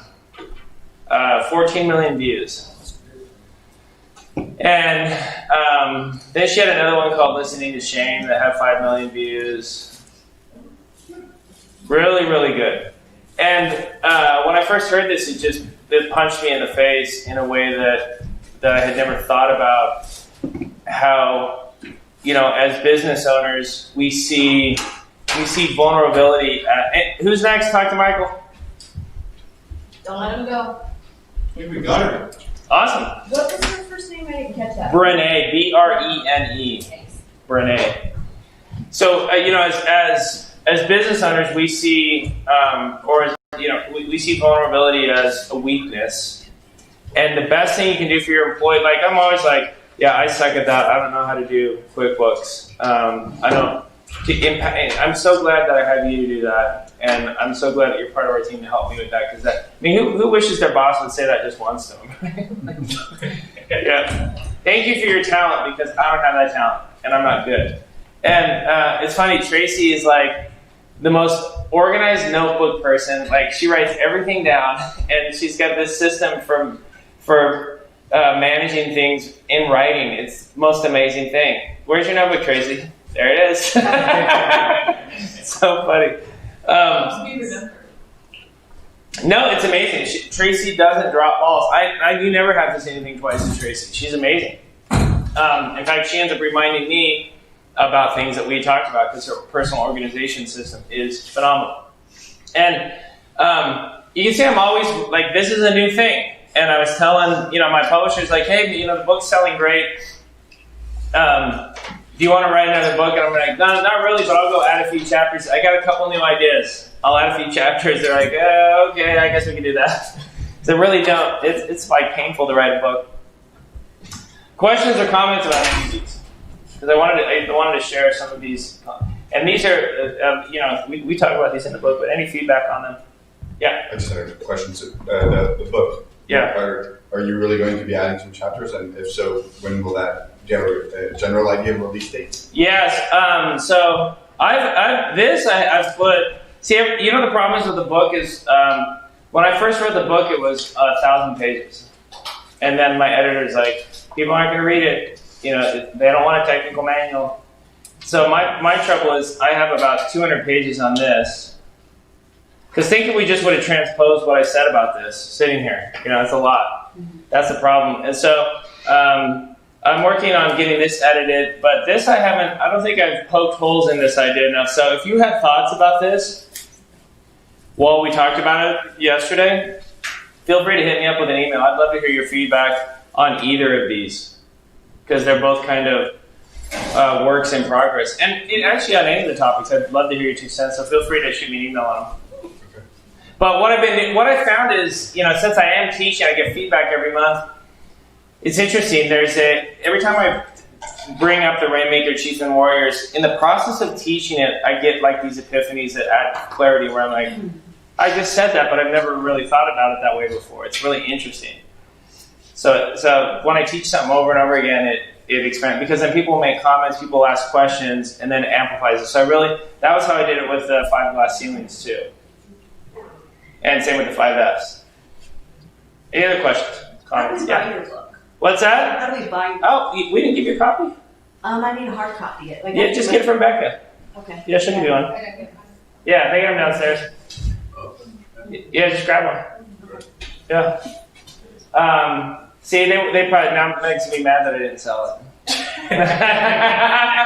I'll buy it. No, I'm just kidding. They always give me shit about you. Any other questions? Okay. So, any questions about anything else that we've talked about? Yeah. And it's again, I think I asked the same question to Nicole as well. The shiny penny syndrome. Like how there's so many things to do. Yeah. Even just a small bucket of real estate. There's so many other things that you can do. Yeah. Any advice on how to kind of hold? Because I think the lack of direction is essentially lack of focus. Right? Yeah. So, any advice on kind of how to figure out what the next steps need to be? So I have a pretty good example of that from Idaho because when I was like, all right, I need to start doing more business here in Idaho, it was interesting. So the first thing I tried to do was do a couple rentals, single-family home rentals, because that's what I knew. And so I would say if you're picking your first strategy, then pick the one that, as you've learned about them, seems to be the one that resonates most with your personal skills. And then I did a couple single-family home rentals, and it was like, this isn't scalable. So then I thought, well, all right, what's scalable in this market? Well, there's a shortage of housing in Southeast Idaho. So I bought some land, developed it, sold it, bought infill lots in a development and built some spec homes. And 24 months later, the returns were unappealing. And then I bought the apartment complex for $3 million. And that wasn't scalable, so it's good, but I couldn't find any others. So now I knew that I didn't want to do single-family homes because I did a few. I knew that I didn't want to build spec homes because I did a few. So my advice is then, and then I stumbled into the modular homes, the mobile homes, and then we were off to the races. And that's 95% of what we've been doing out there.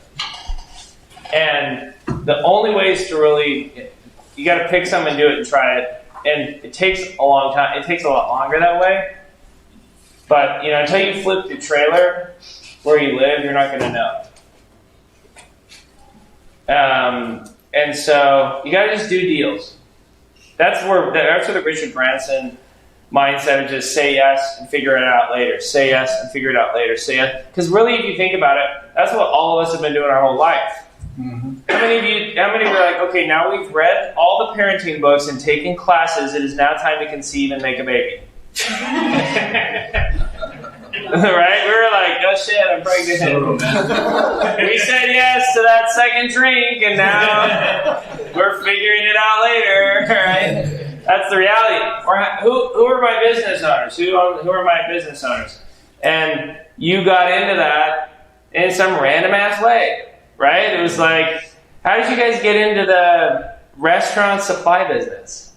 I worked there for 32 years. When the owner retired, I bought it from him. Did you ask him or did he ask you? I asked him what he had planned to do with it, and he never considered me as an option until I asked. And so he said yes, and then you've been figuring it out. I figured it out. Yeah. How long ago was that you guys had that conversation? Almost 9 years. See, it's kind of like Ellen.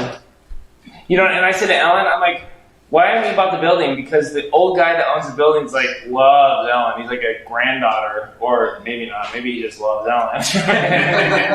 But I'm like, how are you not parlaying that? Like, that old dude will sell to you in a heartbeat. I'm like, I'll meet with him. I'll close it for you.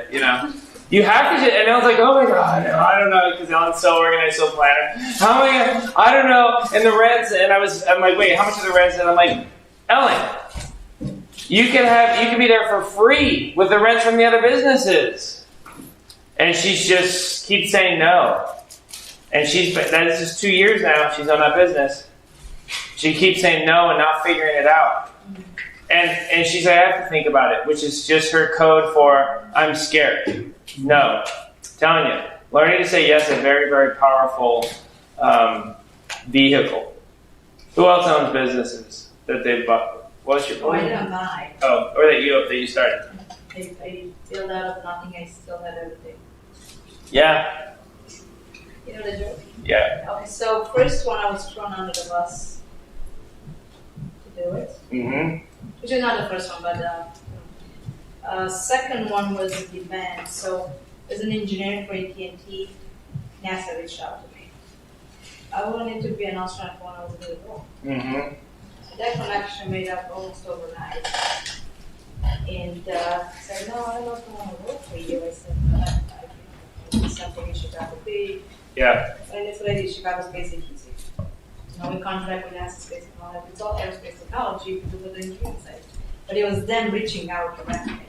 Right. So I did a few good things for Chicago.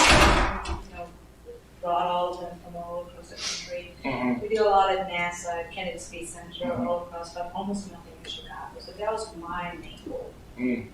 And because of the shutdown, we're supposed to have launch last year, right? Yeah. We still do a lot, but still not in Chicago like I wanted Right. and I want, and I'm still gonna fight for it. Mm-hmm.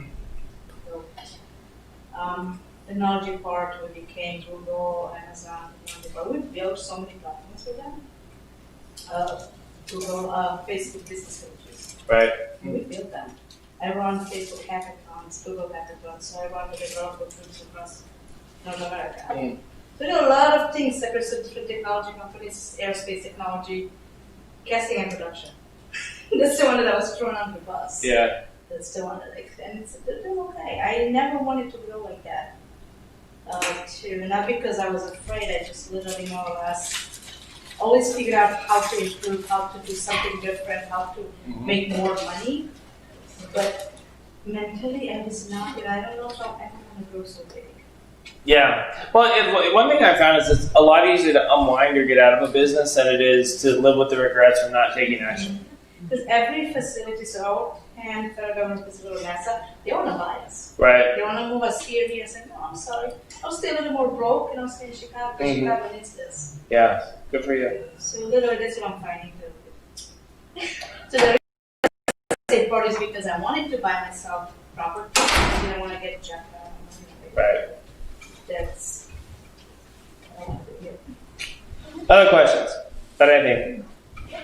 The books that we gave you guys, who's got one that when you came in the other day? Right here.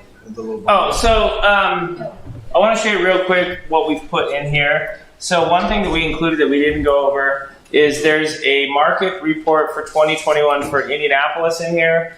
There's a market report for 2021 for Charlotte and a market report for Kansas City. So what's going on? What are the articles? What are the big businesses? What are the trends? Everything you want to know about those cities. We've put that together. I have those on slides, but that's why I didn't go through them because I wanted you to be able to actually have that. So we put those in there. We've also put some articles in there that I think are particularly relevant. The first thing we do is about Alpine. So it talks a lot about kind of our philosophy and how we do things. And then in addition to the market report, we include articles that I think are particularly relevant about industries here in Indianapolis, and we've done that in Charlotte and Kansas City. So, maybe while you're on the plane or something, what's next for Indianapolis? The Bottle Works district that we were talking about yesterday, $300 million. That describes a lot of those projects. So, if you haven't already taken a look at that, make sure you save this, make sure you keep that. And if you want a digital copy of it, you'll get it also in the slides that we send you. Any other questions? Yeah. Yesterday you were going to show us the dashboard as a customer. Oh, yeah. And Ellen is out. I got you. Yeah, well, what we'll do is Ellen and Hillary created some Zoom onboarding trainings for the dashboard and the information. Okay. And they've been giving those to investors. So we'll just have them send those over to you. Okay. Yeah. But one thing I do want to show real quick about my properties is that the EBITDA. So when you're looking at a rental property, you have taxes, property tax,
I call it soft revenue, that you don't know what it'll be, which is appreciation, Tax. equity. When I have Ellen give me a summary of my deals, and we track this for you as well, because you can go in your portal and you can see, you know. But what I do is I say, well, maintenance and vacant, I don't like to look at them. And I don't like to put too many guesses, because that's what you're doing, is you're guessing. So all I want to look at is the hard revenue, so how much rent came in, minus taxes, management, and insurance, and I call that my EBITDA return. Is that an I? EBIDT, EBITDA. So I'll say, what's my EBITDA return? Because it says it's a hard number. I don't want Ellen guessing at maintenance and vacancy, right? And then I look at these separate, because then I'll say, what's my soft return? So what are my actual maintenance and vacancy that we've seen this year that's come in, if any? And where are we sitting in terms of equity and appreciation on this house in this neighborhood? But I don't look at it as one thing, I look at it as two separate reviews. And so we track that for you. We do an EBITDA tracking return for you that Ellen can give you at any given time. And then she can also do a hard look at your property and let you know how the soft return numbers are looking as well. Yeah. So if we buy a place, right? Like, do we say, hey, look, if it's $500 or less, just we give you like a credit card, you just charge it, or like how do we set that up? Is that question you're saying? So we do a $300 reserve for property management. It's a month-to-month agreement. And then every time you have a maintenance expense, you'll get an email from our system because we log them. Okay. If it's something under a couple $100 and very standard, like their toilet is clogged, well, of course you're going to approve that. So we approve that. You'll see the email. If you just archive it, then we'll know that you didn't have a question, but feel free to forward it to Ellen and say, can you give me some more information on this? Because those people get anxiety from those emails. You don't have to do everything. They're just coming through. Keep an eye on them. That's what I do. I keep an eye on mine. If something jumps out at me, then I'll reply back and ask the team. If it's a bigger thing, then like the drain collapsed in the front yard, well then they'll reach out, talk to you about that. If it's big enough of a repair, 10 years from now, it needs a new furnace, then we may have you send us $1,500. On the small stuff, I'm happy to. I'll pay the contractor this week. I'll float that until your rent comes in next month, and then I'll deduct it from the rent. Okay, so that was a question. So the rent is getting paid to your property management company, and then you deduct whatever expenses, and you can just send us whatever is left. Yeah, and especially in the case if you're doing a retirement account, that saves a lot of headaches for you as well. It's only if it's a really big expense that I might ask you to send me money. But my partners hate that I do that because one $200 toilet snake isn't a big deal, but at any given time, just here in Indianapolis, my investors owe me $175,000 potentially in accounts payable that I'm waiting to collect from the rent. So my collections are 100%, but I float that. Essentially, I've left $175,000 in profits in my company. My bank's like, we'll give you a receivables line of credit. I'm like, no, conservative debt. I don't like, likey, right? And so, and my one partner was like, dude, that's $175,000. We're getting nothing. I'm like, yeah, I know. No. Yeah. So if it's in our IRA with the IRA club, yeah, and a large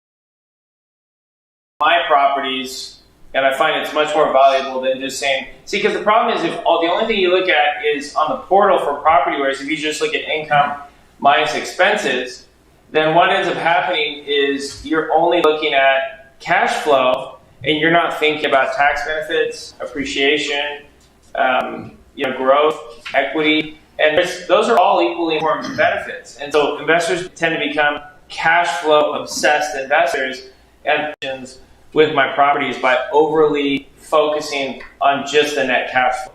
The tail's wagging the dog. And so thinking of an EBITDA return and thinking of a soft return has allowed me to make better decisions about my properties. And in the soft return, I think the only piece that you may not have information about the tax benefits, right? That's very crucial for everyone. Yeah. How do you factor that in? Well, it's funny because somebody will call me and say, well, my EBITDA return is only 7% this year. So maybe let's say it low. Let's say it's like 5.5%, right? And then appreciation is only 5%, or my soft expenses, and I'll say to them, all right, well, what tax implication is this property having on you? Like, now that you own these, if it's inside your IRA, what tax bracket are you in? So what do you potentially save by having it inside your IRA? Or if it's outside your IRA, what tax rate are you this is helping you, right? And people will be like, well, I don't know, I can't figure that out. Well, that's the problem. So it brings up an opportunity to have a discussion because I know the direct impact it has on my tax profile, that it has on my personal income statement, and as a real estate professional, even more so. And so what it does is forces our clients to think about these deals because when you have a 401k at Fidelity, it's just did it go up or did it go down? And for the first time for many of you, you have 5 very unique things that you're going to want to be thinking about that are potential benefits on these properties. And if you're not thinking about them, then you may go, man, 5% cash flow this year because I had some expenses. That 80 property sucks. I'm going to sell it. And so when you reach out to us, one of the reasons I made Ellen track this is because I want her to send something like this to you and have you go, oh yeah, it's a much more sophisticated conversation because Ellen will say, hey, let me put some stuff together and then we can schedule a call. And the call will include this review that she's put together, she and Hillary. And when I've done that with clients, it's a better conversation. Sometimes I've had clients who are almost embarrassed. They're like, I'm sorry I reached out. You're right, that eviction sucks. My other properties are doing fine. I freaked out. Because they're like, I'm getting all these emails. What's up with the maintenance? What the hell's going on? And I'm like, well, we told you we send you when your tenant calls us and you log it in the system, but I get it because if you're back in Hawaii and you're thinking about Indiana, you're like, what if you wake up at 4 a.m. and be like, what if I never got the deeds? I don't remember getting the deeds. Is this a Ponzi scheme? Do I own those houses? I get it. Just wait till the afternoon before sending me that panic. You'll be, if you find out you have an eviction, please just go have a drink and then write me back later because you'll just be embarrassed. It has happened a lot. We're pretty understanding, but I had a client. He was a multi-millionaire from Hong Kong, very high functioning, very bright, English, Mandarin, Cantonese, just a badass. And 6 months in, he said, Aaron, you told me that you only market construction 15%. I said, that was the truth. He said, I'd like you to send me the invoice that you sent to the contractor. And I was like, sure. And so I sent it over to him. And he could see that, it's the invoice, and then we marked it up 15%. 3 months later, he asked for the same thing again. And I was like, sure. 3 months later, he asked for the same thing again. And I said, sure. But I'm also going to send you a 30-day notice to move the management somewhere else. Bye-bye. And wait, and I know that you'll probably feel bad when you see for the third time but you clearly think that we're ripping you off, we're gouging you somehow. And we're not getting like transparency should allow us to move into a direction of honesty. And if you still keep going back to, why are we still revisiting that if you still think I'm stealing from you?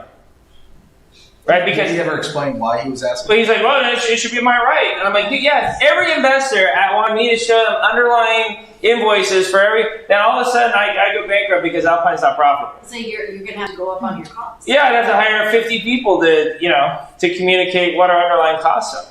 So I'm happy to do it, any time or a couple of times, but the third time, bygones, man. Let's break up now. Because I've learned if you still think I'm stealing from you, if you still think we're gouging you, if we're not moving in that right direction, we know we're never getting there. And you know what's funny? We went another person managing for him, and Ellen told me he circled back 2 years later to ask if we would take back over because the new one answers all of his emails, and he still thinks they suck too. So who really sucks? He sucks, and I was right. Like, look, 20% of your clients cause 80% of your headaches, and 20% of your clients also make 80% of your profit. So I'm always happy saying to someone, this is not a good fit. We're breaking up. It's not you, it's me. Check yes or no. Meet me at the locker after lunch. Or in the parking lot. The parking lot. Yeah, so have Ellen send you those onboarding videos. Okay, thank you. Yeah, I mean, like, I don't try to flex. I just learned, over the years. And those of the own businesses, like, they're always like, you're preaching real estate, you're preaching principles of business that are true. And so, for better or for worse, I think it's the value of this event because, this is so different from what we started with, 15 years ago, but that's because I've learned a lot. I didn't talk about 5Fs back then, but that to me is as meaningful as what we've learned about how to do lockbox systems. It's all very much integrated. Silly question, but this report that goes out at the end of the year, is that what you're saying? No, just when Ellen tracks it, just whenever you'd like to see it. Okay. Yeah, just hit her up. They keep it updated monthly. Okay. And they usually don't do the look. They usually don't check the appreciation and equity until somebody asks. Then they'll pull comps, look at, usually I'll weigh in on that too because I'm a little bit more intimately aware of change in neighborhoods than Ellen is. Because I'm approving every buy still desktop. Okay. Yeah, just like I reconcile every deal, I still approve the yield and the purchase price on every deal. Yeah. Have you studied the market in Detroit?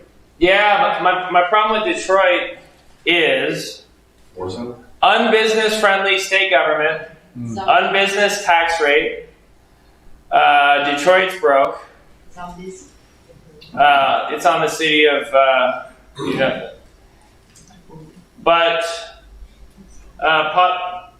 one of their biggest problems is they've lost 60% of their population since the 1960s. Now there's some good companies that are there. There's some population growth. But in certain parts of Detroit, you call for a police officer, and because their city services are still so spread out over a geographic area and their tax base is so low, it takes an hour and a half for a cop to come, or your house is completely burned down by the time the fire department gets there. And so because Michigan is not business or landlord friendly, taxes suck there, and insurance. Yeah, it's just checking it that they're broke, then the state's broke. They have cheap houses, and they have some nice things happening with jobs and companies. I see some signs of revitalization, but there's too many other good. Like in a heartbeat, I'd rather be in Columbus or Cleveland. Cleveland is 10 times further back from where it was, and Ohio is a business-friendly state. If I'm thinking Rust Belt, I want to be on the other side of the lake at Cleveland. Cleveland is way more going for it than Detroit. Yeah. What are the markets you're looking at? None. I paused right now. I'm not looking at any new markets because my whole focus this year is to get all of these. I want to have the modular home dealership online here in Indiana with a moving and setting company, Charlotte online with a moving and setting company. The only fully functioning dealerships and we have are in Kansas City because we have the dealership, the retail site. It's got a bunch of trailers on it. Moving and setting companies making a couple $100,000 a month. we're buying lots, buying new projects. Idaho's a close second. So I want to add and actually add that back in Dallas. So I don't want to buy any single families in Dallas, but I'd love to add a dealership, moving and setting company, and then my goal this year is to get all 3 of those online, piggyback on the team and the operations that we already have. So you have a movable home lot basically down in Kansas City? Yeah, it's Sunflower.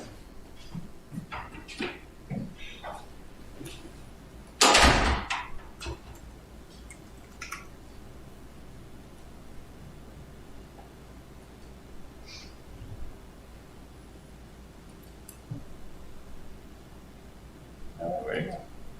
Oh, here it is. Let's see, what do we got on here? What state is that in? I'm sorry. It's in Wathena, Kansas, but it's right there by the state line, by Missouri. Let's see, where's the one with our dealership? You can see oh, that's a good one. You can see the dealership here. Oh wait, do we need to mute that, Trace, or no? No, that's our own content. Yeah, that's our dealership right there.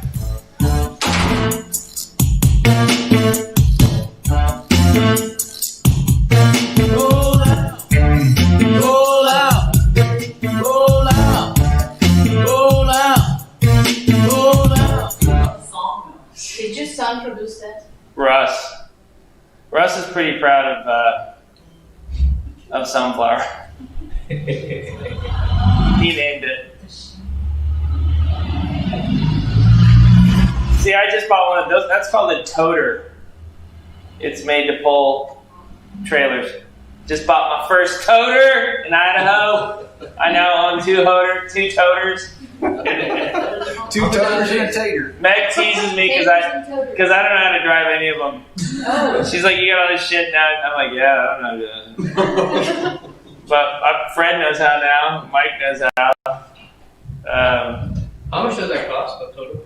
The one that I bought. Let's see, I think my toter's on here.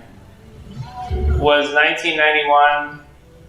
It was like 18,000. Salvage title. It was like 18 grand. Rebuilt motor. That red one, we're into it about 40. So the total outlay for like this, because you need a couple of the lead. Those other trucks you need for like the lead trucks with the lights on. One in front, one behind. Who is that?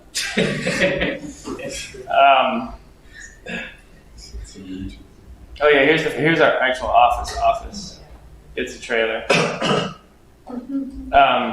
Russ is a big Chiefs fan, and he wasn't in the office the other day, and I was sitting at his desk, and McDonald's was giving out Chiefs stickers that said "We got the goat," and they have Mahomes' hair on the sticker because Patrick Mahomes is supposedly the alleged goat. So while I was on this Zoom call, there was like 5 of them, and I scratched off goat and wrote the C word, and then stuck them all to Russ's desk.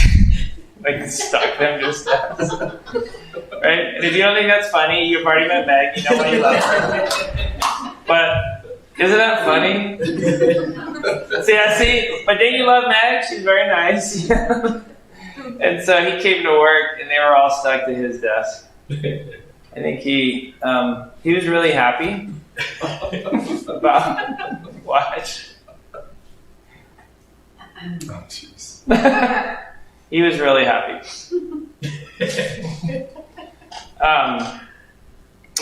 So I want to have 5 of these fully operational by the end of the year. So instead of adding another market, I'd rather have 5 dealerships, 5 moving and setting companies running. So we have 1 3/4 right now. So that's my goal this year. Because it's easier to grow an existing operation than to set up a new shop. So are you allowing clients to purchase into manufactured homes? Yeah. So we have 4 or 5 notes on homes that we've sold in Idaho and in Kansas City that you could have Meg show you that you could add in as part of a buy.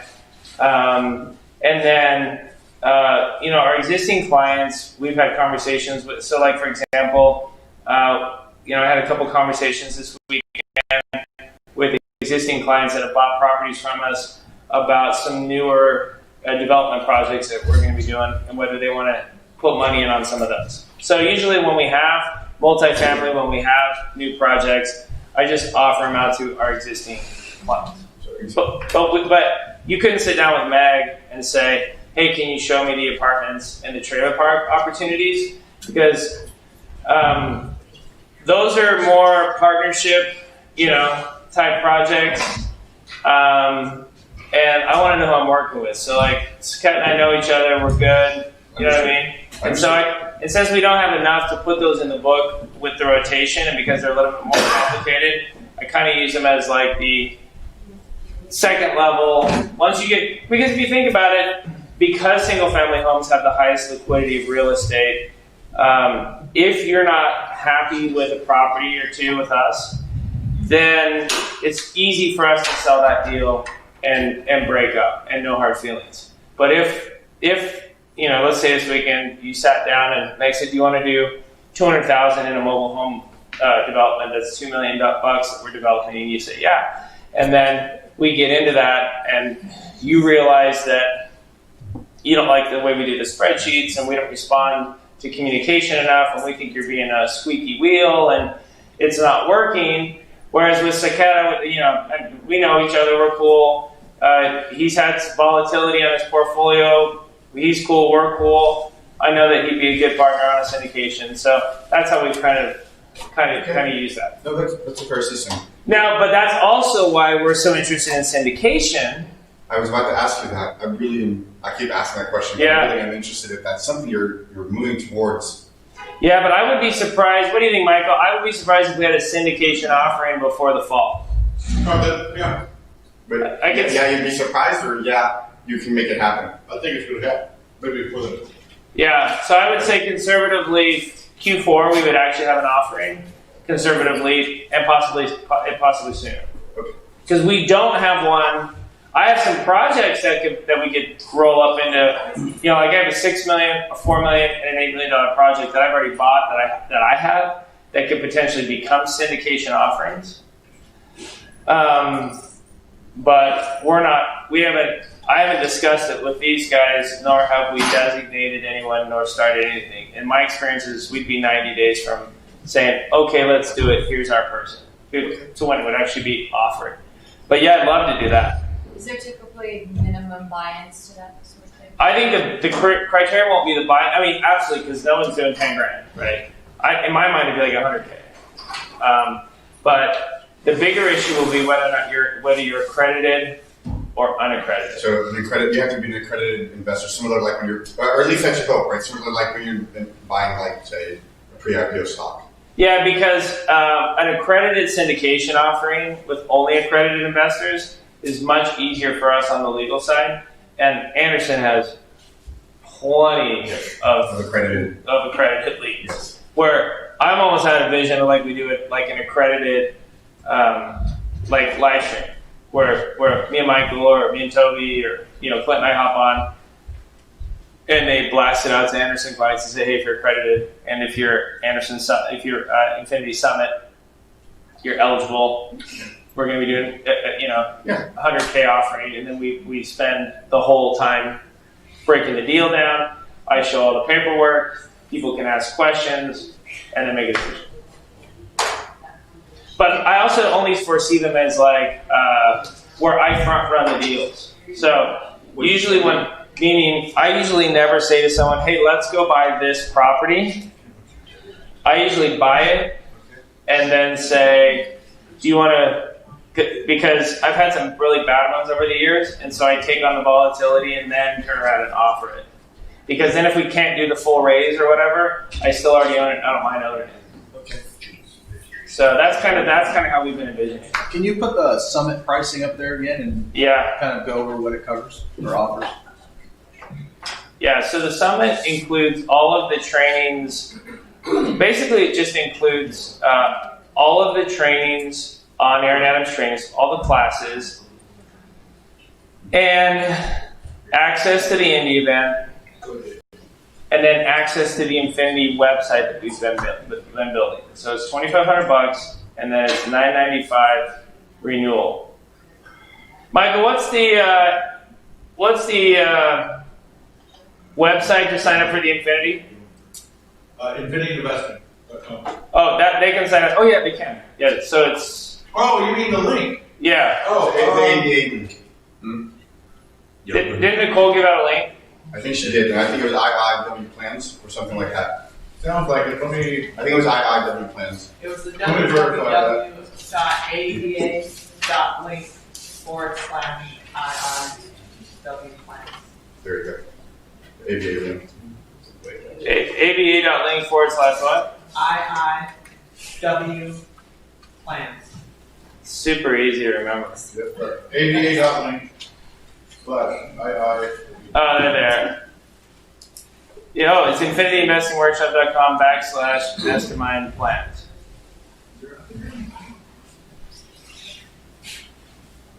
So, and then you have a mobile home class in addition to that, is that correct? Well, that's included in you'll have access to all of our Aaron Adams trainings, of which one of them is the 6-hour mobile home class. That's on there. Yeah. So the mobile home class is on there. Yeah, in the summit. The marketing class is on there. The wholesale class is on there. The commercial, the construction management class. All those trainings are on there. So there's that with the link that I gave you guys earlier, the Hemet Aaron link. That would put you like 70 hours of training. It's a lot of content. That's better. There's no seminar company giving out the content that we are. Not for that price. They'd be like $200,000. They would. And then we do the monthly Zoom links. So you would have access to the monthly Zoom calls where we do the Q&A. And then if you wanted, then you could pay a couple $1,000 to come do a live, training like Yvonne did with Jed Thursday, Friday. We're going to start offering those Thursday, Friday trainings going forward. Well, it's tough for us because we're all so busy. We were, I said, Michael, we got to figure out the names of these packages and really refine people, what the clarity is. And we're all thinking when, because 5 partners are in 5 states, 4 states. It's, we're busy. It's a lot.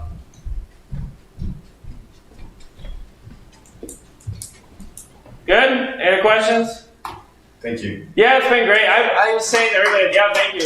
I was saying earlier, I loved it. I wish we could go back to 20 people. It was so great. Yes. Really what are we at right now, Trace? 35 for next month? For next month, we're confirmed for 37. I mean, we're at 50, but 37 have booked their travel, and we've been like, wait, because we might be orange again. I mean, we might be code red and be capped at 25. So we're gonna try. We're gonna do 12 this year, but it will be once COVID kind of gets through. It'll be 50 to 100 a month.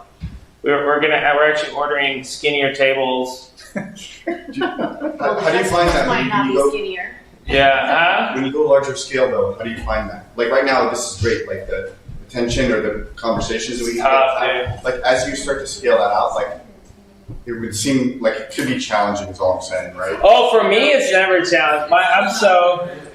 I'm such a strong personality that I never have anybody upset my class.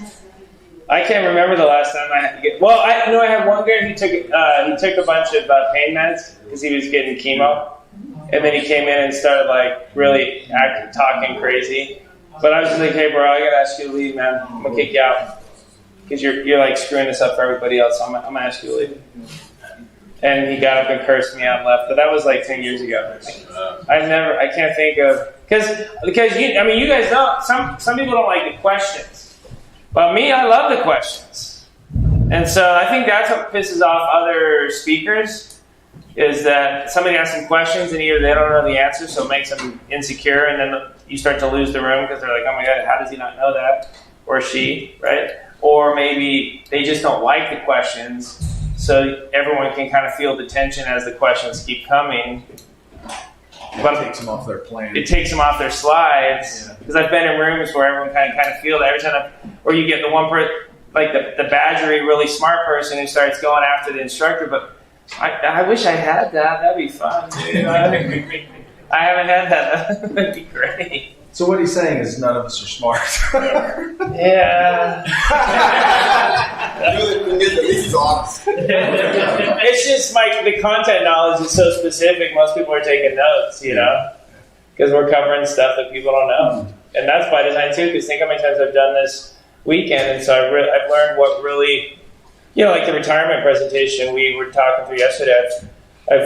I've been able to identify what the things that people really have never thought about before, and so as I hit through those, people were like just going, you know what I mean? Yeah. So that's where the teacher in me. That's why I'm never married to my slide, because I'm always gauging reaction to what I'm teaching, and then the next month I'm like, okay, I lost them at that part. They already knew that wasn't valuable. I need to spend more time on this. Right.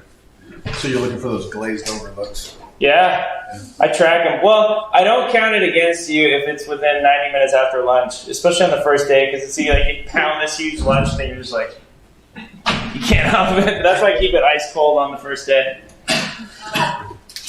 Yeah. So the relationship in order to be able to get into those special offers, right? So yeah. Does that mean you have to have a minimum number of homes? Or does that mean we just have a good track record over a certain period of time? No, you can buy a home and just get on the phone with Meg. Say I want to pick a deal, and then I just want to be on the list for whatever Aaron's doing. Here's the amount of money I have, and here's what would be most interesting. Okay. Yeah, because I know we're going to do $2 or $3 million with Alpine clients on some stuff in the next couple months. Okay. I just would rather be like, hey, they're a client, it makes sense, right? Yeah. Right? Which is fine with me. I'm just going to gauge what that actually means to you so that I know how to shape, right? Yeah, because I don't want you to buy 3 or 4 houses. I need them. If they're hesitant at all, tell them to just get one, Meg. Let's just start. We don't have to buy this much. Let's just do one. One's good. Because I know the live stream, it's like, it's weird. I remember sometimes we had homes that I had them for a year.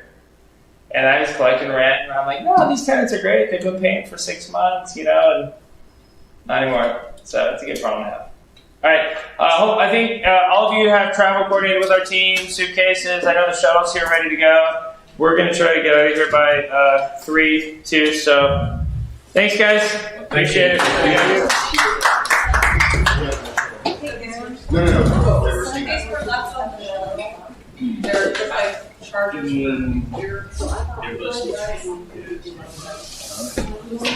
Did anyone lose any earbuds?